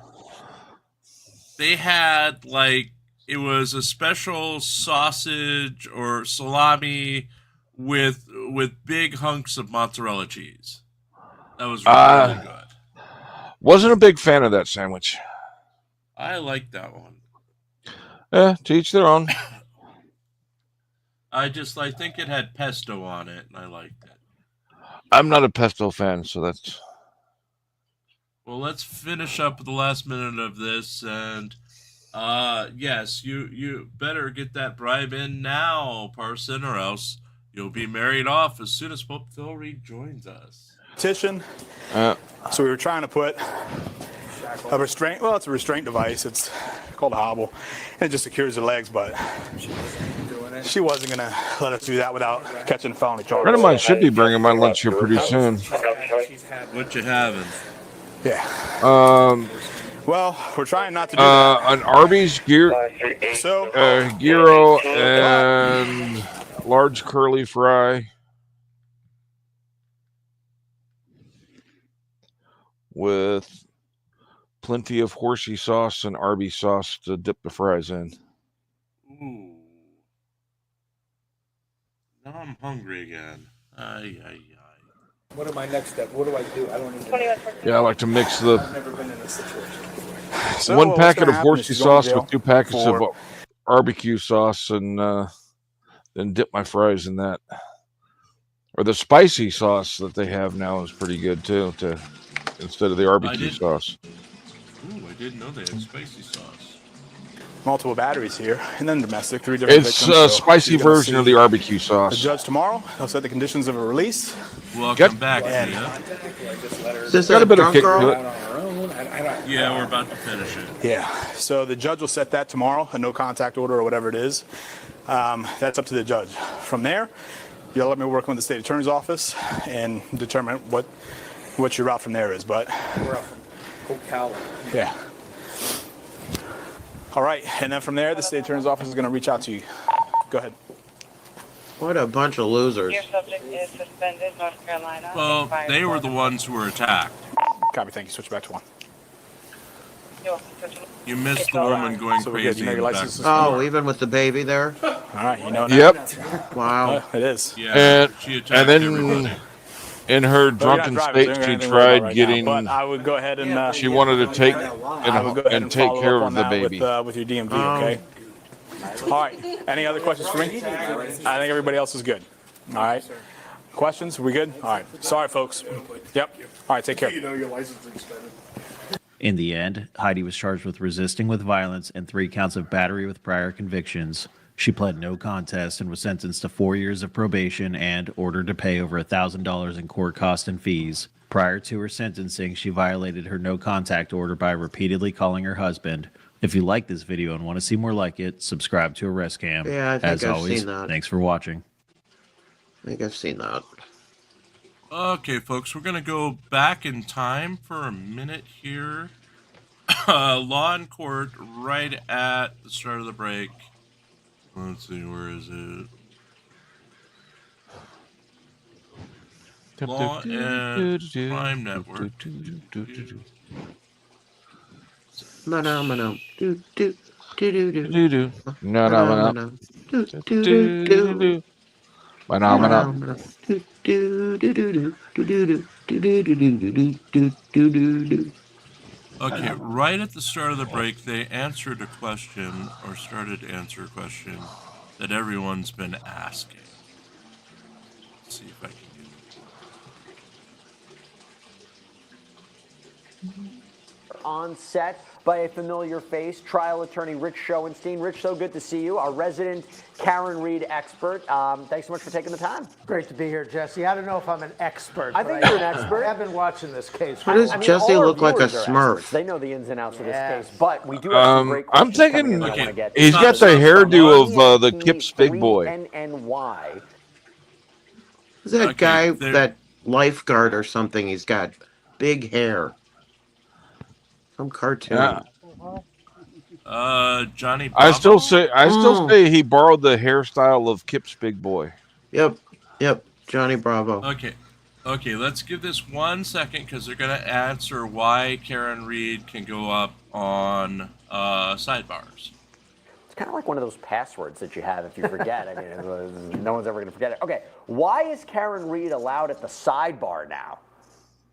Well, I don't think that's that unusual. It's not for a No, I defendant to think go up there? I've been at trials where she's on trial for murder. And there's a sidebar discussion with the attorneys primarily, obviously, and she's getting to go up as a client, as the defendant. I've seen that happen before. It doesn't always happen. Sometimes it's just the lawyers, but I don't find that meaningful. Okay, well, she is very actively involved in this case, as well as the I don't know how actively involved, but Oh an yeah, alternate she's juror actively involved, who all was right. in the first case, now part of Karen Reed's legal team. I'm still confused as to what role this alternate juror actually plays. Do you know? I don't. So as I understand it. Okay, let's jump forward. Sorry, that was a non-answer, but at least they tried to address it. That's the way they're attacking the case this way. Now that you're back, I feel like the prosecution is. Let me see if Parson has sent his bribe or not. And if he hasn't, then you get to do some marrying, Mr. Pope. Ooh, another wedding. You've come just in time. Wait, I got to get the Kleenex. Hold on. Okay. Okay, go ahead. But he offered a bribe that's not available anymore. Well, yeah, and he could have always just donated to the GoFundMe. Our GoFundMe takes donations too, or made a super chat. Excuse me. And seeing that I don't see a new donation to the GoFundMe, I do think that it is time to marry off Parsons once and for all to the drunk woman we just featured. So, if you have the moment, Mr. Popeville, What was her name again? take it away. What was her name again? Crazy As drunk he's chick. he's away from his computer. Dearly beloved. Oh, you're nowhere near your microphone. Yeah, actually. We can barely hear you. Can you get in the same room as your microphone, please? Is that better? Hey, That's yeah. much better. Okay. Dearly beloved, we are gathered here today on this auspicious occasion to marry off our good friend and patron, Parson, to this lovely drunk woman we'll call Tina. Tina, do you take puffy jacketless Parson to be your lawfully wedded husband, to honor, cherish, and get you to buy liquor? Yeah, I do. And Parson, do you take lovely, sometimes sober Tina to be your lawfully wedded wife, to buy liquor for, and to spoil her with bail? I should have sent the check via Super Chat. So yes, yes I do. By the power invested in me and WFYC and WFYT at YouTube University, especially the courses on marriage by Cholito de Castro, I now pronounce you husband and wife on YouTube. Yay, I get to kiss Gia.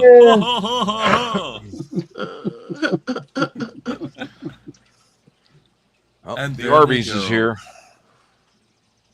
Everyone, congratulations to Parson, who just got married for the first time today. Nice. Today. Be gentle. Be gentle, Parson. We are back at 8 o'clock tonight, and Parson may get another beautiful bride tonight at 8 o'clock. We've already programmed it, so go ahead and take a look at that link, wherever the hell I put that. Parson, start shopping for California Kings. There is no newscast tonight, as we only had 2 news stories, so please go ahead and view those 2 stories. We featured them both on air so far, but hey, if you need something to do for another 10 minutes, we still have those out there. Are you you're not gonna just air the Battle of the Bulge over again? Probably not. I don't know. I don't want to make Parson sick on top of everything else. He does have that new bride to go home to. And a sensitive tummy. Yes, he does. Yes, he does. Especially with the amount of alcohol that woman's consumed in one night. Yes. Good Lord. That poor, poor woman. Now, tonight, Pants will be reading our latest news stories for tomorrow. He has overthrown the AI voice overlords, and the days he is available, he'll be reading the news for you. Yay! Yay! We've gotten tremendous feedback on Pants actually taking over, with people saying, hey, I like that new AI voice, and hey, that robot looks pretty cute in those pants. Hey! Hey! Yeah, so It's Mr. Pants is with us. It's blasphemous to accuse Pants of wearing pants. I know these people don't know the strength of our own pants. They don't know what they're getting involved with. Let's hit this. Let's see what these idiots are talking about now. And maybe spun around and hit the ground and knocked his head, producing that head wound. I don't really think anyone's saying the SUV drove into the back of his head. Rather that it sort of hit him, and maybe that explains why he didn't really have bruises or direct injuries for the SUV. Anywho, Mr. Pants, how you doing today? Yes, Serial. We put up 4 stories yesterday with Pants reading, plus the newscast. That's a lot of pants to take care of. A lot of it. A lot of pants.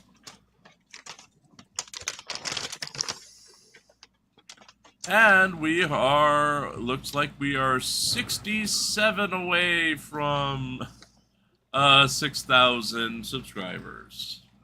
We've actually gone backwards today by losing 2 subscribers. No. Yeah. Look at the couch cushions. You'll find them. Who would do such a 57, thing? I mean. 57. We've gone backwards. It looks like we've lost 2 subscribers during this very broadcast. Wow. I blame myself. It was probably free. It was probably gifted subscriptions that are over. Well, no subscriptions are free. Remember, you have to click the thing. It's memberships that. Oh yeah. Oh well. And they love your voice, Pants. You're I the blame best Gia. AI out there. Yeah.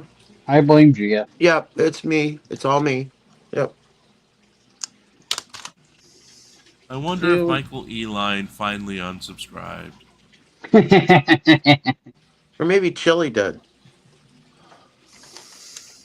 Yeah, I don't see Michael Eline in the or list. or maybe clash with Bao because he needs money for bail now. There's a video somewhere of him having a mental breakdown in the ambulance. Yeah, he is actually being held for observation. Yep. For an evaluation.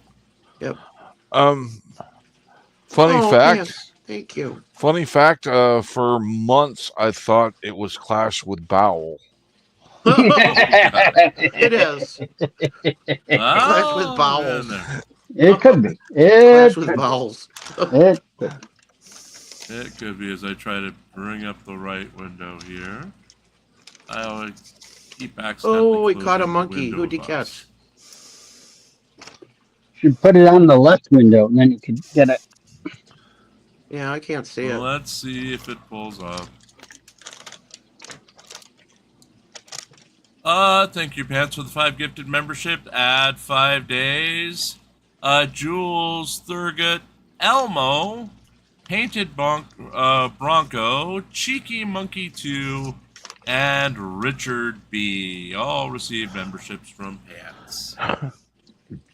So we had 9 today. No. 4 earlier and these 5. Was it 4 earlier? Yeah, that's so. Yeah, it was 4 earlier plus, we've had 9 today. Okay. So according to Subear, we're at 685 days. We're more than that. No, we're over 700. 789. 789. Subear, get it together. 789. Yes, Touche has verified. Oh, dear Lord. Next, you'll be trying to take my beloved Pringles away from me. Yep. My Yep. wonderful, wonderful Stackable Pringles. chips aren't chips. That can be at the same time of banning Popeyes. Yep. That's my stackable chips, my Pringles. I eat Pringles more than Popeyes, believe it or not. I love them. Just love them. I can't go more than a week without having an entire can of freshly packed Pringles. Nope. You As can't much as he smoke 'em. loves Rose, he loves Pringles. You can't smoke them, but they are But you can tasty. join them. But you can join them. That's right. Lego chips are not chips. Tickled Elmo. I don't know what it means, but he's a member now. Is that related to the Tickle My Ass Elmo dolls available during Christmas time? Yes. Yeah. You tickled Elmo. Pants, you tickled them good.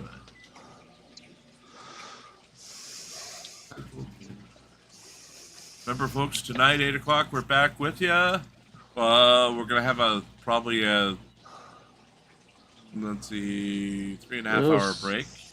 Cicero's going to bed with pants. Oh. But somebody who's good at making the dolls and stuff like that needs to make a Tickle Me Elmo doll with Ass Elmo's face on it.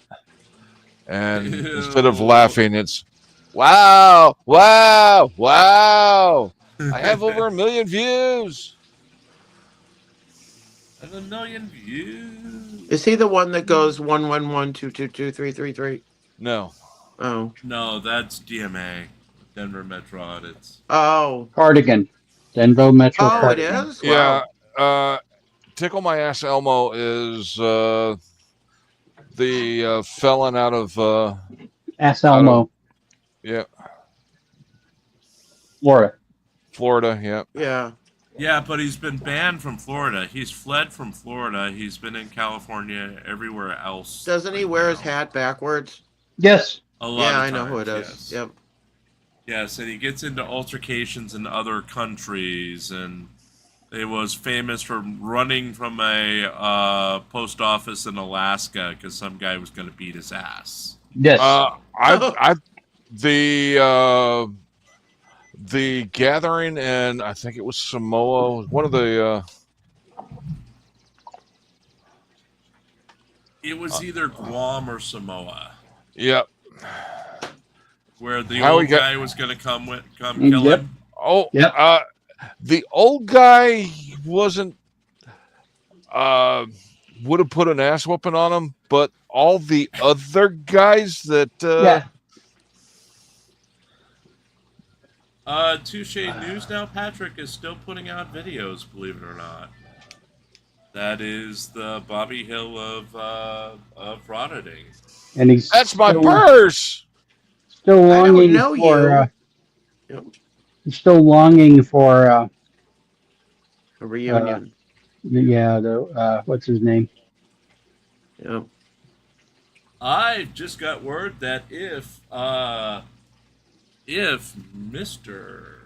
Carson gets his Subway order in for me in the next 20 minutes, we might have an annulment. No. We might have an annulment. No. But the Subway would have I'm to be doing ordered all and of my sent hard directly work. here. I'm doing all of my hard work. Look at that He might puss have face. a case. He might have a case. She's got her father's mouth. Ugh. I don't know what that means. If he's eating Subway, it might be a case of Montezuma's revenge. August 3rd, 20. No, not 2037, Touche. That's 2027. Don't give me a heart attack. 2037.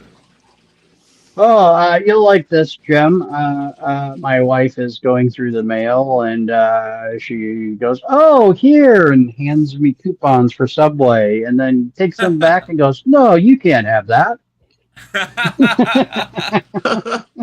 Thanks, Mrs. Pope, for being loyal.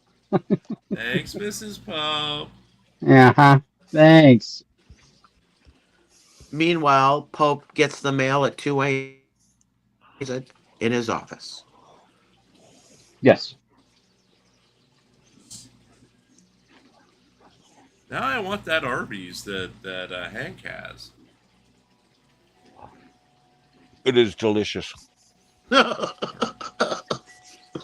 We have the meat. Arby's. Come on, Karen Reed. What time is it? It's only 41 after. Well, let's see if we have another drunk girl. I'm actually trying something new with the curly fries. What you doing with the curly fries? Eating them? I took a cup of the cheesy sauce.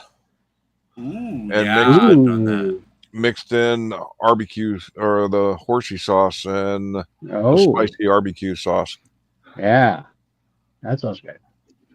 When I have Num, num, num. the nacho fries at Taco Bell, you combine the little thing of nacho cheese with the Arby's hot sauce, and you stir it up good, and then you have extra spicy. Extra spicy. Yeah, you can tell I'm tired. I just clicked on GoFundMe instead of Drunk Girl.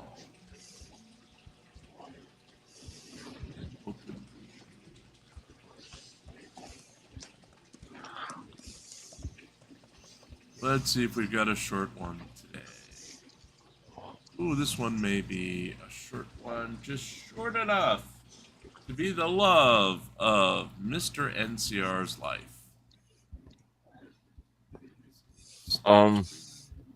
Is this still the break, or what are they showing? This is still the break. Or no, it may. Yeah, it's still the break. Still the break. So let's go to Drunk Girl number 2. Share screen.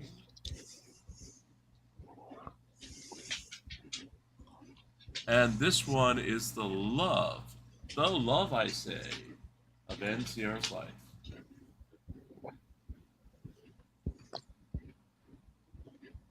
At me. We are working an accident with really nasty Oh goodness, injuries. it was the one from Your last keys night. aren't a priority.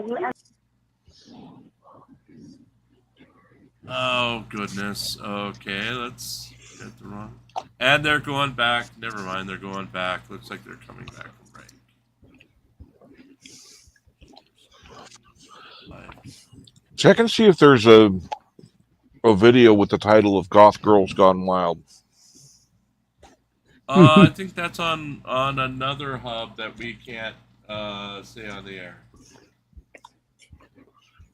Starts with P. Ends with Orn. And it looks like they're at Sidebar. Sidebar. We're gonna add it because nobody's there. So this is Sidebar number 6. Number 6.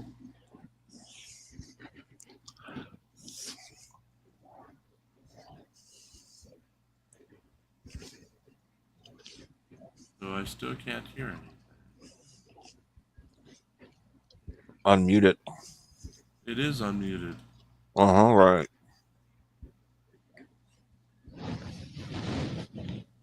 There we go. Okay.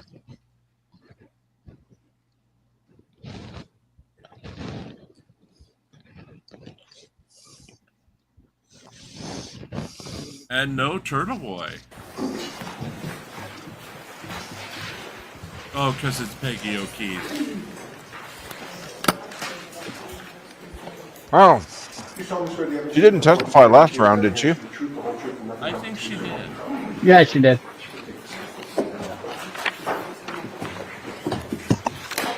So So, good afternoon, Mrs. O'Keefe. Yeah. All right, Mr. Brennan, whenever you're ready. Thank you, Your Honor. Good afternoon, Mrs. O'Keefe. Good afternoon, Mr. Brennan. Could you kindly introduce yourself to the jury? My name is Margaret O'Keefe. I am John O'Keefe's mother. Are you married? Yes. Who are you married to? John O'Keefe. Her husband. How long have you been married for? Too long. 53 years. I'm sorry, ma'am, I didn't hear you. 53. Long enough? How long have you lived in the area? We moved to Canton 3 years ago. Before you moved to Canton 3 years ago, where did you live? Braintree. How long had you lived in Braintree for? 50 years? Did you begin your family in Braintree? No, we lived in Mattapan first, and that's where my daughter was born. And then we moved to Braintree. Your daughter was born when you were in Mattapan? Mm-hmm. Your daughter's name? Kristen. How many children did you have? 3. You, Kristen and John? And Paul. Is Paul the youngest, the baby? The baby. Did you raise your children, how long were you in Mattapan before you moved closer to here? I'm sorry, repeat that? How long did you live in Mattapan before you moved closer? 2 years. And then the rest of the time you were in the area? In Braintree. And tell me a little bit about your immediate family. My daughter.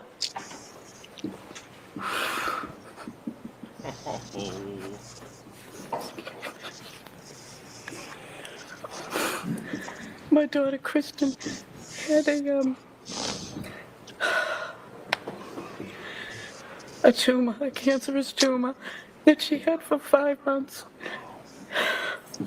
And she died in November of 13. She had 2 children. And then 2 months after she passed, her husband passed from a heart attack. And then you all know about John. And then my son Paul is over there. That was 2013, ma'am? Could I ask you about her children? She had 2 children, Kaylee, who's now 17, and Patrick is 14. And he's a run for my money. Do you remember how old the children were when your daughter passed? 3 and 6.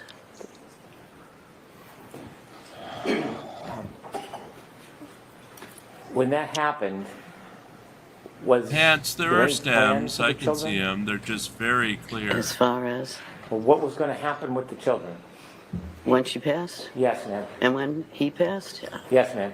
What are you doing with stems, Jim? my son decided The stems to to her be glasses, the head they're guardian, nearly invisible. and but then we they're, had I was Oh. the other guardian, you and can there see was him on pressing into her skin. Steve's brother and sister were the other 2 guardians. There's 4 of us. May I approach to adjust the microphone? Yes, please. Thank you. Talking At too least I soft. think you can. Okay.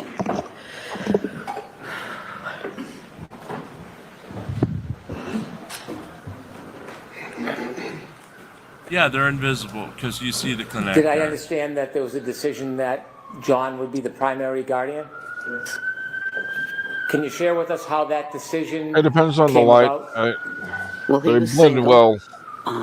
Yeah, The other 2 guardians were married. And they didn't have children, but he decided to do it himself. And then I was the second one in case he needed me. So I was over there most of the time, like when the kids get home from school or, take them places. And then have them on weekends so he could have a break. So that's what I did. Did other people help out in addition to you and John? Yes, my husband was there, and Paul and Erin were there, and the other members of Steve's family. I understand at some point John worked in law enforcement. Yes. Besides that, could you just share just a little bit about him with us? He was police officer at headquarters. And when he first started, he was in Hyde Park, and then he moved to Dorchester, and then into Boston itself, and that's what he did. I was hoping if you could tell us a little bit about John besides his work. He was enthusiastic with sports. He was wonderful with the kids. He took care of them and did everything for them. Take them places on vacations and everything. He was their number one, and they called him JJ. Would you mind if I showed you a photograph? No. May I approach? Yes.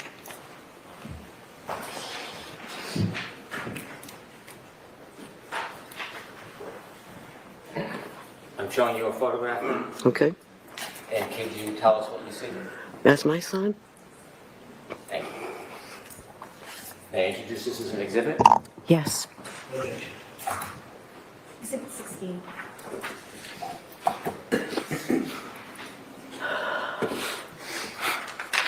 Thank you. With the court's permission, I'd like to publish. Yes.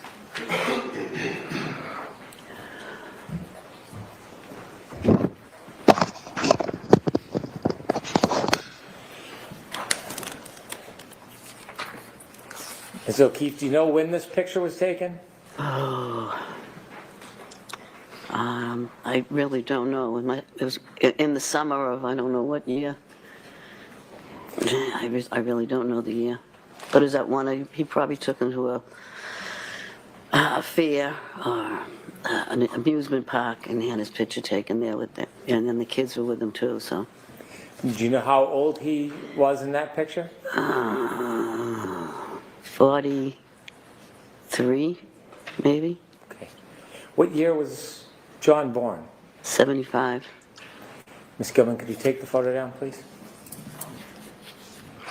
Oh, he's older than I thought he was. How old was John when he passed? 45. My mind's not working right now. I understand. It's okay. Can I ask you a few more questions? Okay. You let me know. I want to go back to the morning of January 29th, 2022. Is that okay? Yeah. Were you home? I was home in Braintree. In Braintree? Mm-hmm. Who were you with? My husband. Did you receive a phone call? Yes, from Carrie Roberts. It was about 6:15, between 6:15 and 6:30 in the morning. Did you know Carrie Roberts? Yes. How did you know her? She lived in Braintree for a while. John and her were friends. They went to the junior prom together.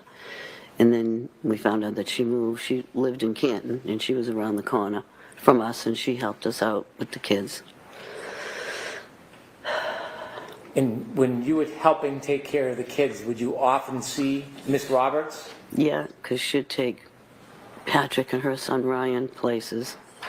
And, yeah, so I saw her all the time. Often? Yeah. When she called you that morning, do you remember the conversation? Yeah, she said John was found in a snowbank. And I didn't understand, which I said, what do you mean found in a snowbank? She said, they found him in the snow. They don't know what happened. She says he's brought up to the Good Samaritan Hospital. So she says, I'm going to come get you and Papa because I don't want you driving. And I says, we can drive there. We both have four-wheel drives. And she says, no, I'm coming. So she came to get us. And it took a while to get there because the snow was bad. And in the meantime, I had called one of my nieces to find out because one of my other nieces worked at Good Samaritan. I just wanted to know if she could find out anything about it. And I just couldn't get a hold of her. So when we get up there, they told us to sit in this room and they would bring us down shortly. So finally they said, okay, you can go down. So we started walking down the corridor, and as I'm walking down, I hear Karen Reed yell, "Peg, is he dead? Is he dead, Peg? Peg, is he dead?"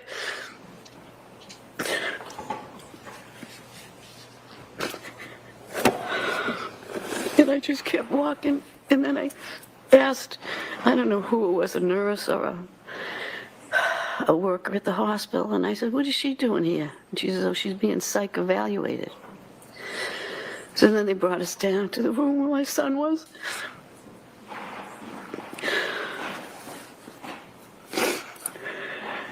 He's bruised up, his eyes were closed. It's just not a good scene. Okay.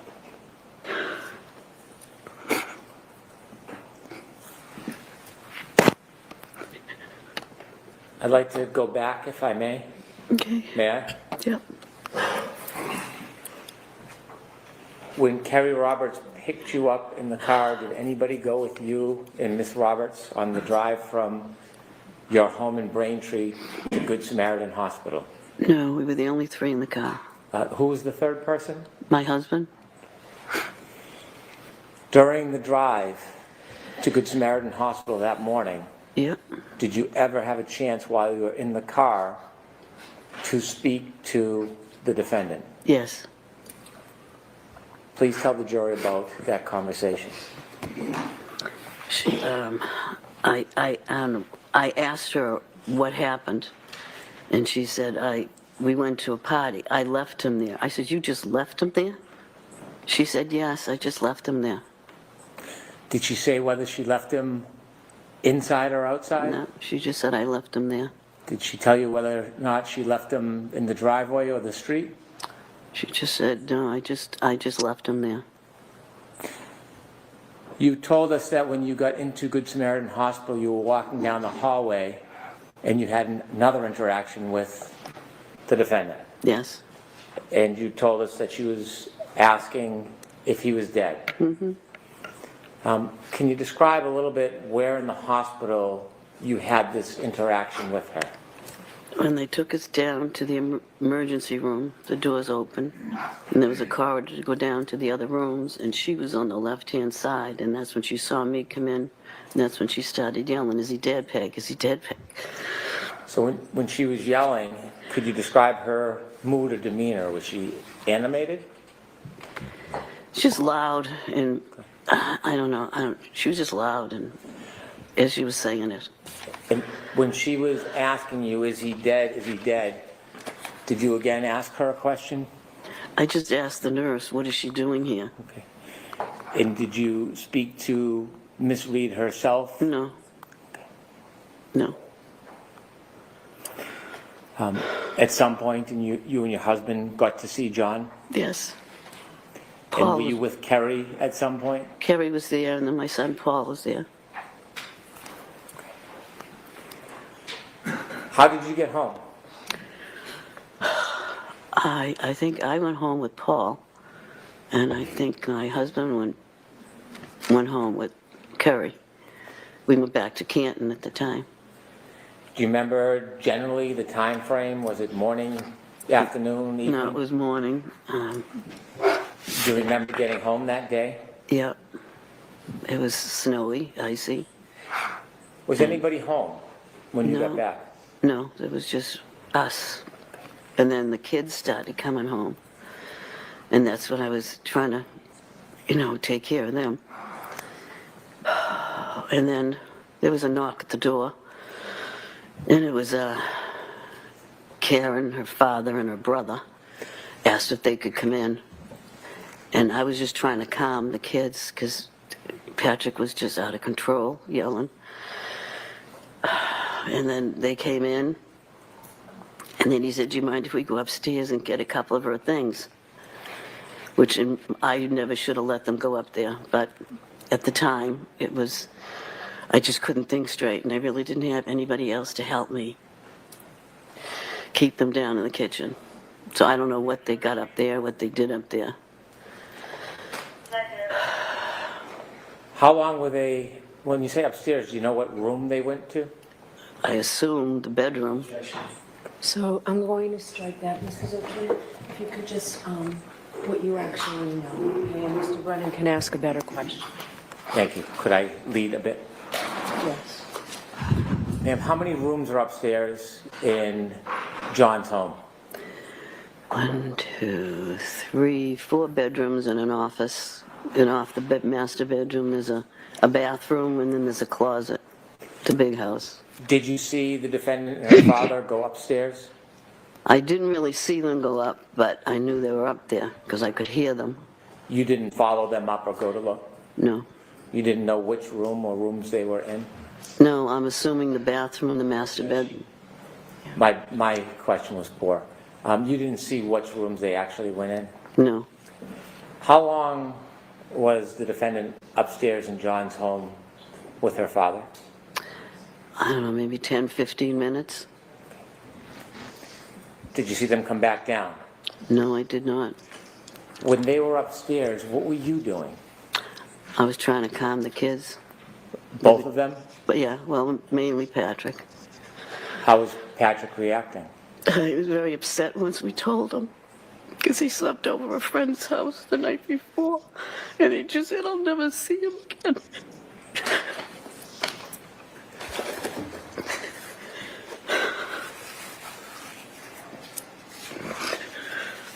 Sorry. Would you like a moment?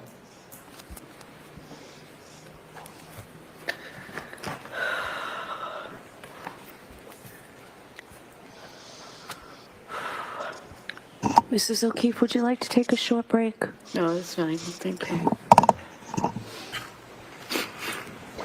You can just let me know when you're ready. Take your time. Okay, go ahead. You ready? Go ahead. Okay.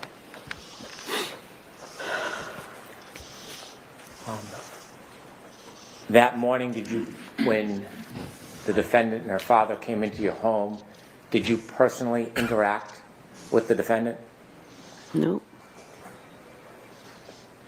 Was there any hugs, condolences? No.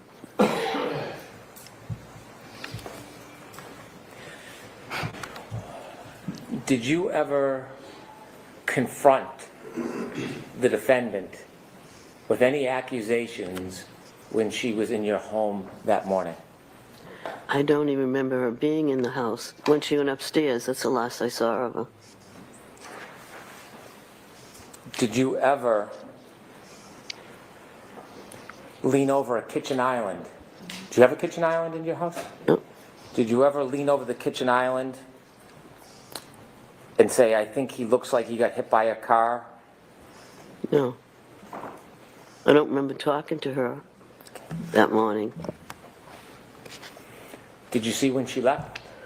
Nope. Did you ever see her Lexus in the driveway? No. The children, who's their guardian and custodian now? Well, there's still 4 of us. 4 of us. Where do they live? One in Boston, one in Stoughton, and Paul's in Bridgewater, and me. Where do the children live? With me. In Canton. They live with you full time? Yes. You're their primary caretaker? Yes. Thank you. What happened to her husband? He's still there. Okay. He's still alive. Okay, I was kind of worried when she didn't put him in the count.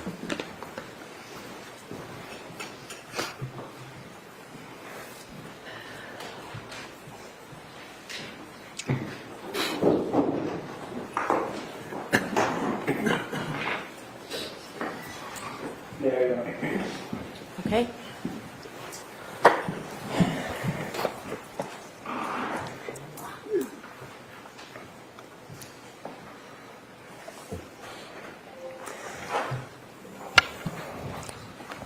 Mrs. O'Keefe, I'm very, very sorry for your loss. I have no questions for you. That's it? All right, Mrs. O'Keefe, you're all set. Thank you.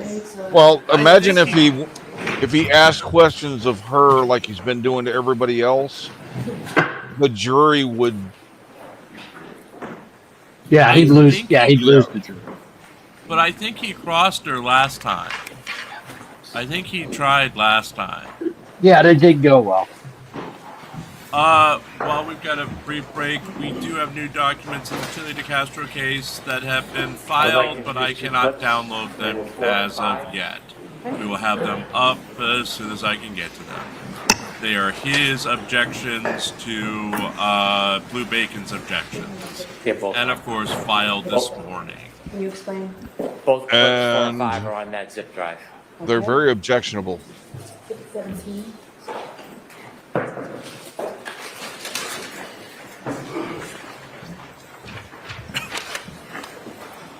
There's no objection to these?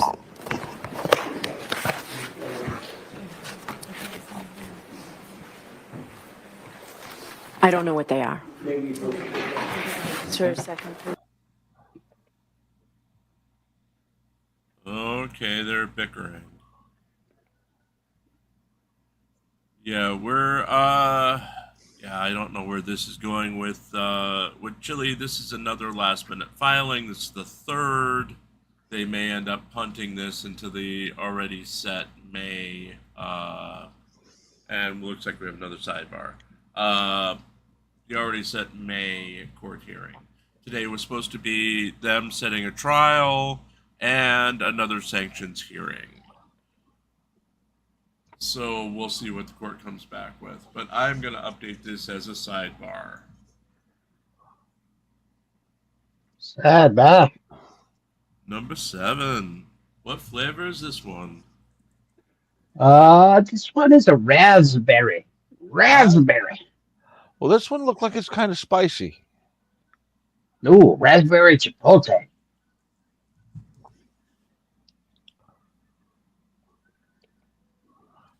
Raspberry ghost pepper.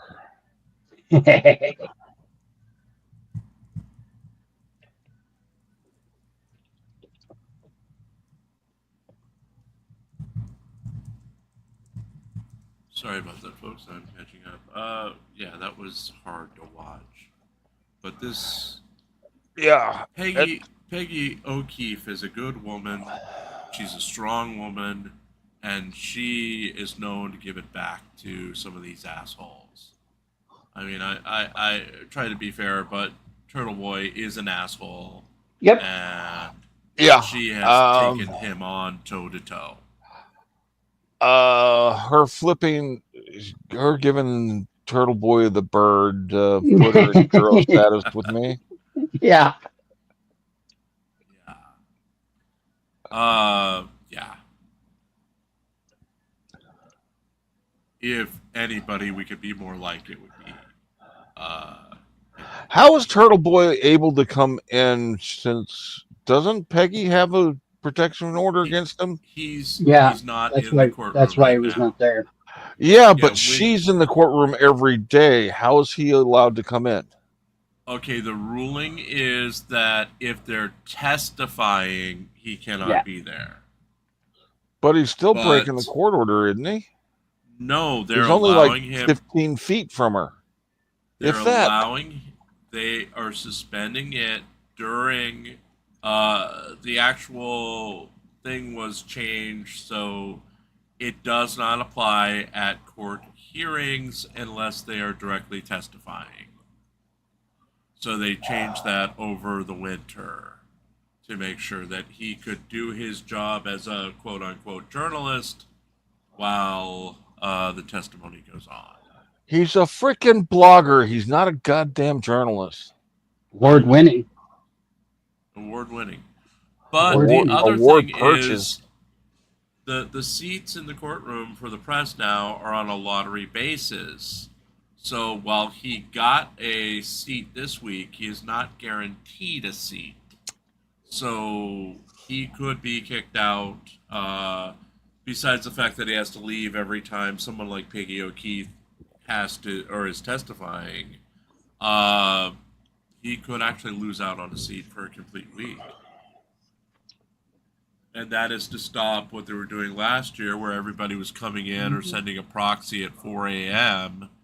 And then there were the fights, like the one Grant got in with that lady. Hopefully you'll get to walk right through the first session courtroom this time. Thank you. Court, all rise, please. Jurors, close your notebooks and follow me. Something else is going on. It's not another sidebar. The jurors are being let out. Their afternoon break? Let's hope. But that was awful quick to go to an afternoon break. Huh? I wonder what's going on. And welcome back. They've been a good jury, so they're getting extra time on the playground. Who's a good juror? Who's a good juror? Here we go. Something going on. Jury's excellent. Please be seated. All right, so I'll watch the first one, then I'll hear your argument, Mr. Brennan and Mr. Jackson. Thank you. So, Ms. Gilman, if you play that first one, please.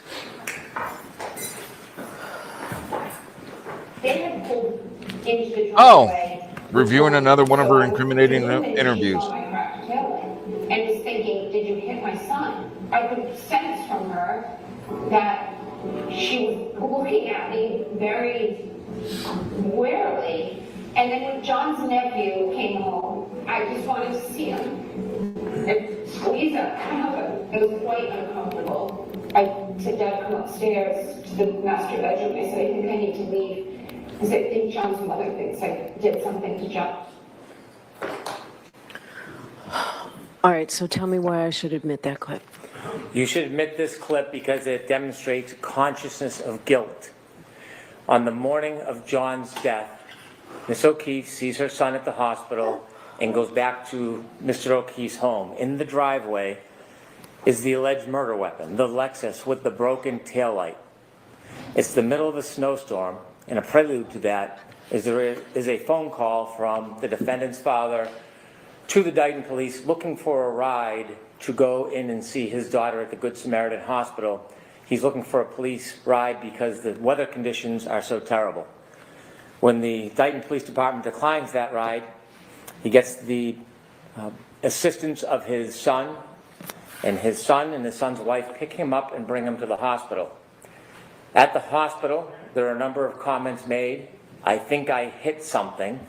There is evidence we have where the defendant, her mother, and her father admittedly discuss in different ways the broken taillight. It is an issue that is primary on their mind. In this tumultuous, grieving moment, the taillight is central between these parties. Uninvited, the defendant and her father go to the O'Keefe house without invitation. They knock on the door and they ask to Isn't come that in. what uninvited means? They go into the house. There does not seem to be any interaction, at least with Peggy O'Keefe. And curiously, they go upstairs for 15 minutes. They stay at the house for less than an hour. This is a family that's grieving the loss of their son. Less than an hour, they go back outside. Instead of leaving in the one car, they take the alleged murder weapon, they get into two cars, and they drive away and remove the Lexus with the broken taillight from the scene. That is clear consciousness of guilt evidence, removing the murder weapon from an area where witnesses can see, photograph, identify the damage. In fact, despite the other evidence about the cracked taillight and the testimony, it is a centrally contested issue in this case. The defense is already questioned and confronted, as they have a right to do, about the shape, manner, and extent of that broken taillight. The removal of it is helpful for the defendant. And so the fact that they stay for less than an hour, remove the Lexus from the scene, is important. This statement by the defendant is clearly an attempt to create an excuse, a ruse, for why they removed the murder weapon from the scene. It is an attempt to suggest that she somehow is targeted. She somehow on that morning is victimized. She somehow on that morning is the intent or the object of something that is abusive from Peggy O'Keefe. And so this evidence will demonstrate a key part of our consciousness of guilt evidence on this issue, that there was no viable reason to take that evidence from the scene other than to obscure it. It was not because Peggy O'Keefe yelled at her or intimidated her or threatened her. This was, again, a central conversation between her, her father, and her mother in those early morning hours. This is what was foremost in their mind. And so that's why it's not only relevant, it is an extraordinarily strong piece of the consciousness of guilt evidence. And inevitably, the defense may or may not try to provide some type of explanation or excuse, but we have a right to the full force of our proof, and this is part of it. All right, thank you, Mr. Jackson. Thank you, Your Honor.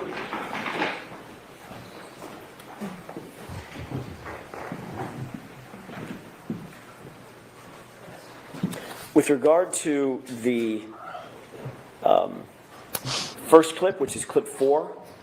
That's the only one we're discussing right now. Then, in that case, now that I look at it and I see the transcript, I'll withdraw an objection. I don't care. It's not. I don't agree with anything Mr. Brennan just said. It doesn't go to consciousness of guilt. As a matter of fact, I think it very clearly shows the opposite. But Okay, so there's no objection. So there wasn't an objection until I said, is there any objection to this? And then you all came to sidebar. I mean, they were just going to play. So there's no objection to the first clip, right?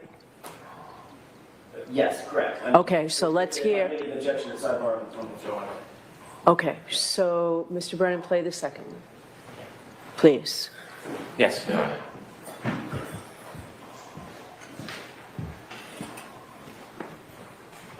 And his mother leans over the kitchen island and says to me, I think he looks like he got hit by a car. He looks like he got hit by a car. Okay, so tell me how this comes in. Similarly, in consciousness of guilt evidence, the defendant making what we allege is a false statement to try to excuse her conduct of removing evidence of a crime from the scene. This has additional import. It has two facets to it. One, equally as important for consciousness of guilt in the first part, as I supported for clip number 4 or 5. Secondly, it is important because we've heard testimony from Peggy O'Keefe that this claim never happened. So we now have direct testimony that she did not have a conversation with the defendant, did not make these claims to the defendant. And so while also conscious of guilt evidence, it has additional support from the previous clip. Right, Mr. Jackson? Thank you. With this video clip, Your Honor, it's very different. It has absolutely nothing to do with consciousness of guilt. The argument is baffling. How could that possibly be consciousness of guilt if my client is simply reiterating something that she believes somebody else said? This clip is obviously, very obviously, and strategically being used to try to vilify my client with something that's completely irrelevant. In Massachusetts, you can't call a witness just for the purposes of impeaching them. What this clip would be doing is purporting to impeach Mrs. O'Keefe, who just testified, I never said that. I never said it. I never leaned over the aisle counter. Never happened. So bringing this in would be used to impeach their own witness. And that's what can't be done in Massachusetts. With regard to consciousness of guilt, how does my client reiterating or stating that something that the victim's mother may or may not have said, how does that relate to consciousness of guilt? It doesn't. This is simply a wolf in sheep's clothing. They're trying to get it in because it makes my client look bad. They've just put on a very, very sympathetic and empathetic witness, John O'Keefe's mother, and they're trying to make my client, Ms. Reed, look bad by saying something what they perceive to be pejorative, in a tone that's pejorative about that very same witness. He's trying to, at this point, there is no issue about whether or not Peggy O'Keefe leaned over and said something about the car, being hit by the car. He's trying to create the issue so that he can put this video clip in. Has nothing to do with consciousness of guilt. It's not for impeachment of Peggy O'Keefe. We don't take the position that Peggy O'Keefe is lying. This is a statement of the defendant. It's in the form of an admission or a statement which qualifies for admission substantively, not for impeachment purposes. The defendant should not be able to pick and choose which of her statements do not look good for her and do not look bad for her. She made the statements that are relevant to this case. It's not unfairly prejudicial. It's a statement that they embraced and they chose and they publicized, and it goes directly to the issue of consciousness of guilt.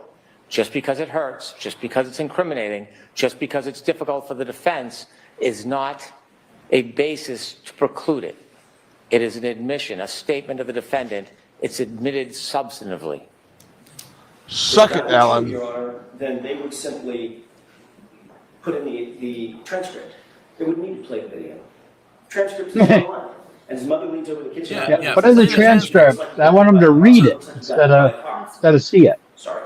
I think he looks like he got hit by a car. It looks like he got hit by a car. They just put that statement in. They want to play this because of its prejudice, because of the tone that it sets. It's not in evidence at this point.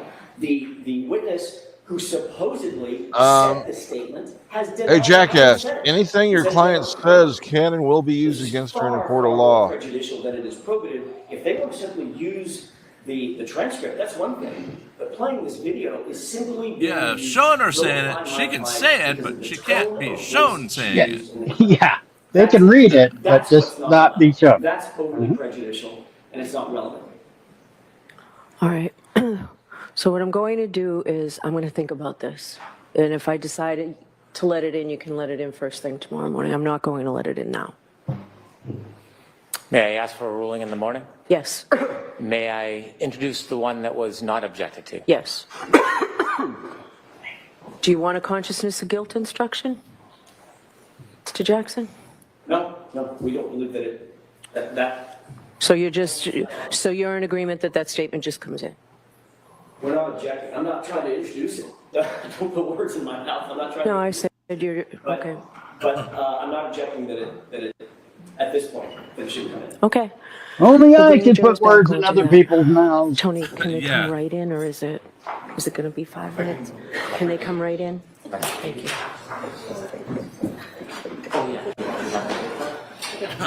You've got to read. They've got to read to see what she said on the TV. Clip that's under consideration and just admit the other one? Yes, and give it to me so I can look at it, please. They've got to read. Reading's hard, you know. So you can look at it tonight? And if we decide to take it off in the morning? Yes. Okay. Thank you. Because you can just single it out and play one, right? Okay, thank you. Reading's hard. It's traumatic on your brain. Your brain can't take reading. Man, fundamental. Reading is fundamental. Think what would have happened if Pants read everything. Well, he does read everything I send him. So, he reads it on the air. So, if Phil read everything that was sent to him, what would happen? My brain would explode. More of us would fall asleep during the broadcast? Yes. Oh, you fancy pants with your fancy reading. Your deep baritone, sexy voice. You, Mr. Man. Well, Pants has the talent to read in keeping an engagement even with mundane bullshit. Yep. Are you calling my writing mundane bullshit? No, I'm just saying even with mundane bullshit, That's just your writing.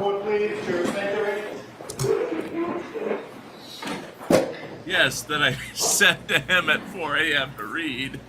Because I wake up, feed the cats, write 2 stories, and send them to Pants. That is life now. That's life on the prairie.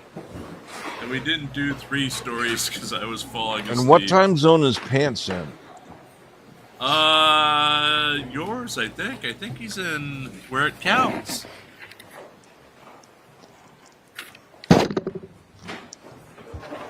Yeah, he's in where it counts. Yep.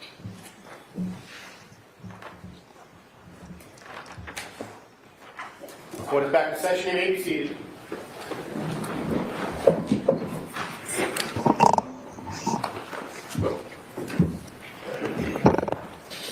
Hey, Yes, please. Your Honor, I'd like to introduce clip number 4.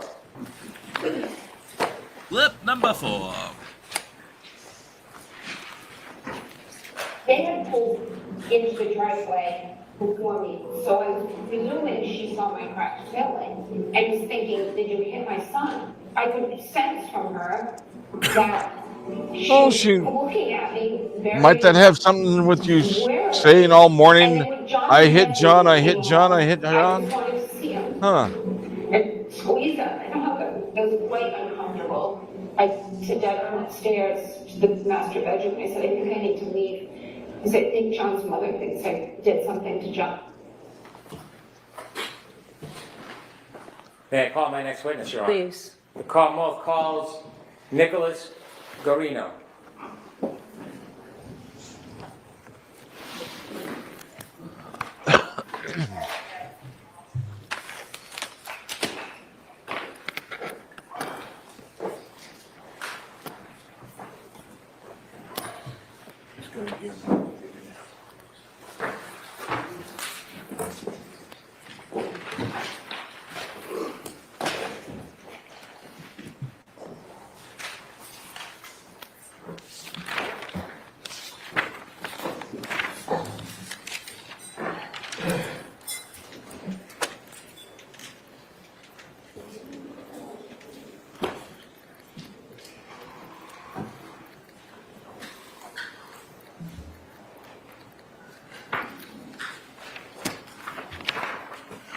That's right, Pants. Go on your rant. You have the ability to rant more than anyone else here.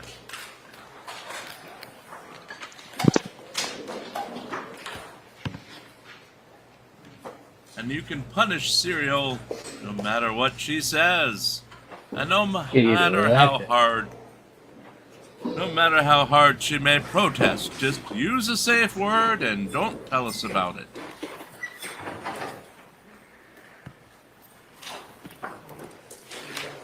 She has a weird safe word. It's more, please.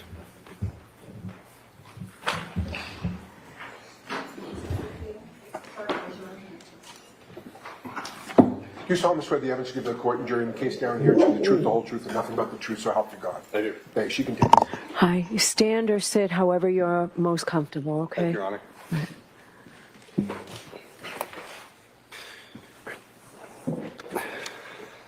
May I proceed? Yes. Good afternoon. Good afternoon, sir. Could you please introduce yourself to the jury? Yes. My name is Nicholas Garino. Mr. Garino, where do you work? I work at the Massachusetts State Police at the Norfolk District Attorney's Office. How long have you worked for the Massachusetts State Police for? This is year 10 now. How long have you been assigned to the District Attorney's Office for? Since November of 2019, so 5-ish years, 6 years. I want to go backwards a little bit. Can you tell me a little bit about what you did before you began working for the Massachusetts State Police? Yes, sir. I was a Norwood police officer for almost 11 years. So how long have you been in law enforcement between being a Norwood police officer and a Massachusetts State Police officer? February. The lawyer can't do math? This year started my 20th year in law enforcement. Did you go to school before you became law enforcement officer. Yes, I went to Westfield State College, Westfield State University now. Did you graduate?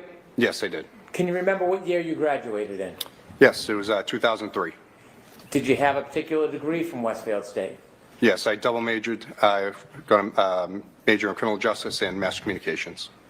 When you began as a police officer with the Norwood Police Department, did you have to go into any type of specific training? Yes, I went to the police academy. And how long is the police academy? 6 months. Generally and briefly, what was taught at I thought the police academy was only like an hour and a half long. How to conduct investigations, respond to calls. I'll be right They back. did a standard field sobriety testing week. All right, Arnold. Physical training, I'll be Massachusetts right law, back. and criminal procedure. When you began as a Wrong. Norwood police officer, were you a patrol officer? Yes, I was. And did you remain a patrol officer for the 10 or 11 years you were there? Yes, I was also part-time in the detail office, but What does that mean? handling jobs when we're off, so filling details like road construction, I'm sorry. When you left Norwood and began working with the Massachusetts State Police, based on your prior training, did you have to go through further training or were you ready to just begin? No, I had to go to the State Police Academy for 6 months. After you got out of the State Police Academy, were you assigned to a barracks? Yes, I was assigned to the South Boston Barracks for my training, and then once my break-in training was done, I was assigned to the Holden Barracks near Worcester. At some point during your time in your career with the Massachusetts State Police, did you start to receive any type of training in the specific field? I'm sorry. Did you receive any specialized training at the Massachusetts State Police after the academy? Once I got into the district attorney's office, yes. And can you tell us a little bit about what type of specialized training you received when you were assigned to the Norfolk County District Attorney's Office? Yes, so I was hired by the district attorney's office. I do cell phone and computer forensics, as well as I'm a sexual assault investigator. I had prior sexual assault investigator school done, and I went for digital forensics classes as part of my now daily duties. In order to work with cell phone forensics, did you have any particular background in it at that point? I had taken some classes when I was at Norwood PD, but I didn't have any of the Cellbrite or Axiom classes that I do now. We'll talk about those in a minute so you can give a little more explanation. Did you ever receive a specific advanced degree in data forensics? No, I didn't. Did you ever receive any specialized further degree, a master's in data forensics? No. So your training came while you were a Massachusetts State Police officer through the Massachusetts State Police? Yes, that's correct. What type of courses did you take to learn about forensics? The first one I took was Cellbrite certified CCO CCPA is their intro course that teaches you how to use the program, how to extract cell phones using Cellbrite program. There's a couple words I want you to help us understand. Yes. The first is an extraction. What is, as simple as you can, a cell phone extraction? Yes, quite literally plugging the phone into specialized hardware or software, and it pulls the data from that device to make a digital copy of it so that way we can load it up later to look at it. So when you extract the phone through a download, it basically mimics the content of the phone, but it's in a different shell, it's in a different form than inside the actual phone itself? Yes, exactly. That way we're not manipulating or changing any data while looking, as if we were to open the device, it would change data by going through the phone itself or computer. Okay. When you plug it in, can you explain a little bit about what you're plugging it into? Yes. So the main program and hardware that we use is GrayKey. It is, again, specialized software and hardware that once the phone's plugged into it, the software is able to extract the information if we have the passcode. If we don't have the passcode and the phone is supported, it's able to guess that passcode depending on how long. Like for an iPhone, if you have a 4-digit, it could take months. If you have a 6-digit, it could take up to 35 years. So does the phone have to be accessible to actually do that download through GrayKey? Do you have to be able to open the phone with the passcode? No, so if we don't have the passcode and it's supported, it can guess the passcode without making the phone useless after, say, for an iPhone, I believe it's 10 passcodes. Is it a quicker process if you do have the passcode? Much. It would take hours to download the device, depending on how much information's on it. How do you ensure that the information that you extract from the actual device is accurate and the same when you're making a copy? How do you ensure the integrity of it? So with GrayKey, it produces a progress report as it goes through its process. The only two fields that we can sort of amend in that PDF that it spits out is the ID number and then the investigator name. So after the data is pulled out, it creates a hash value, which is like a digital fingerprint for that specific information. So if you had gone in and to edit or change it, that digital fingerprint would change. It would change the big long string of numbers that it attaches to that file. The digital fingerprint, is that the same thing you're referring to as the hash value? Yes, exactly. What candy are you into how now? do you ensure that the hash value of the None. product, I had to the get my copy, is pills the for the same as what's on afternoon. the phone? Uh-huh. You can an run allergy attack. the zip file that it creates with the information into a hash calculator, and it will give the same hash as what is produced from the GrayKey PDF report. So if something had changed or there was an error with it, the hash would not be the same as what was given from the PDF. And that's how we know that the data is not the same. So if you download a phone and it has a hash value, this digital fingerprint, and then someone was to manipulate the phone and remove anything, even a period, from that data, if it's run again, will the hash value change? Yes, it would not be the same because Even it if will it's show. just, I'm sorry, even if it's just a period? Yes, any alteration to that initial extraction with that number, it immediately would change. So if you have an item, a computer or a phone, and you put it through the GrayKey program, and you do an extraction, a copy, where do you store that copy of information if it's not on the phone that you originally have? What do you do with it? So once the program pulls that information, we have to place it onto our secure server at the office, and we'll take any of the files that were given via the extraction process, and it's saved there for us. And so you copy it on another link or another digital file? Yes, we'll save it to the server at the district attorney's office. Can it be put on a physical item, like a zip drive or a hard drive? Yes. If you put that download onto a zip drive or hard drive, how will you know if that information on the hard drive matches the same information you originally downloaded from the phone to the server through GrayKey? Again, like I said, you could run the hash value of that file again to correlate it with the PDF that we were given once GrayKey has given us the information. So that's how you would know all the information is the same, nothing has changed. So for example, if you download an iPhone and it has that digital fingerprint, hash value attached to it, and you make a copy or multiple copies, is the way to test whether or not those copies are exactly accurate is to look at the hash value of each copy? Yes, and copying the zip file would not change the hash value. The only way it would change is if you physically went into it and deleted information somehow. So now that you have the item, say for example an iPhone, and you've downloaded it through GrayKey, which is hardware and software, and it's on a digital file, can you just open it up and start reading it like a report or a book, or do you have to do something else to it? No, once it's pulled into that zip file, it has to be opened into another program, which there are many forensic tools, but the ones at the office we use are Cellbrite or Axiom. They're just two brands, and then those programs make that information readable so we can actually look at it. So if you were to download a forensic copy and you were to open it up without using that subsequent software, would you be able to read or see anything that's on that data? To be honest, I don't know because I've never opened one of those zip files to know what's actually in them. After the extraction happens, after there's that copy made, did you mention this further software you would use to be able to actually read the data? Yes, so that's Cellbrite and Axiom. They're two different programs, but those programs will make the information readable. Are those the programs that you typically use? Yes, they are. And there's other programs out there, but those are the two that we normally use at the office. Are they commonly used in the Massachusetts State Police? Yes, they are.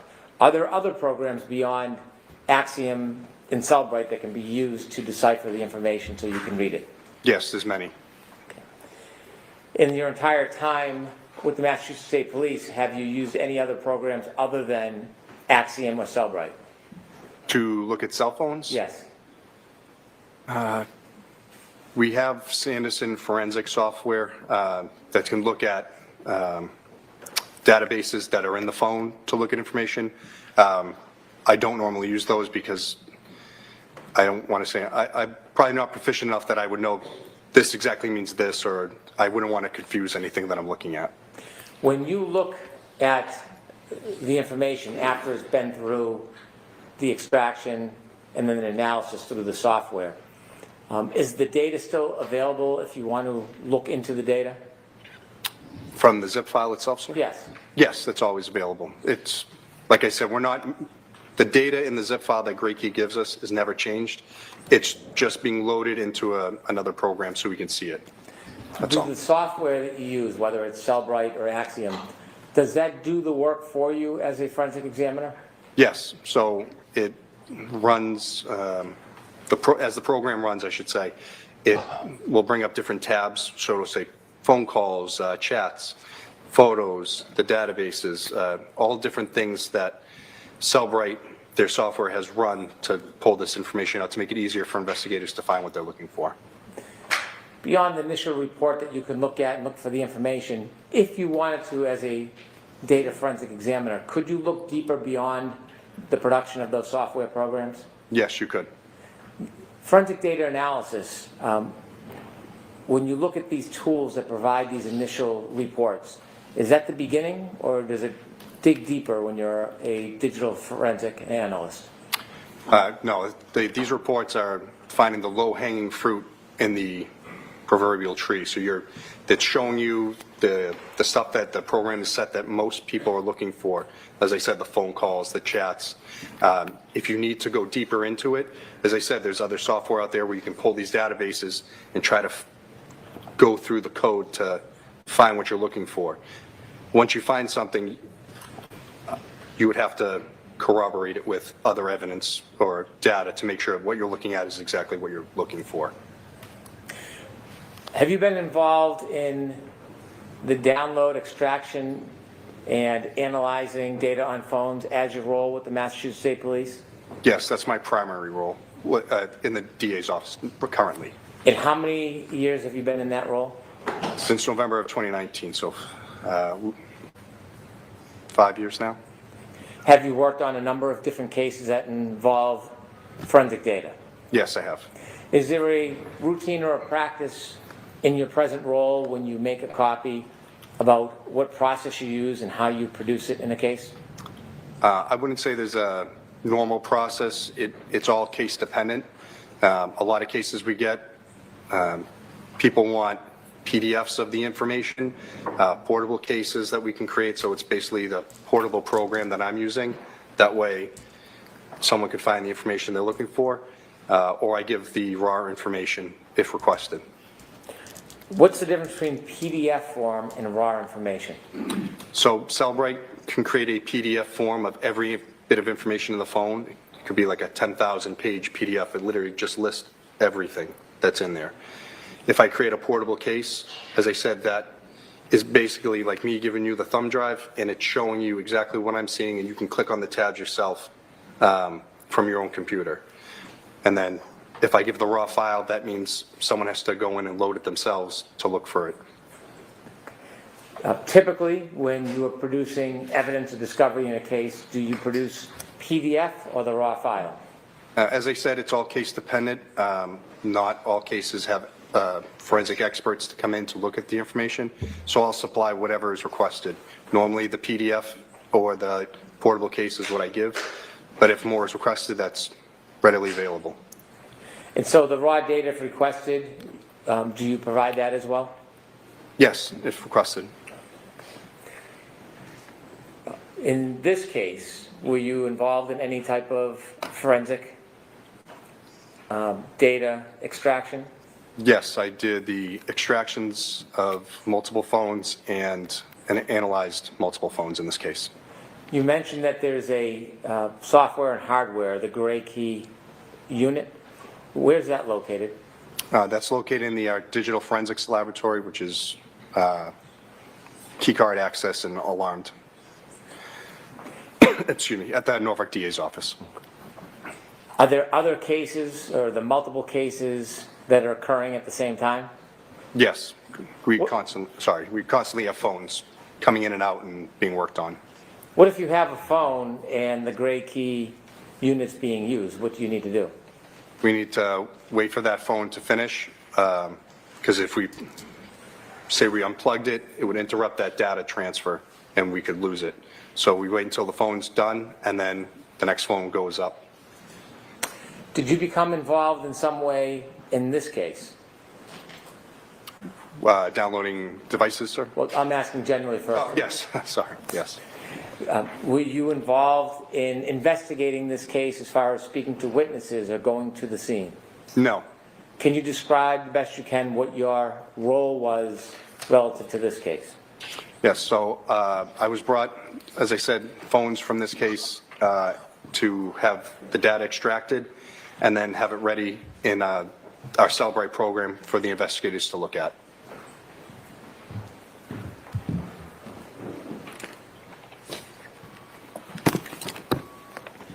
At some point, were you provided a phone that you later identified as a phone belonging to Mr. John O'Keefe?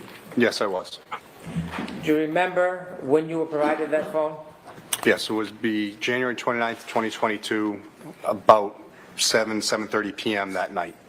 Do you remember where you received that phone from? Yes, I was at the DA's office. I got it from Sergeant Buchanan and Michael Proctor. Do you remember about what time of night that was? As I said, about 7 to 7:30 p.m. Thank you. When you received that phone, did you have the passcode? No, we didn't. Without the passcode, what were your next steps? So the phone was placed in our digital forensics lab until we could get the passcode. I was told that a family member was going to be bringing it in so we could download the device. Did you ultimately get that passcode? Yes, we did. And do you remember when you received it? January 31st, 2022. After you received the passcode for Mr. O'Keefe's phone, can you walk us through the process of what you did? Yep, so once the passcode's obtained, we'll unlock the phone and then plug it into Gray Key, and then it's able to pull the full information from it without having to guess the passcode. How long does that take? Again, depending on the size of the phone, a few hours. After the information was downloaded, then what happened? Welcome back. We place on our digital evidence server at the DA's office, and then if the phone is evidence, it would go into evidence. If it was a consent, we'd give it back to the person who gave it to us immediately. Did this phone go into evidence? Yes, it did. When you downloaded the information through Gray Key, which you said was the hardware and software, does it produce a report with that digital imprint? Yes, it does. It produces a report from the time you plug it in to the process it completes, and then the amount of data, and then, like I said, that digital fingerprint hash value at the end. And did you do that with this phone, Mr. O'Keefe's Yes, phone? May I approach, Your Honor? Yes.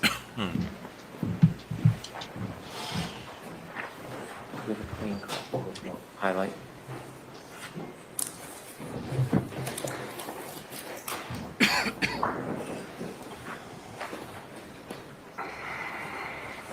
I'm going to show you a document, sir. Okay, sorry. Yes, thank you. I'm sorry. Did you show it to Mr. Alessi? I'm sorry. My apologies. Sorry.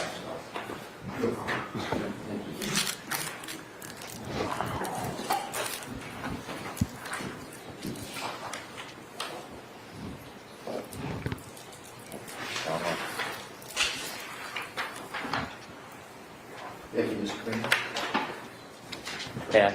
Yes. I'm showing you a document. Can you look at both pages, please? Okay. Do you recognize that document? Yes, this is the. I'll just ask you a couple more questions if you don't mind. What is it? It's the Gray Key progress report that they give once the phone extractions are completed. Do you recognize that as the report that is attributed to John O'Keefe's phone? Yes. And does that document have that digital imprint, the digital fingerprint that you were talking about? Yes. So it's in. Yeah. So it's here on the back. I just want to see if it was in two places. But it would be here for the. Sorry, it's got cut off, but. Why don't I put it up for an exhibit so that Okay. you can Okay. I'll ask you some questions. Okay. I'd like to introduce this as an exhibit, please. No objection, Your Honor. Okay, thank you. Is it 18th of March?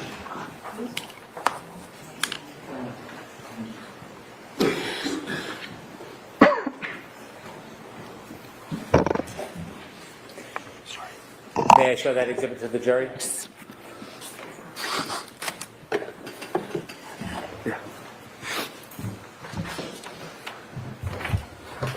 May I approach the witness to show him the pointer? Yes.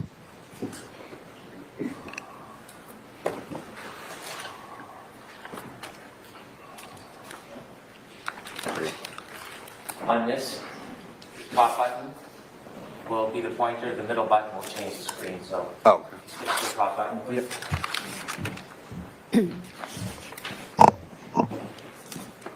Can you walk us through what this report means? Yep. So here at the top, there it is. Again, it says Gray Key progress report, and then it gives the report generation, date and time, and it is in UTC, which is, get the exact definition, universal time coordinates, I believe.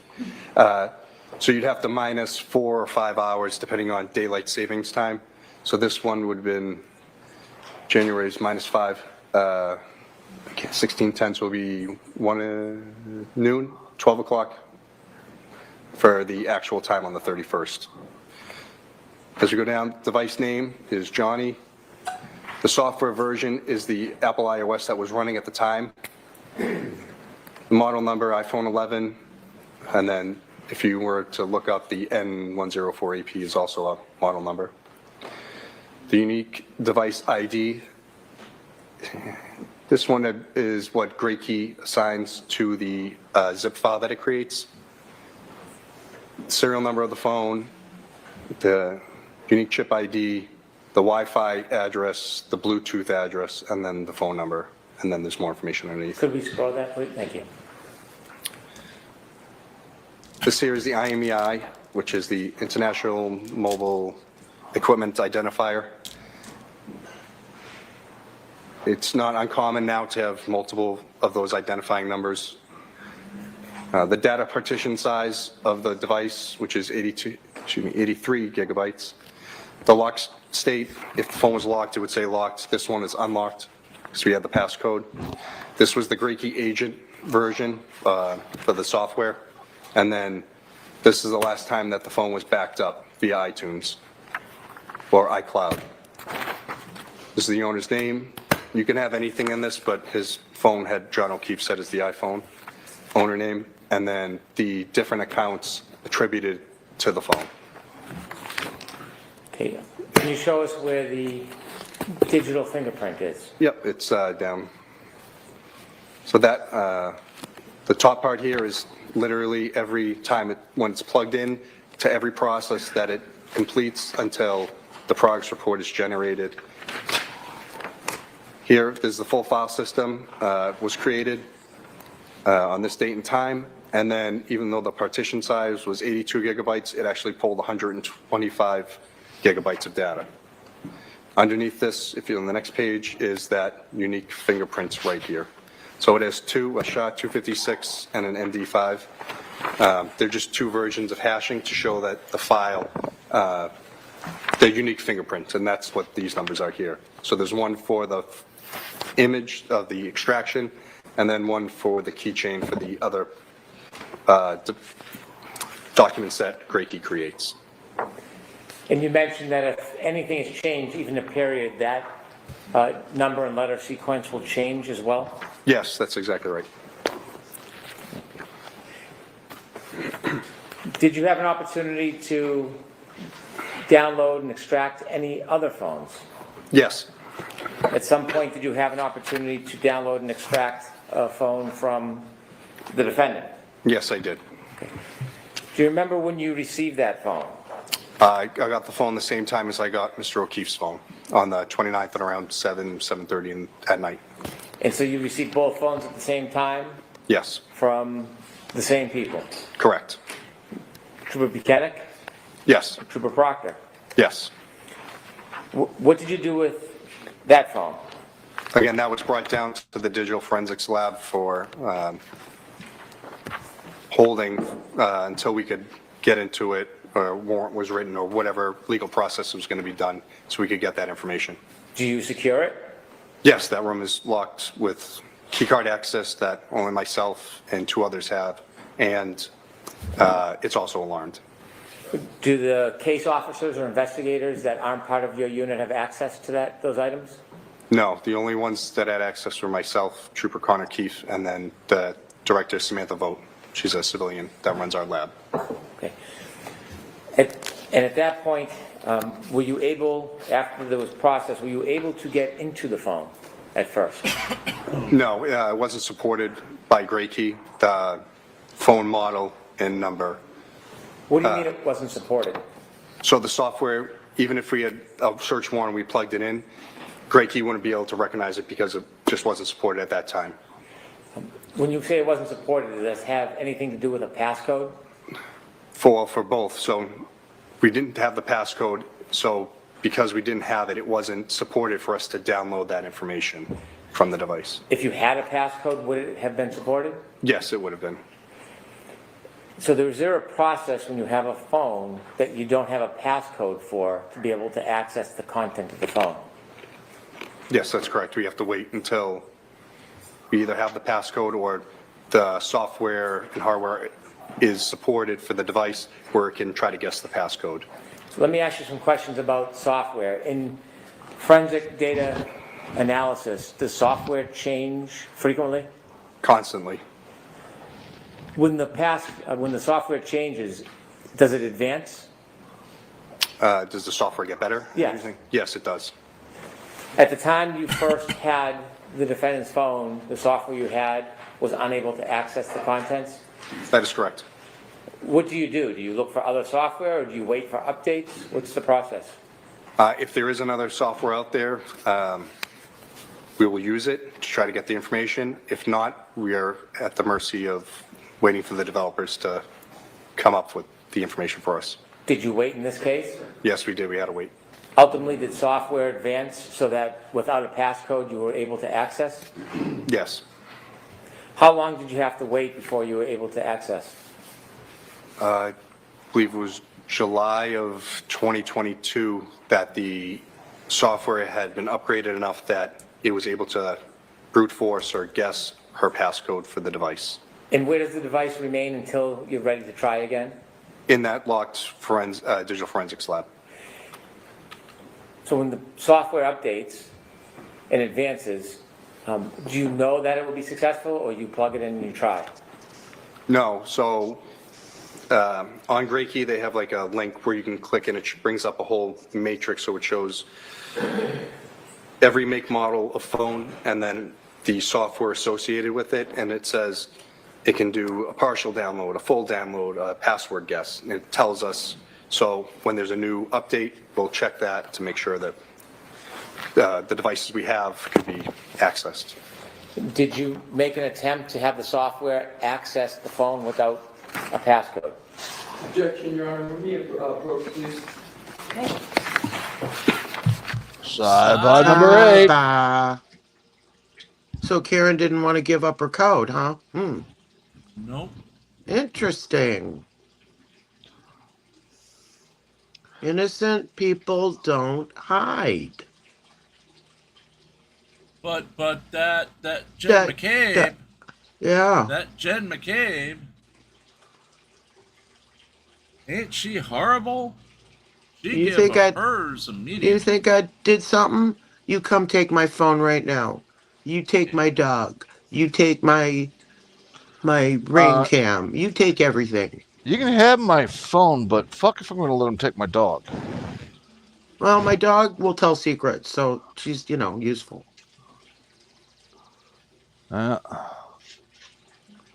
She likes to snitch all the time for cookies.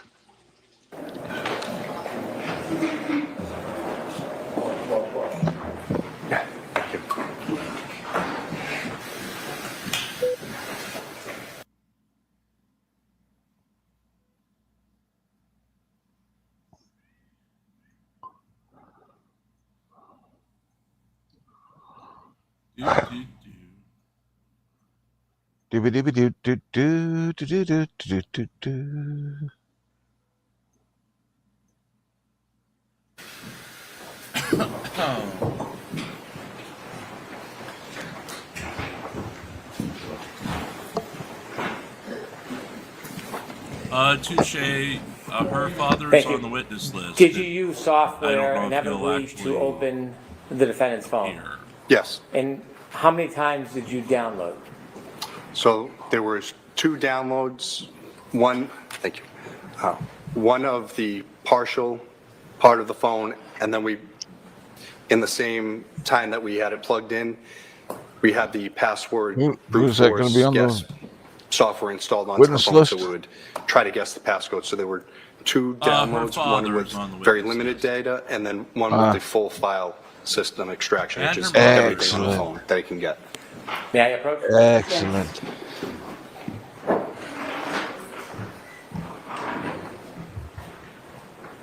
I'm going to show you 2 documents, sir. It's Miss Melissa, yes. Did you need a copy?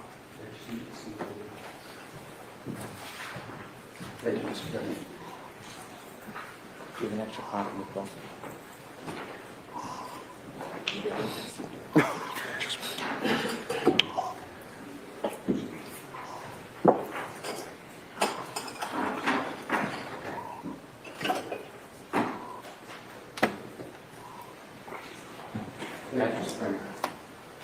I'm going to show you 2 documents that actually, the first one, do you recognize that document? Yes, sir. Is that a result summary from Gray Key for a search of the defendant's phone? This is the initial extraction that we created before the password guess process went through. I'd like to introduce this as the next exhibit, please. No objection, Your Honor. That's the original? Yes, this is the first one. Yeah. Exhibit 19. I showed you a second document. Do you recognize that? Yes, this is essentially the same information, except it goes further of all the password guess attempts longer until we actually get all of the information from the phone. I'd like to introduce this as the next exhibit, please. No objection, Mr. Leslie? No objection, Your Honor. 20, somewhere. Abby, I doubt she can say anything to the judge. She can just listen. That's what her 12 attorneys are for. Could I have the previous exhibit as well, please? Well, I thought Alan Jackson was her boy toy. Sir, I'm handing you back Exhibit 19, allegedly. which was the partial download. Okay. Exhibit 20, which was the subsequent download.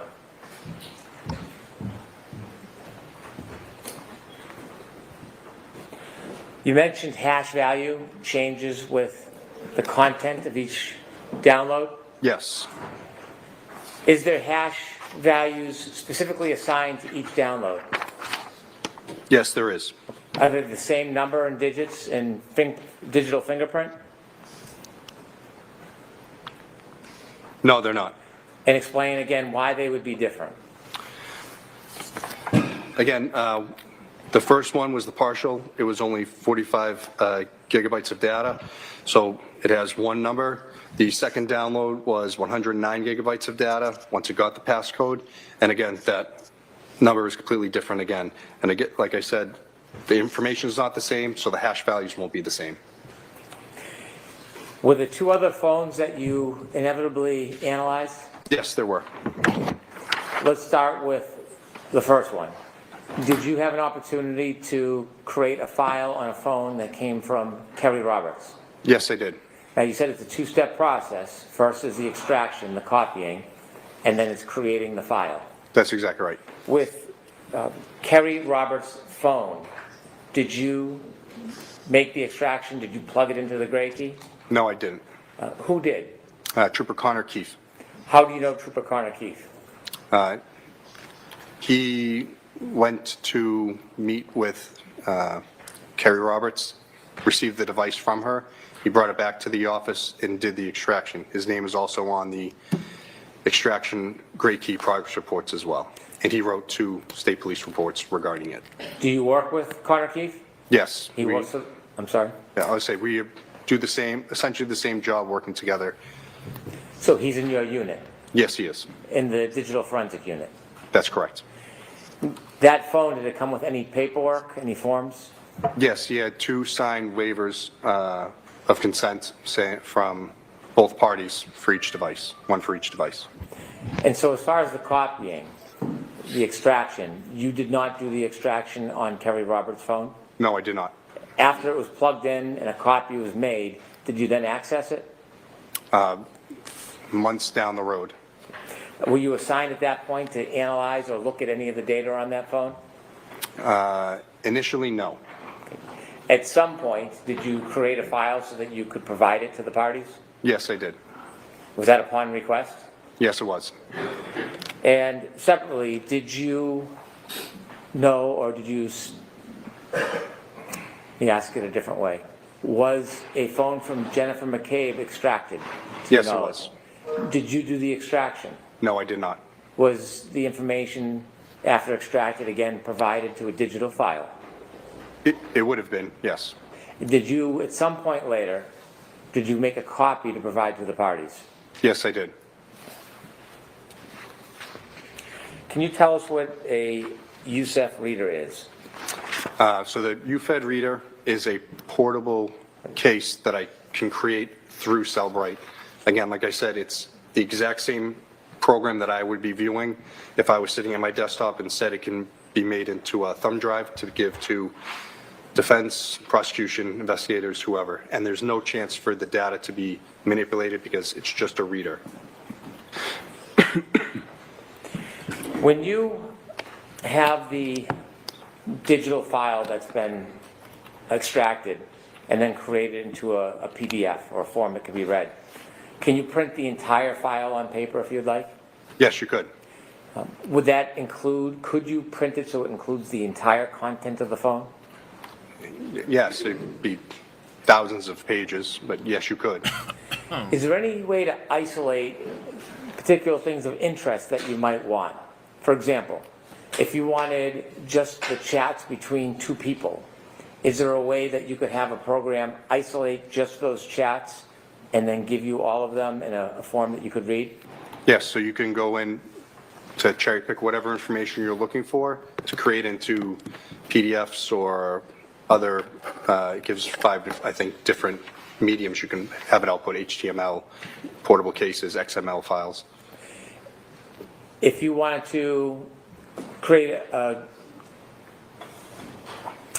document that had a number of people in communications, could you do that as well? Yes, you could. So you can pretty much set the parameters how you want if you want to search for particular items. Yes, it's very generous that way of being able to search for keywords, phone numbers, whatever it is, and then you can export that out into a PDF so you can print it. May I have a moment, Your Honor? Yes.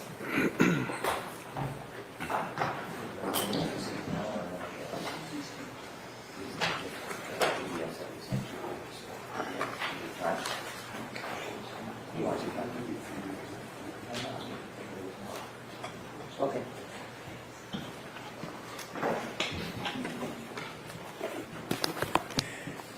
Did you go through the program and create a number of documents that isolated specific information that you wanted? Yes. For example, did you go through and create a report for all of John O'Keefe's calls for a period of time? Yes, I did.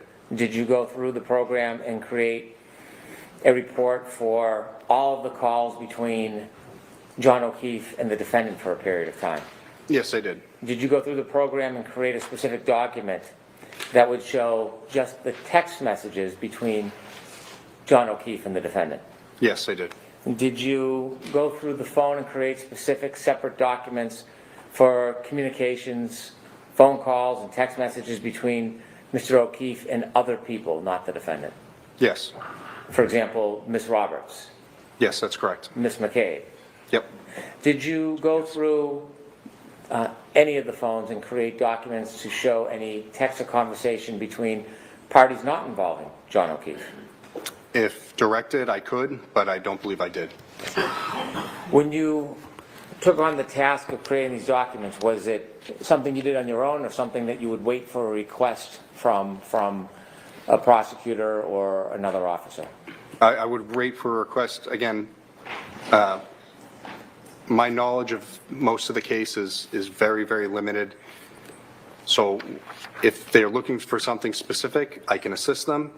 If they need some type of help, I can assist them. But normally, I will open it up for them, and they have a better knowledge of the case, so they know what they're going to be looking for. Everyone in our office is Cellbrite trained, or if someone new comes in, that's the first thing they'll go to is to a Cellbrite training, so they know how to use this program. And it doesn't put the burden on myself and Trooper Keefe to try to find everything for every case. Thank you. John, at this time, I'd like to conclude this witness's testimony to be recalled again. You're in agreement with that, Mr. Lessie? We are, Your Honor, subject to the recall. Okay. All right, Trooper, you're all set. Thank you, Your Honor. We'll see you again. Should I? You could just leave them right. Thank you.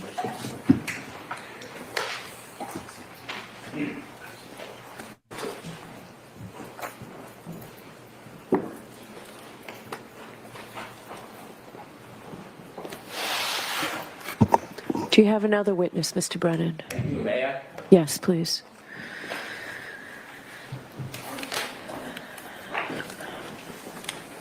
Commonwealth calls Mr. Whitley. Okay.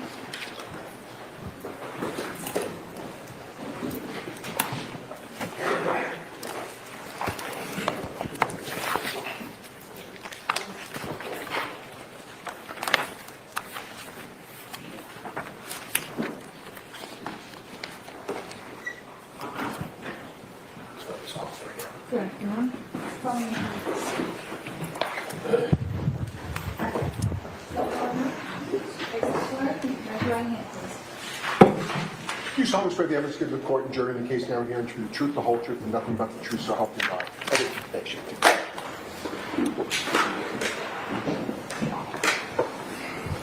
May I? Yes, please. Thank you, Your Honor. Sir, could you please introduce yourself to the jury? Hello, my name is Daniel Whitley, W-H-I-T-L-E-Y. I'm a paramedic with the Canton Fire Department. I've been a paramedic and firefighter there since March of 2006. Before you became a paramedic firefighter with the Canton Fire Department, did you work anywhere else related to that field?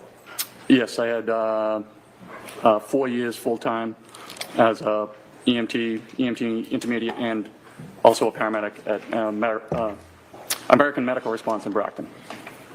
I'd like to take us right to January 29, 2022. Yes. Do you remember that day? Yes. Were you working? Yes. What was your role that day? I was a field training officer working on the ambulance with my partner, Jason Becker. Mr. Becker? Correct. That morning, did you know whether there was a call where a group of your colleagues went to and addressed 34th Fairview? Yes. Were you accompanying your colleagues on that initial call? No. Where were you at the time your colleagues left to go to that location? I was at the Station 2, Ponkapoag Station, on the north side of town. Different station? Correct. At some point after that call came in and was responded to you, did you receive a call? Sometime after, I'm not quite sure exactly how soon or later it was, but we received another call to respond to that scene. As a result of receiving that call, did you make your way towards that location? Yes. Who did you go there with? Just me and my partner at that time was Jason Becker. What type of vehicle did you use to get there? It was an ambulance. What was the weather like? It was snowing pretty heavily at that point. Do you know about how long it took you to get to 34 Fairview? Not exactly, but definitely longer than usual. It should have been an 8-minute drive. I'm guessing 10 to 12 minutes. You could refer to my partner's report for exacts. When you got there, what did you see? We arrived on scene. Our engine was there before. We run on a response with an engine and an ambulance to medical calls. And then at least 2 police cruisers and another car parked on the street, a gray SUV. When you got there, did you meet with anybody? Yeah, usually we get out, we say hi to my lieutenant and the other gentleman, Sam Parker, was on the engine before we got there. They were up front of where we parked, and then we walked down further, or at least I did, to the gray SUV. When you reached the gray SUV, did you see anybody inside it? I believe at that point we were kind of, getting out. We were walking down, they were coming out to greet us. There were 3 women there. Okay. Did you speak to any of them in particular? Not at that point, no, not really. At some point, did you have any interaction with any of the women? Yes. In fact, did you know any of the women who were there that morning? I knew Carrie Roberts. How did you know Carrie Roberts? Well, first we're neighbors. She lives about 100, 200 yards away from me, around the corner. And she helped organize a neighborhood block party, and I would volunteer every year to bring the fire truck to the block party and show the kids the fire truck for a little bit. So you knew her well? No. Were you friends with her? No. Friendly? I just would describe us as acquaintances. Did you ever socialize with her personally, other than the block party? No. But you knew who she was? I knew who she was. I don't recognize her, yes. Did you talk to her that morning? Not beyond probably a hey or hi or something like that. Okay. Do you know whether she ever gave you any items? I know at one point I had to exchange whether it was a purse or a cell phone or some object from Miss Reed. At some point that morning, did you have an opportunity to meet with the defendant? Yes. Where did you first see her? We were in the process of getting her to go to the hospital. When you say we, who was helping you? That would be, my partner, obviously, Jason Becker, and then my lieutenant, Greg Woodbury. Where was she when you first saw her? Somewhere outside in the street. Do you recognize her in the courtroom today? I do. And could you identify her, please? Yes. Please. You're pointing to a person. Can you give just a very limited? The woman standing, sitting in between these 2 gentlemen here. Did you interact with her that morning? Have a conversation? Yes. When you first started speaking to her, what was her demeanor? Pretty upset, crying.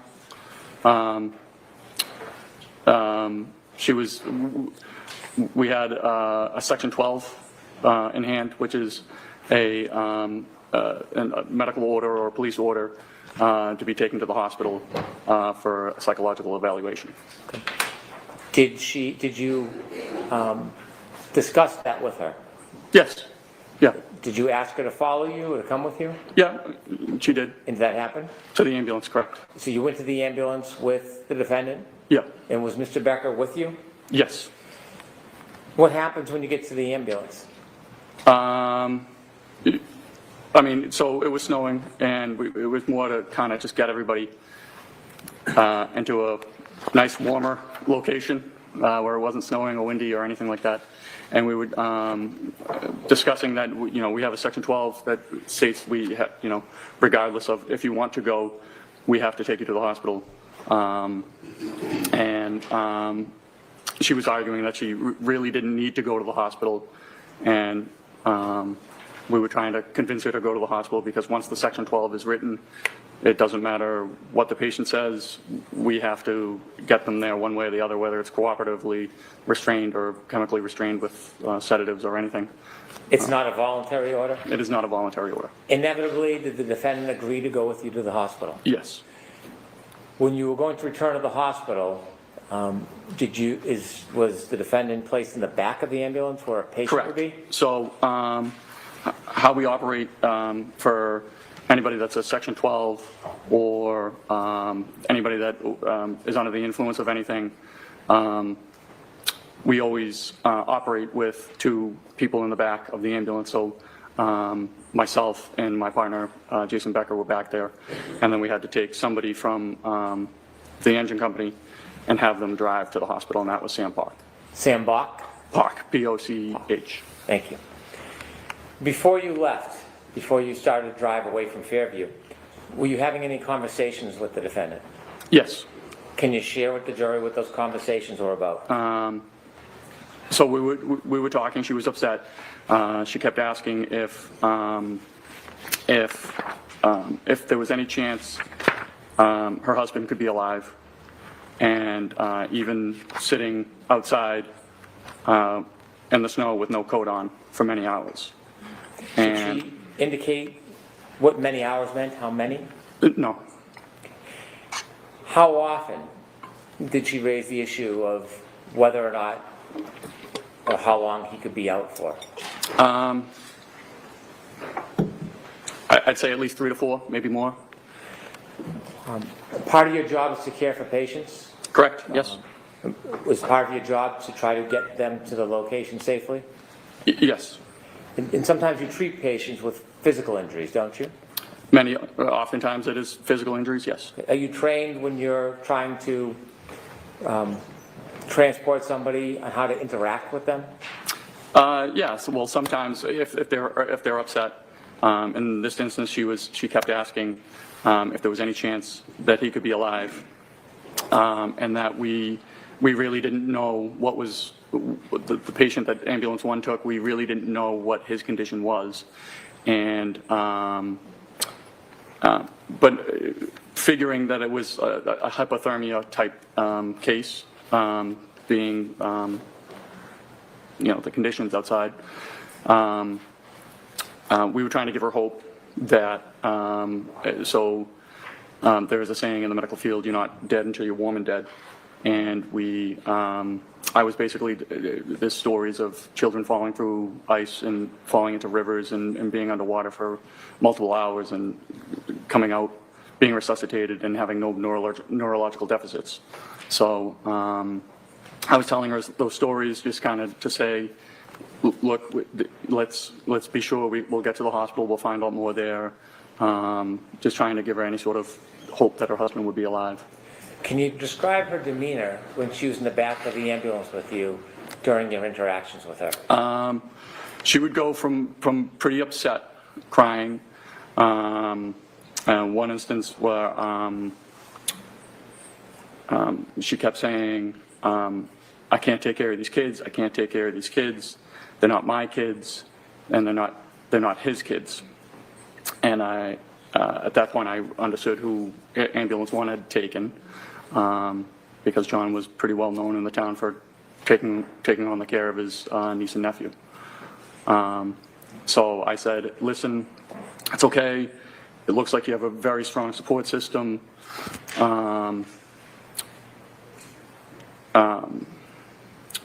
And then Miss Reed said, do you know Carrie Roberts? And she had been crying, and she picked her head up and said, do you know Carrie Roberts? And I said, as a matter of fact, I do. And she said, anybody who knows Carrie Roberts wouldn't say that about her. And I said, well, she did come to out at early in the morning to look for your husband in a blizzard. And she just rolled her eyes and put her head back down. And I thought it was just bizarre. Objection, move to strike. I'll strike that last sentence. Would you describe her demeanor as even through that ride? No.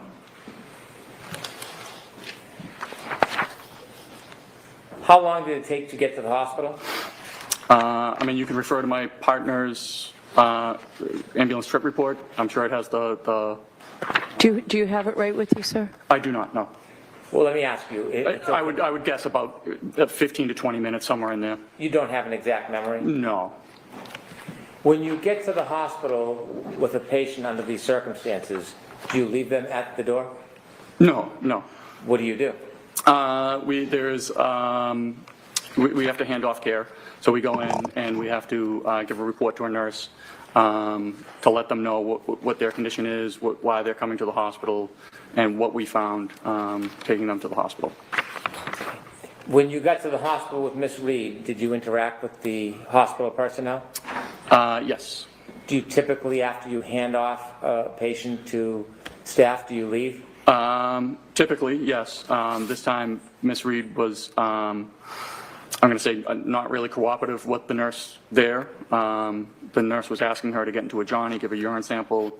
She was not cooperative. The nurse tried to work with her, had an ER tech go and ask the doctor if she had to get into a Johnny. She came back. She said, yes, she's a patient. She has to do all the normal stuff. We really didn't feel comfortable actually leaving the general area. I don't know if it was just shift change or what, but security wasn't there. And with her demeanor, we just didn't feel comfortable leaving the nurse by herself with Miss Reed. You said that there was some difficult times. Was there some difficulty about the defendant accepting wearing a Johnny? Yes, she was refusing to get into the Johnny, and the nurse kept saying, well, you got to get into this Johnny. The nurse did try to work with her and you know, asked the doc if... Objection. I'll allow that.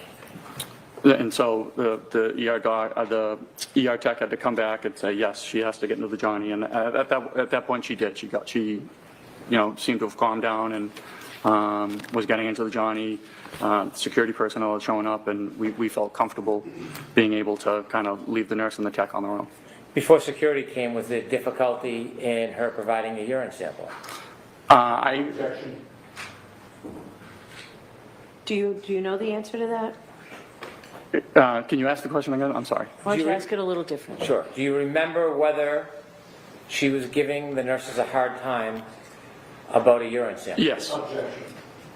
So break that down, Mr. Brennan. The objection is sustained. You said that she was giving nurses a hard time. She didn't want to give a urine sample. And then the nurses kept asking her to, you know, this is the cup, you pee in the cup. Objection. Not funded. No, I'm going to allow it. You were there and saw this, right? I saw it, yes. Oh. Thank you. I have no further questions. May I proceed, Your Honor? Yes.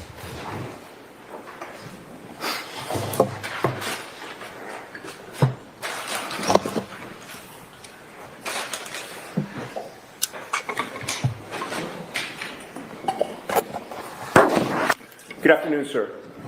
Good afternoon.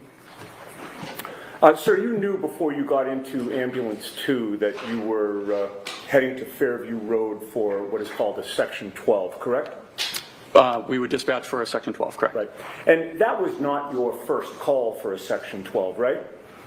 No. You had been in that job since 2006? Yes. You've handled a number of them over the years, correct? Correct. The fact that the call came in as a Section 12 gave you some idea of the nature of the issue that you might be dealing with, correct?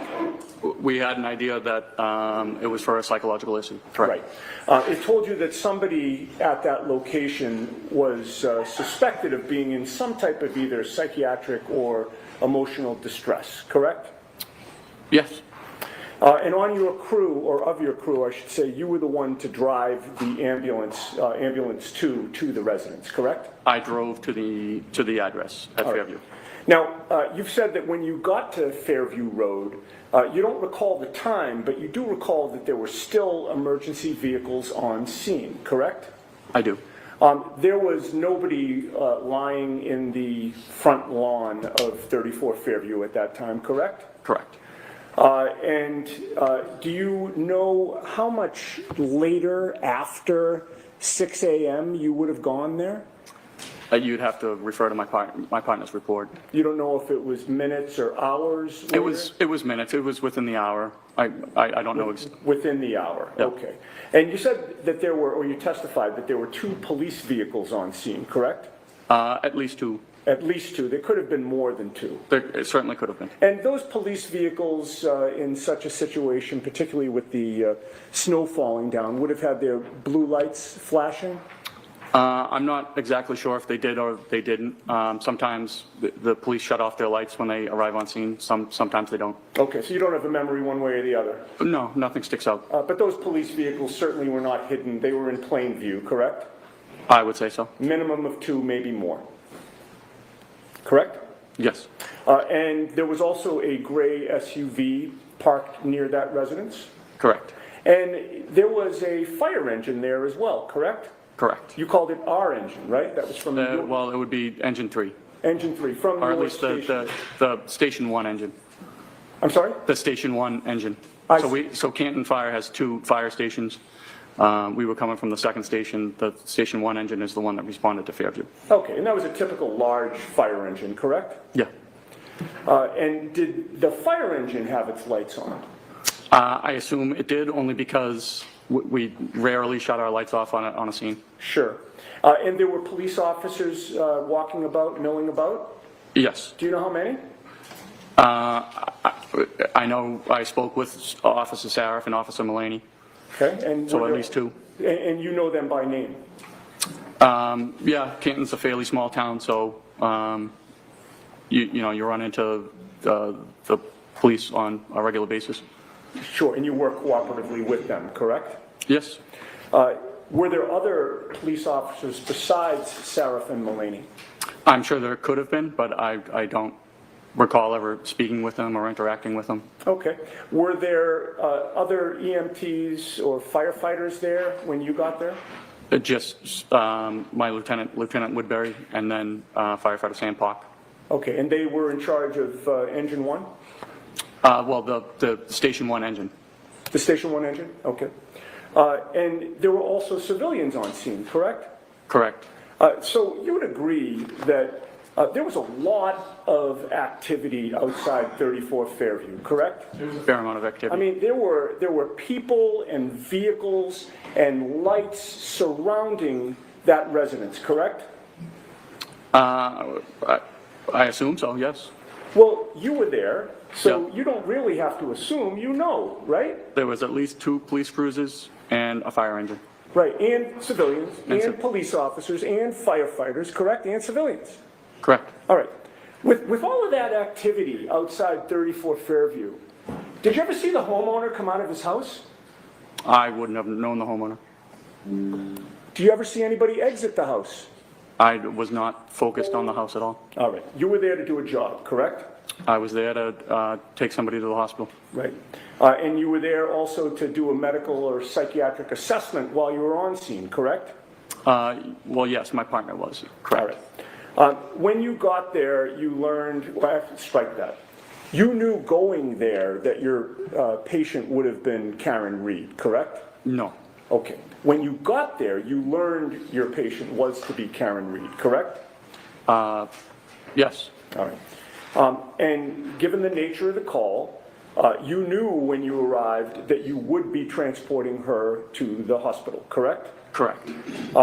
One of the first things that you tried to do was to get a medical history from her, correct? Or my partner. All right. And you were present for that, correct? I may or may not have been. Getting a medical history is important so that you can pass along information to the hospital when you eventually arrive there with the patient, correct? Yes. And you know that when assessing and treating somebody, getting more information is always better than getting less information, correct? Not necessarily. Okay, so there are times when you'd like to get less information from a patient before you transport them? So it would be pertinent information. For instance, if somebody was complaining of chest pain and they had, stents placed in their heart, we wouldn't talk about how they had their tonsils removed when they were 12. Okay, fair enough. But getting more information is not going to negate the crucial information that you do get, correct? I mean, it certainly could in a critical stage. If there was a critical patient, we wouldn't typically overburden passing off a report to a nurse or a doctor with non-pertinent information. Okay. It's not your testimony that getting less information is always better than getting more information, is it? I would say getting pertinent information is better than having. That wasn't my question. My question was, is it your testimony that getting less information is always better than getting more information, sir? I would not agree with that, no. Okay, thank you. Now, the medical history that was taken from Ms. Reed listed her as having multiple sclerosis, right? I want to see it side by please. Sidebar.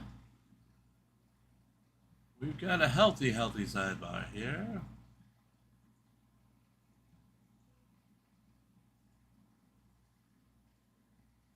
So this is sidebar number 9. Number 9, folks. Number 9.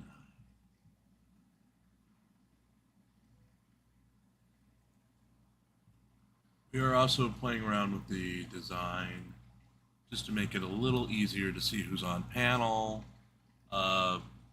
When Gia rejoins us, she'll be on the right side of the screen. And then the panel should fill in without someone being under the sidebar.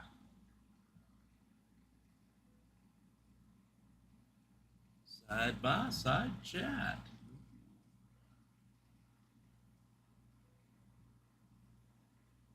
Well, I guess it helps to unmute if I'm going to be heard. Yeah. So when this populates, Gia or whoever number 4 will be across from you, then 5 across from me, 6 across from Phil, then 7 and 8 will be in the bottom area. So no one gets covered up by the sidebar. Sounds like a good thing.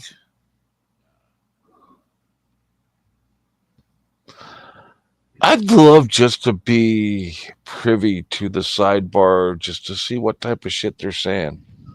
Right. Let alone because there's so many defense attorneys. Just what the other two, there's always 2 who are not doing anything. What are they doing? Do they have their own private little games going on or whatever? Yeah, they greatly outnumber the prosecution, that's for sure. She gets what she pays for. No, she gets what her following has paid for. Yes. Because they still have, the attorneys still have their own self-run styled GoFundMe to pay for the defense.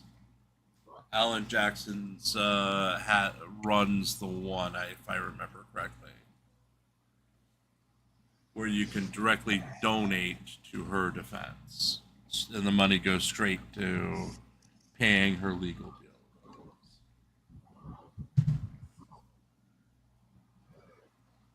Oh, I could really go for a coffee right now, but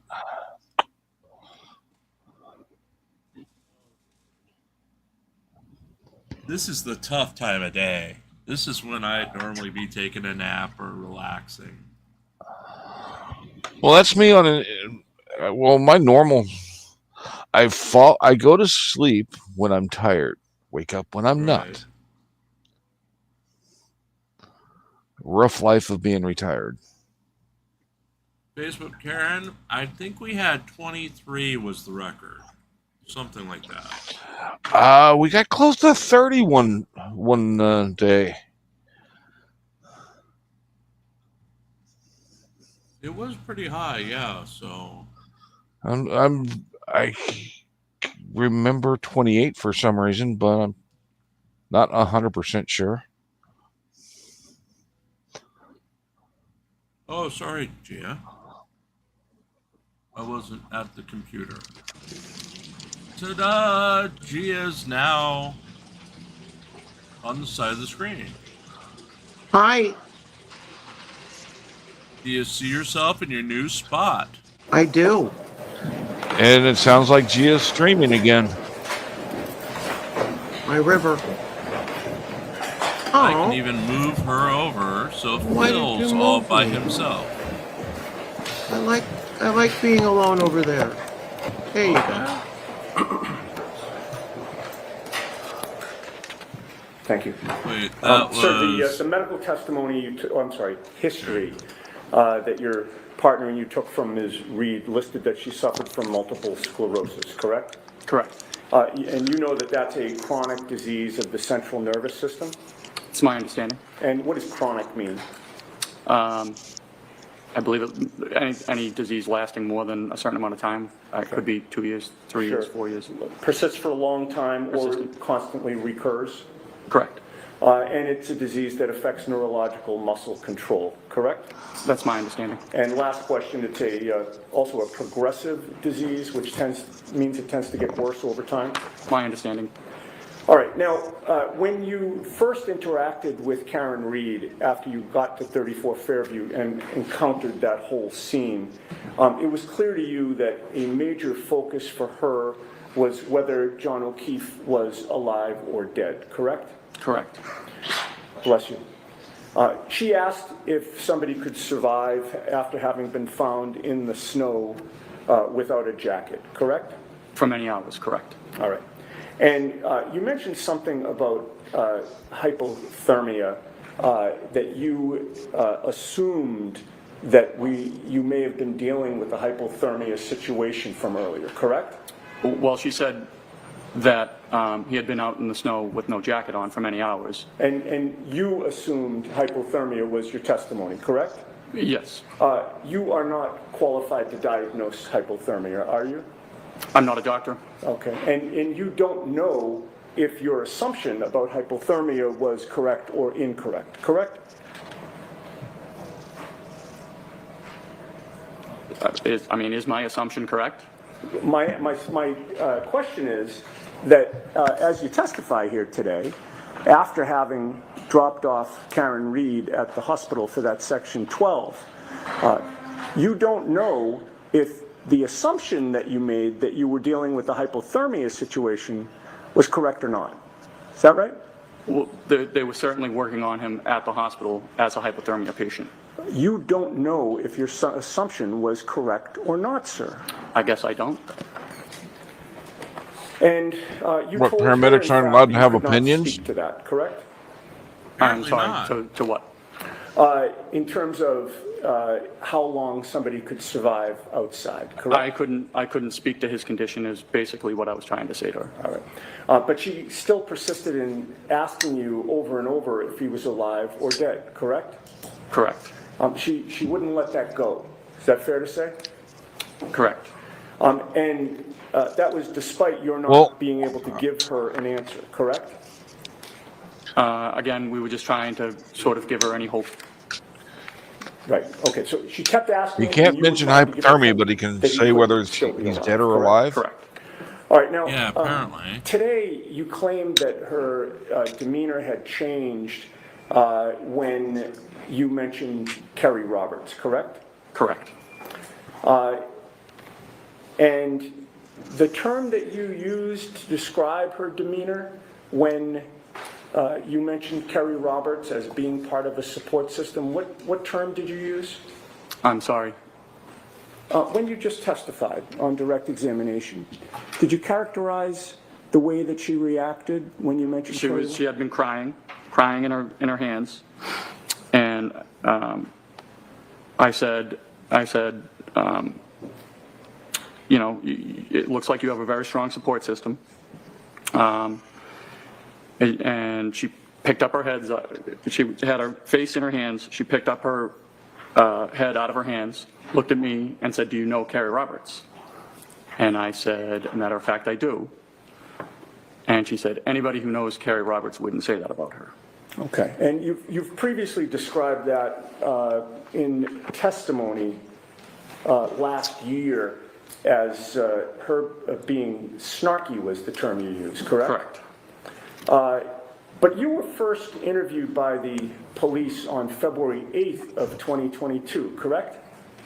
If that's what the report says, yes. About 10 days after this? About that. Karen was snarky? And Wow. No. the events of January Shocking. 29th were fresh in your mind on February 8th of 2022, correct? As fresh as they are today.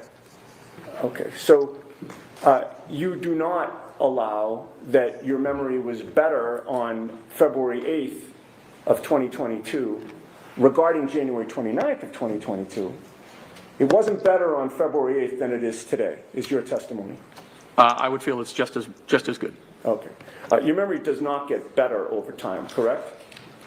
For this case, it seemed to stick out to me.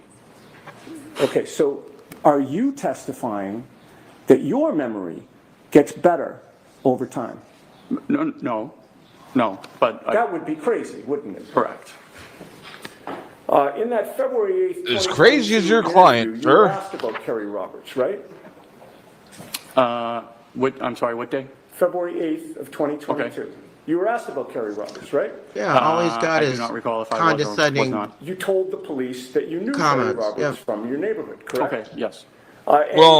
You've testified he doesn't today come that close to she Alan just lived Jackson's. 200 yards away Yeah, from you, right true. around the corner, right? About that. I mean, And you told police compared that to you'd Alan seen Jackson, Kerry he's Roberts a on scene at polite, 34 Fairview when you got there, caring correct? individual. You're dumber today also than you told were in police 22, that, right? Karen Reed That's what he's had trying told to you say. about making statements about her wanting to die, correct? Correct. But on February 8th of 2022, just 10 days after these events, you never mentioned to the police during that interview that Karen was snarky in any way, correct? I don't know if I did or I didn't. I don't know if it would be in their report.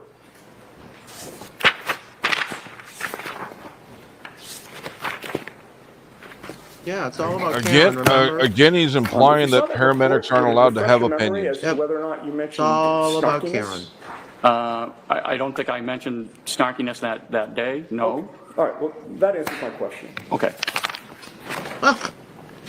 So stupid. But yes, your client is a snarky bitch. But after that interview, and of course, even after January 29th of 2022, you went back to your neighborhood, the same neighborhood that you lived in with Kerry Roberts, correct? Correct. Do you still live in that neighborhood? I do.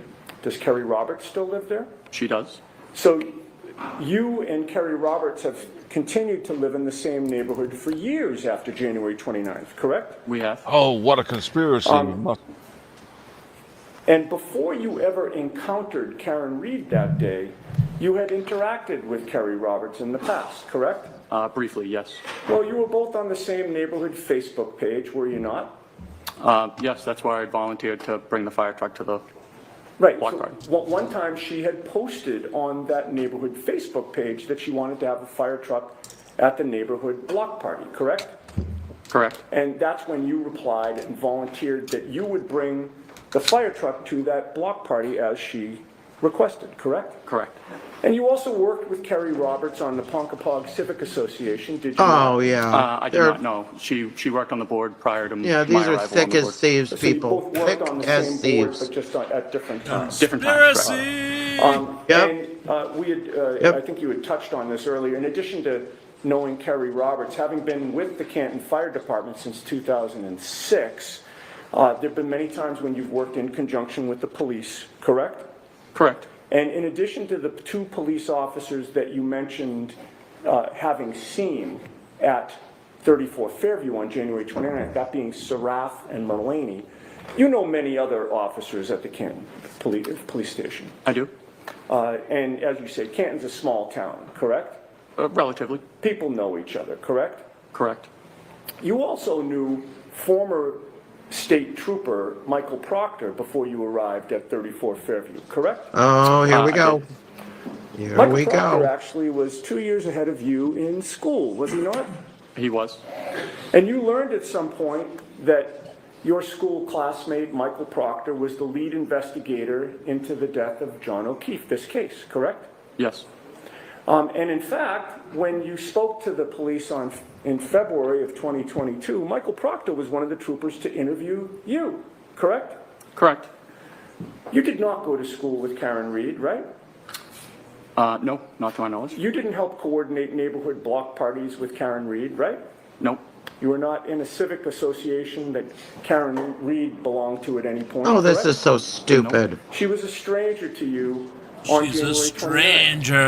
2022, correct? She was a patient of mine, yes. Well, as far as you knew, she was an outsider to Canton, correct? I did not know that. You didn't live in the same neighborhood with her? I'm not sure if we did or did not.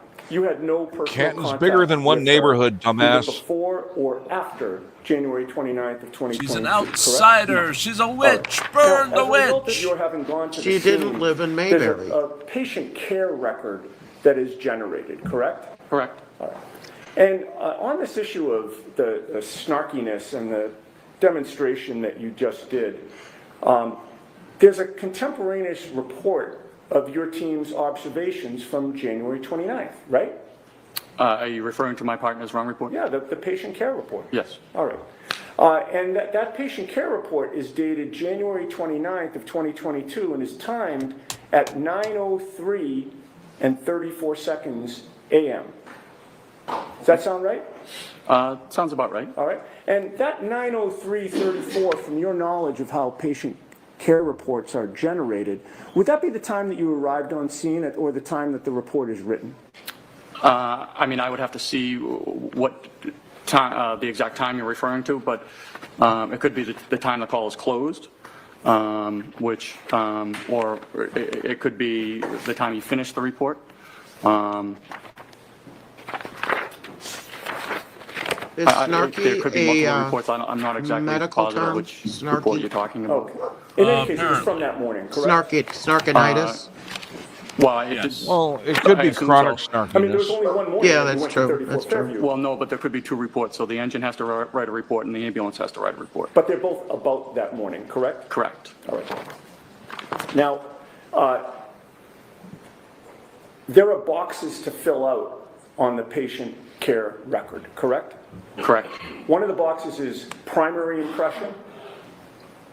Yes. What does primary impression mean? That is just what we believe the patient's not complaint is, but what we believe the patient is suffering from. Okay. And that is listed on the patient care record for Karen Reed as a behavioral/psychiatric episode, correct? Yeah, so that's a box we check for Which is just about any section 12. Sure. And of course, that mentions nothing covers about a whole snarkiness, slew correct? of problems. No, that is my partner's report. Okay. There's also a box for secondary impression, correct? Correct. What is secondary impression? That might be like just a secondary complaint most of the time. A lot of the times, patients don't have a secondary complaint. Okay, but in this case, it's listed as anxiety/emotional upset, correct? Yes. All right. And again, that mentions nothing about snarkiness, correct? That's my partner's report, yes. There's also a box for signs and symptoms, right? There is. And nowhere in the signs and symptoms box is snarkiness mentioned, correct?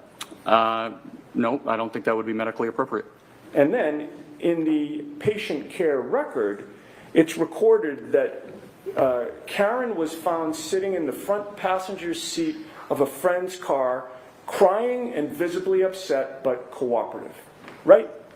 If that's my partner's words, yes. All right. And those words, actually nowhere in the patient care record is it listed that she was snarky in any way, correct? Again, that would not be something we would put into a patient care report. And you did not put it in, correct? It was my partner's report, and no, we did not put it in. Okay. And once Ms. Reed agreed to go with you in the ambulance, it's fair to say she was still upset and crying, correct? At times. What do you mean at times? Being at times, would it make her snarky? Actually, if I can just get my glasses so that I can see. Where are my damn glasses? I need my glasses. Where are my glasses?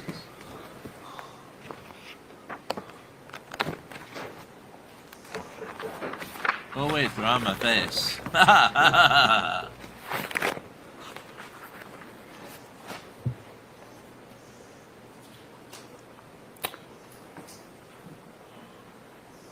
Okay. You had just testified that you said at times she was upset and crying when she got in the ambulance, correct? Correct. You testified on April 21st of 2022 before the grand jury, did you not? I did. And that was 3 months after the events that you're testifying about today? Roughly. And your memory back then was fresh, was it not? Yes. And you were asked the question, once she was in the back of the ambulance and she agreed voluntarily to go to the hospital, did she appear to calm down at that point? Do you remember that question? I do. And your answer was, I mean, she wasn't arguing against us at that point. I mean, once she, agreed to come with us voluntarily, I mean, she was still upset, crying, and talking on the phone. Do you remember that answer? I do. All right. You didn't mention in that answer that it was only at times that she was crying and upset, correct? But no. Okay. The whole time, from beginning to end, Ms. Reed was constantly worried about John, was she not? Objection. Sustained. You recall that she was on the phone at one point speaking to someone that she called Papa, correct? Correct. Did you later learn that Papa was John O'Keefe Sr.? I am just learning that just now. All right. And in any case, you heard her say to Papa, is he dead? He's dead, isn't he? Sustained. You could hear on the other end of the line that Papa was saying something to her, correct? Objection sustained. May I approach? The witness or me? Sidebar. Okay. Sidebar 10. We hit the double digits now. Sidebar 10, the first double digit. Hell, the first round, double digits was before the break. Yeah. At least before lunch. But a lot of times before the first break. Yeah. Well, we did start today with the sidebar, so. I believe we had one morning that there was 2 or 3 sidebars before the jury even walked in. Yeah, that's right. But we're getting late in the day now. It's 4 o'clock. 4 o'clock East Coast. They usually break by 4:30. Son of a bitch. Yes, dear. I remind my dog on quite often that he's a son of a bitch.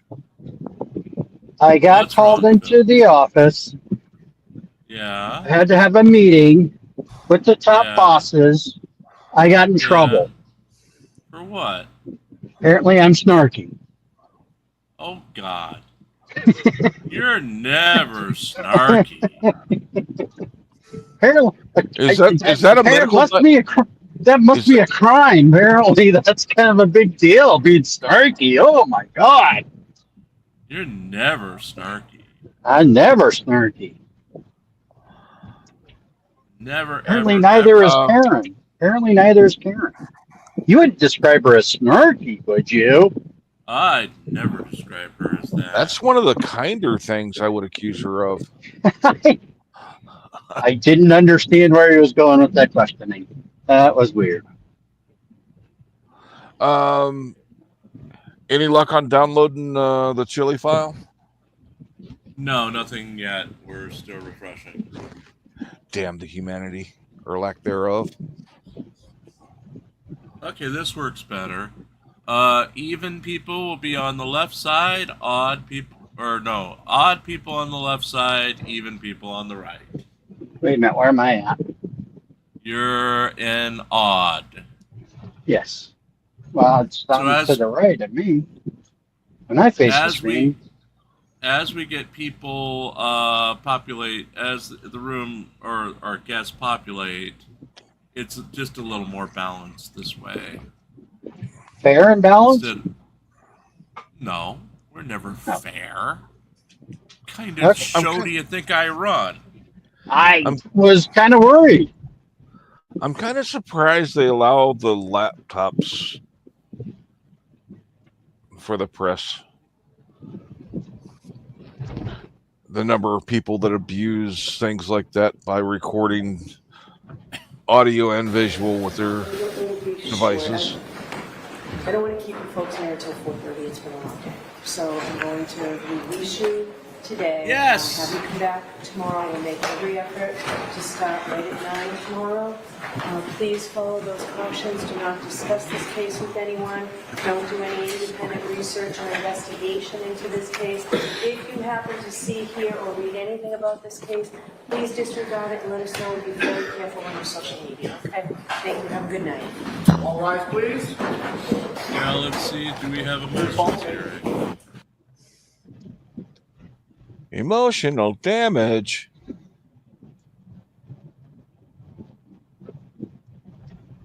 Let's see what they're doing. Jury is done for the day. That's what they did yesterday, and then never came back. Yeah, well, I'll pull up the. I think I still have.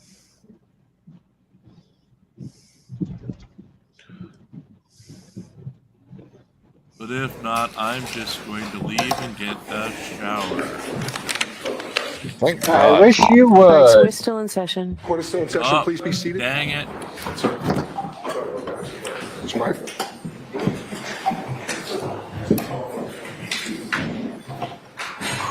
All right, so I would like to move things along a little bit more expeditiously tomorrow.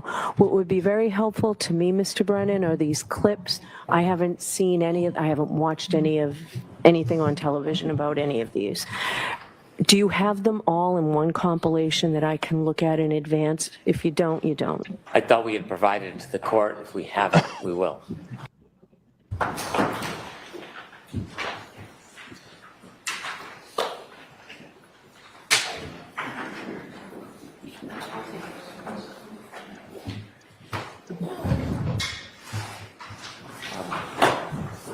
Is it 100 hours or something, or is it? No, we sent the share file, but it's my oversight. We should have brought in a hard copy for you as well. I don't know that I have a shared file. Was that? Dropbox link on Monday that we sent, but I can put it on a zip drive as I should have. And I can. All right, because I couldn't open that. It needed an email and it didn't accept mine. Didn't That's what realize that the was. court didn't have access. We will get a zip file and All right, you talk to Tori about it, okay, Tori? You'll get it for me? All right. the intention was that you'd have an advanced opportunity to look at them. I'll fix that failure. All right. Have your associate talk with Tori. I will. All right. All right. Anything we need to know before tomorrow? No, Your Honor. All right. We'll see you tomorrow. Okay, folks, we are out of here till 8 o'clock Eastern tonight. Thank you for being with us. Anything you guys want to say before we get out of here? Don't be snarky. Oh, yeah, sure. Phil, quit being snarky, asshole. Yeah. Yeah. Dang you, Phil. Yeah. Dang you, Phil. Ooh, it stays like this. Ooh, I like it like this. Ooh, You can see I the like little world. I like it like that. And if I have a document or something like up, that. it'll be right there in the middle. That's pretty cool. That's pretty cool. So anyway, folks, we'll be back. We'll be talking about this. Hopefully talk about the Chile de Castro stuff. The documents have not yet posted. We will get that up for you as soon as they come in. Hopefully along with As soon as that little blue pill kicks in, Jim will get it up for you. And Hopefully Pants, this is As the World Snarks. Hopefully we'll have the minute notes if there's a hearing. Blue Bacon hasn't indicated if there was a hearing or not, or if he's heard anything from his attorney, since he doesn't tend to attend those hearings. Yeah, so we will have more information for you tonight. Hopefully we'll have enough for a newscast for tomorrow, which we hopefully will be playing during the hour break for lunch. So we'll get the newscast in there to fill some time. That'll give everybody a little break here. So Hank can take a nap and I can get some food. In I don't any case, need a nap folks, today. I got 3.5, 4 hours of sleep last night. You got Arby's too. Yep. Got Arby's for a pick-me-up. Good stuff there. Oh no, Anywho, the Arby's is not a helpful to stay awake. Well, for me, I'm getting out of here because I stink and need a shower. So, Yes, you do. On that note, we'll talk to you in about 4 hours. Take care, all. All right.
Good night. Don't forget to tip the Bye-bye. waitress. Pick her back up when you're done.